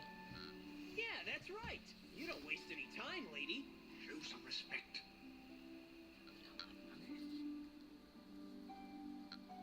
I'll tell you how to hinder the scabbard's power of immortality. I'm the one who gave it to him, so it's kind of my fault, see? But still. Still what? Whoever defeats King Arthur and takes his scabbard might end up turning out the same way, right? I see. So, I'm working on a set of Rhinestone would you like to hear them? Sonic rings. Sure, fire away. First, free the innocents from King Arthur's dungeon. Second, offer compassion to those in need. Third, defeat King Arthur's knights of the underworld.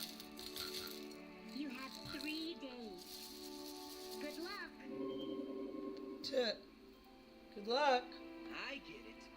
She's only gonna tell the secret to a true knight. Are you up to the task? This will not be easy. Ha! I'm the world's fastest hedgehog. Check it out. You'll be calling me sir before you know What's that have to do with you being a knight, buddy? It's close, but it seems you somehow made it. Too easy. Piece of cake. Do not let it go to your head, fool. What's wrong?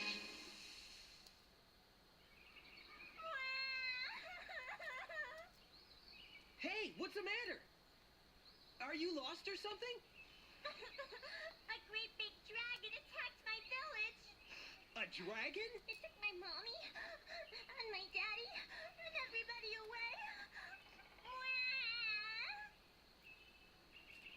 The hell? You know where the dragon is, kid? It's in the big cave at the bottom of that mountain. All right, I'm on it. Hell yeah. Thanks. Wait, don't tell me you're going off to slay a dragon now. Yes, we are. What of the ladies' tests? You will never make it in time.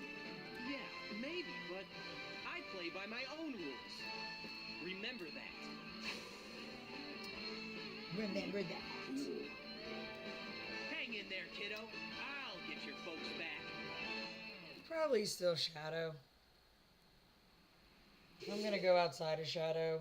I don't Silver. suppose you're I gonna really let me enjoyed by. Infinite. Ha! You look just like this knucklehead I know. I love Silver. Ho! You dare mock Sir Gawain, Knight of the Round Table? An act most unwise, my friend. Wait! I'm not trying to pick a fight with you.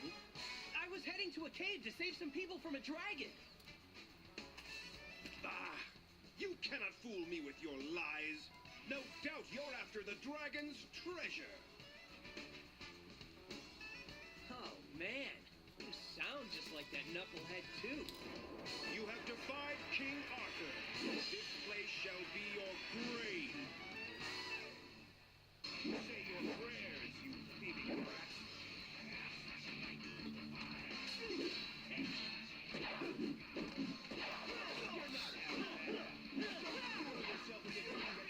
Did you hear that? No? Are you going to ramp up your attacks or not? You're right. You should stop playing around with me.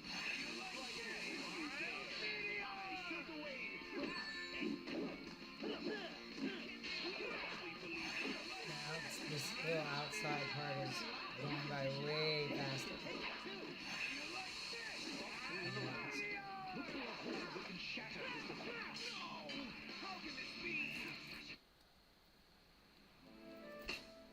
I love Silver though. To lose to a mere apprentice. I have been disgraced. Only death can remove this stain upon my honor. Give me a break. What's up with all this drama? Silence! Silence, I say! A knight who fails their king is unfit to live. Wouldn't you be Isn't failing there it more more to by being a killing knight us? than just serving a king? Huh? I'm out of here. People to save, you know.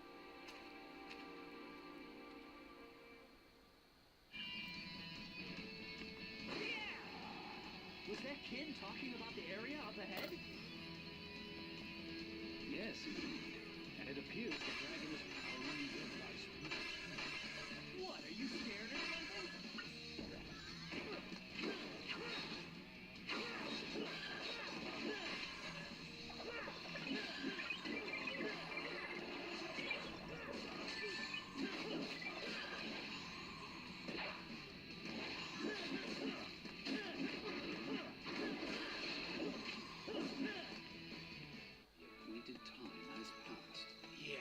Remind me. You've been waiting here the whole time?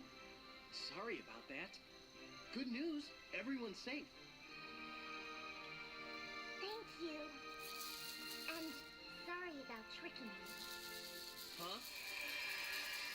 You have shown courage, Thought so. strength, and compassion. Huh? Then I shall show you how to blunt the power of Excalibur. 'Cause you're a true knight. yes! I see. So I have to defeat the Knights of the Round Table and collect the sacred swords? Yes, the 3 sacred swords combined with your caliber should dispel the power of So immortality that you protects already fought. Sounds like a walk in the Knuckles, park. so We'll see about that. Hey, come on! Isn't it about time you gave me a little credit? The remaining knight, Percival, is the Knight of the Grail. She's as strong as she is noble. One Lace? mistake could be your last. Don't worry! I've got one of the great sacred swords. Of course. It's about time you figured that out. I'm gonna make this look easy. She won't know what hit her. I've gotten pretty used to you, too. That is exactly what I told you not to do. Fare thee well, brave knight, chosen one of Caliburn.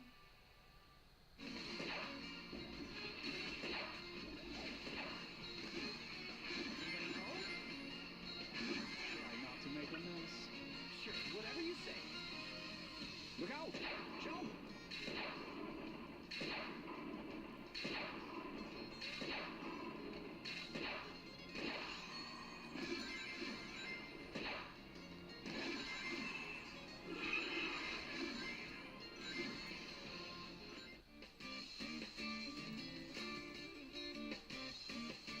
I am Percival, Knight of the Round Table, servant of King Arthur. State your name and your master, sir. I'm Sonic. Sonic the Hedgehog. I have no master, except the wind that blows free. Very well, Sonic, Knight of the Wind. Prepare for battle. Bring it on! Now I shall test your skill, Sir Knight. Oh, Knight of the Wind.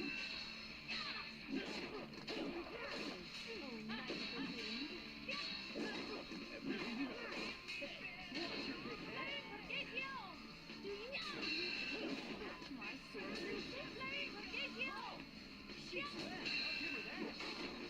I warned you that she was a formidable foe.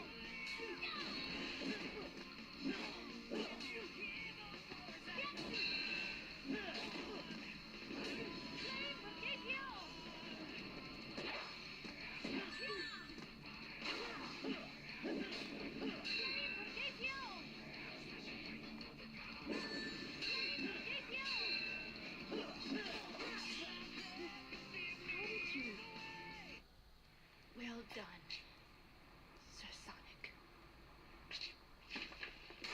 Percival! Yikes!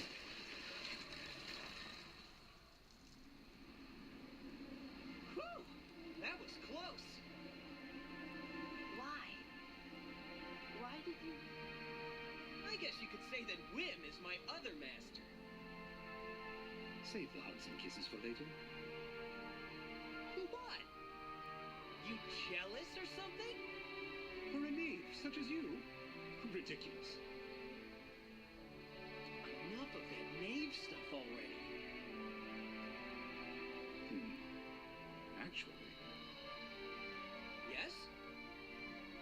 Sonic the Hedgehog, you have mastered the code of chivalry. This day forth, you shall be Sir Sonic, Knight of the Wind.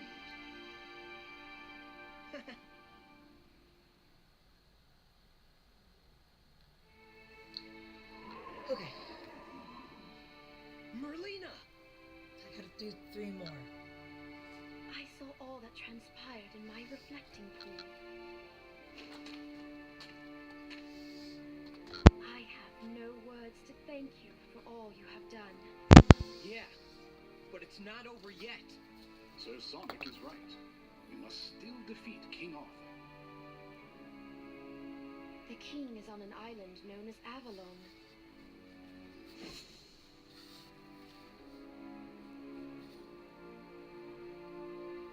You have become a fine knight. Oh, cut it out.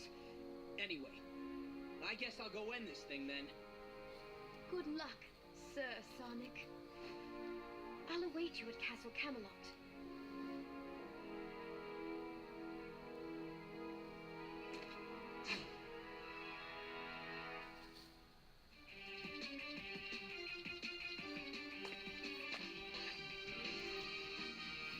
I'm Sonic the Hedgehog, Knight of the Wind. Let's settle this once and for all, King Arthur. It seems your impersonation of a knight has improved somewhat. I have you to thank for that. Then let us have another look at that unsightly swordsmanship. You're gonna be sorry you asked. This is it, old pal. Indeed. Give it everything you have. Only then will you prevail. Then bring it on, King Arthur! You shall break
cannot defeat me. Now, Sonic, the 3 sacred swords. Got it!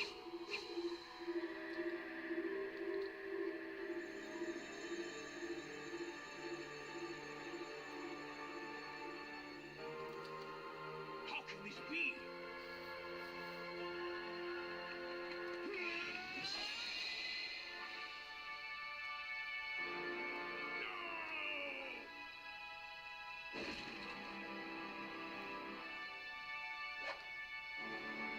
Yes! I did it! We did it?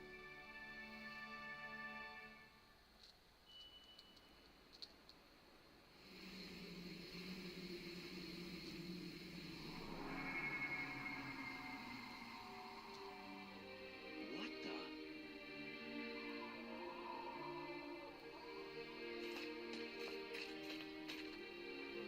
We have orders from the king.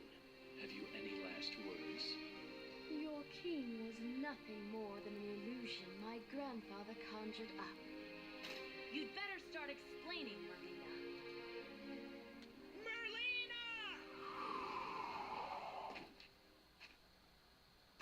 You!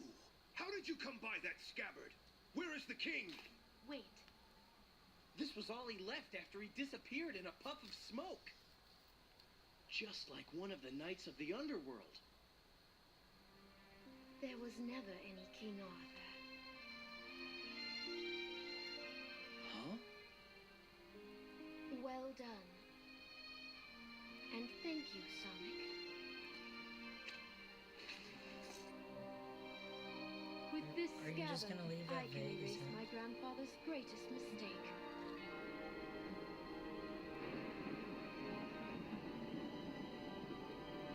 What?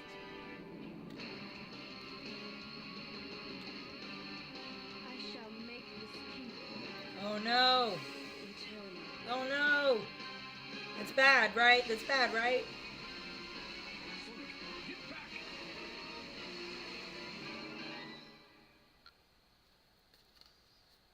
That's bad, right? Eternal anything is bad. Right?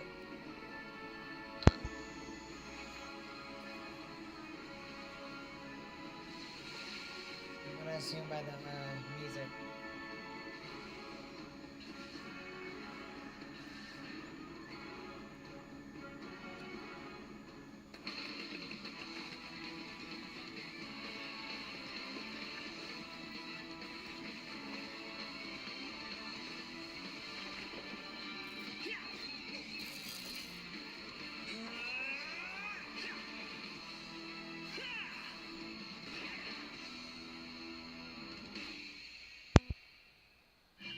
Ah! The castle's collapsing!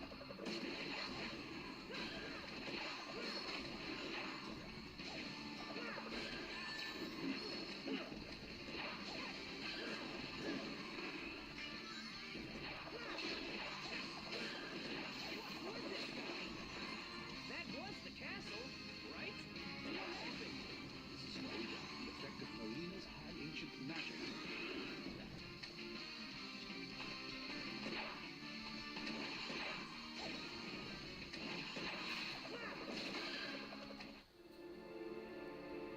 So, it was all part of Merlina's plot. It keeps spreading. It's only a matter of time before the kingdom is consumed. The Knights of the Round Table. Must we simply stand and watch our kingdom's ruin? Gawain. What? Are you gonna give up just like that? Is that the best that chivalry of yours can do? I don't think they understand what the word chivalry is supposed to Listen, mean. it's like I said before. Isn't there more to being a knight than serving a king? Sir Sonic is right. And there's still time if you act now. You wanna explain? Use the sacred sword Act to form now! a barrier Pause around for the 5 castle. seconds.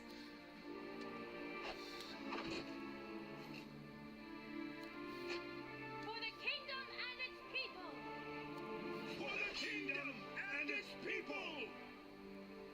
counting on you. Sir Sonic, what will you do? Once the barrier's up, I'll look for a chance to jump in.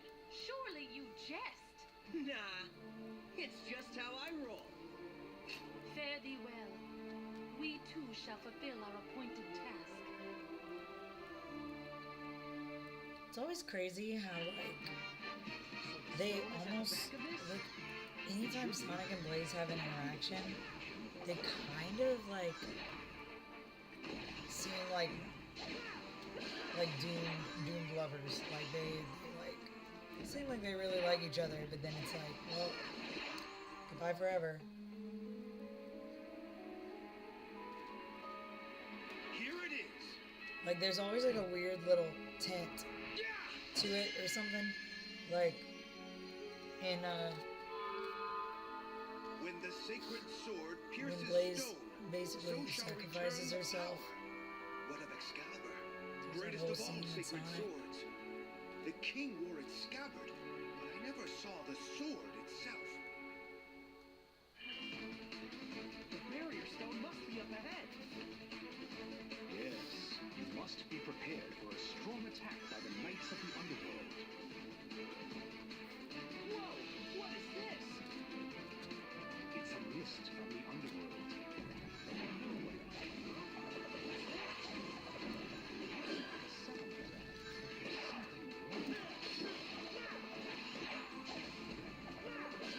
What is this place? My tummy growling. That like never happens.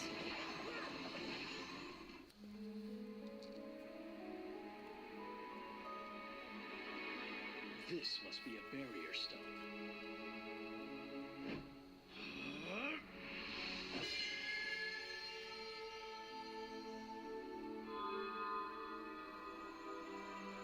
This stone is but part of the ring that sealeth the Dark Hollow. Dark Hollow? What is Merlina up to now? Here we go, Doughblade! Fool!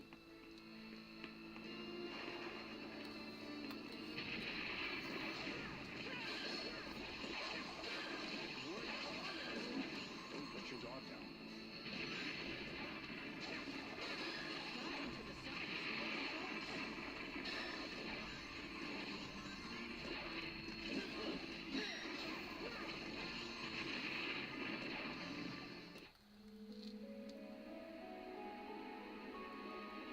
This must be it. Ha! I love Blaze so much. Our fate is now in your hands, Sir Sonic. A dragon slayer? Just our luck! We'll be fine as long as we don't disturb anything. Kidding.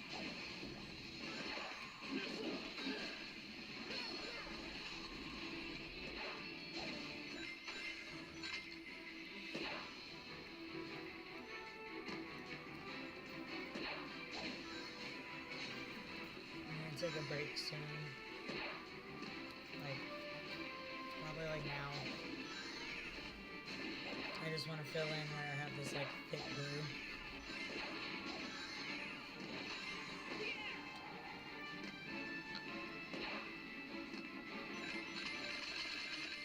Better brace yourself.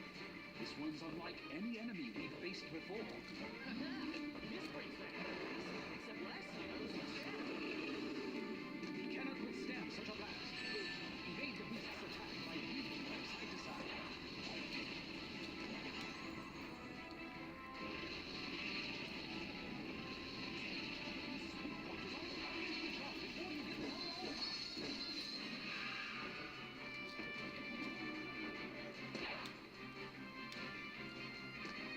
What's up with all that running around?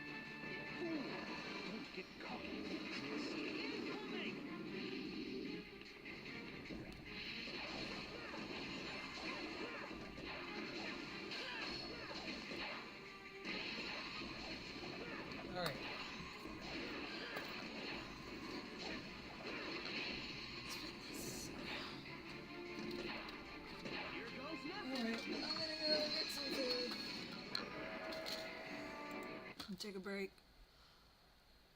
It's been 5 hours. Wow, it's been 5 hours. Yeah, I'm gonna get some food and take a little break. And then be back.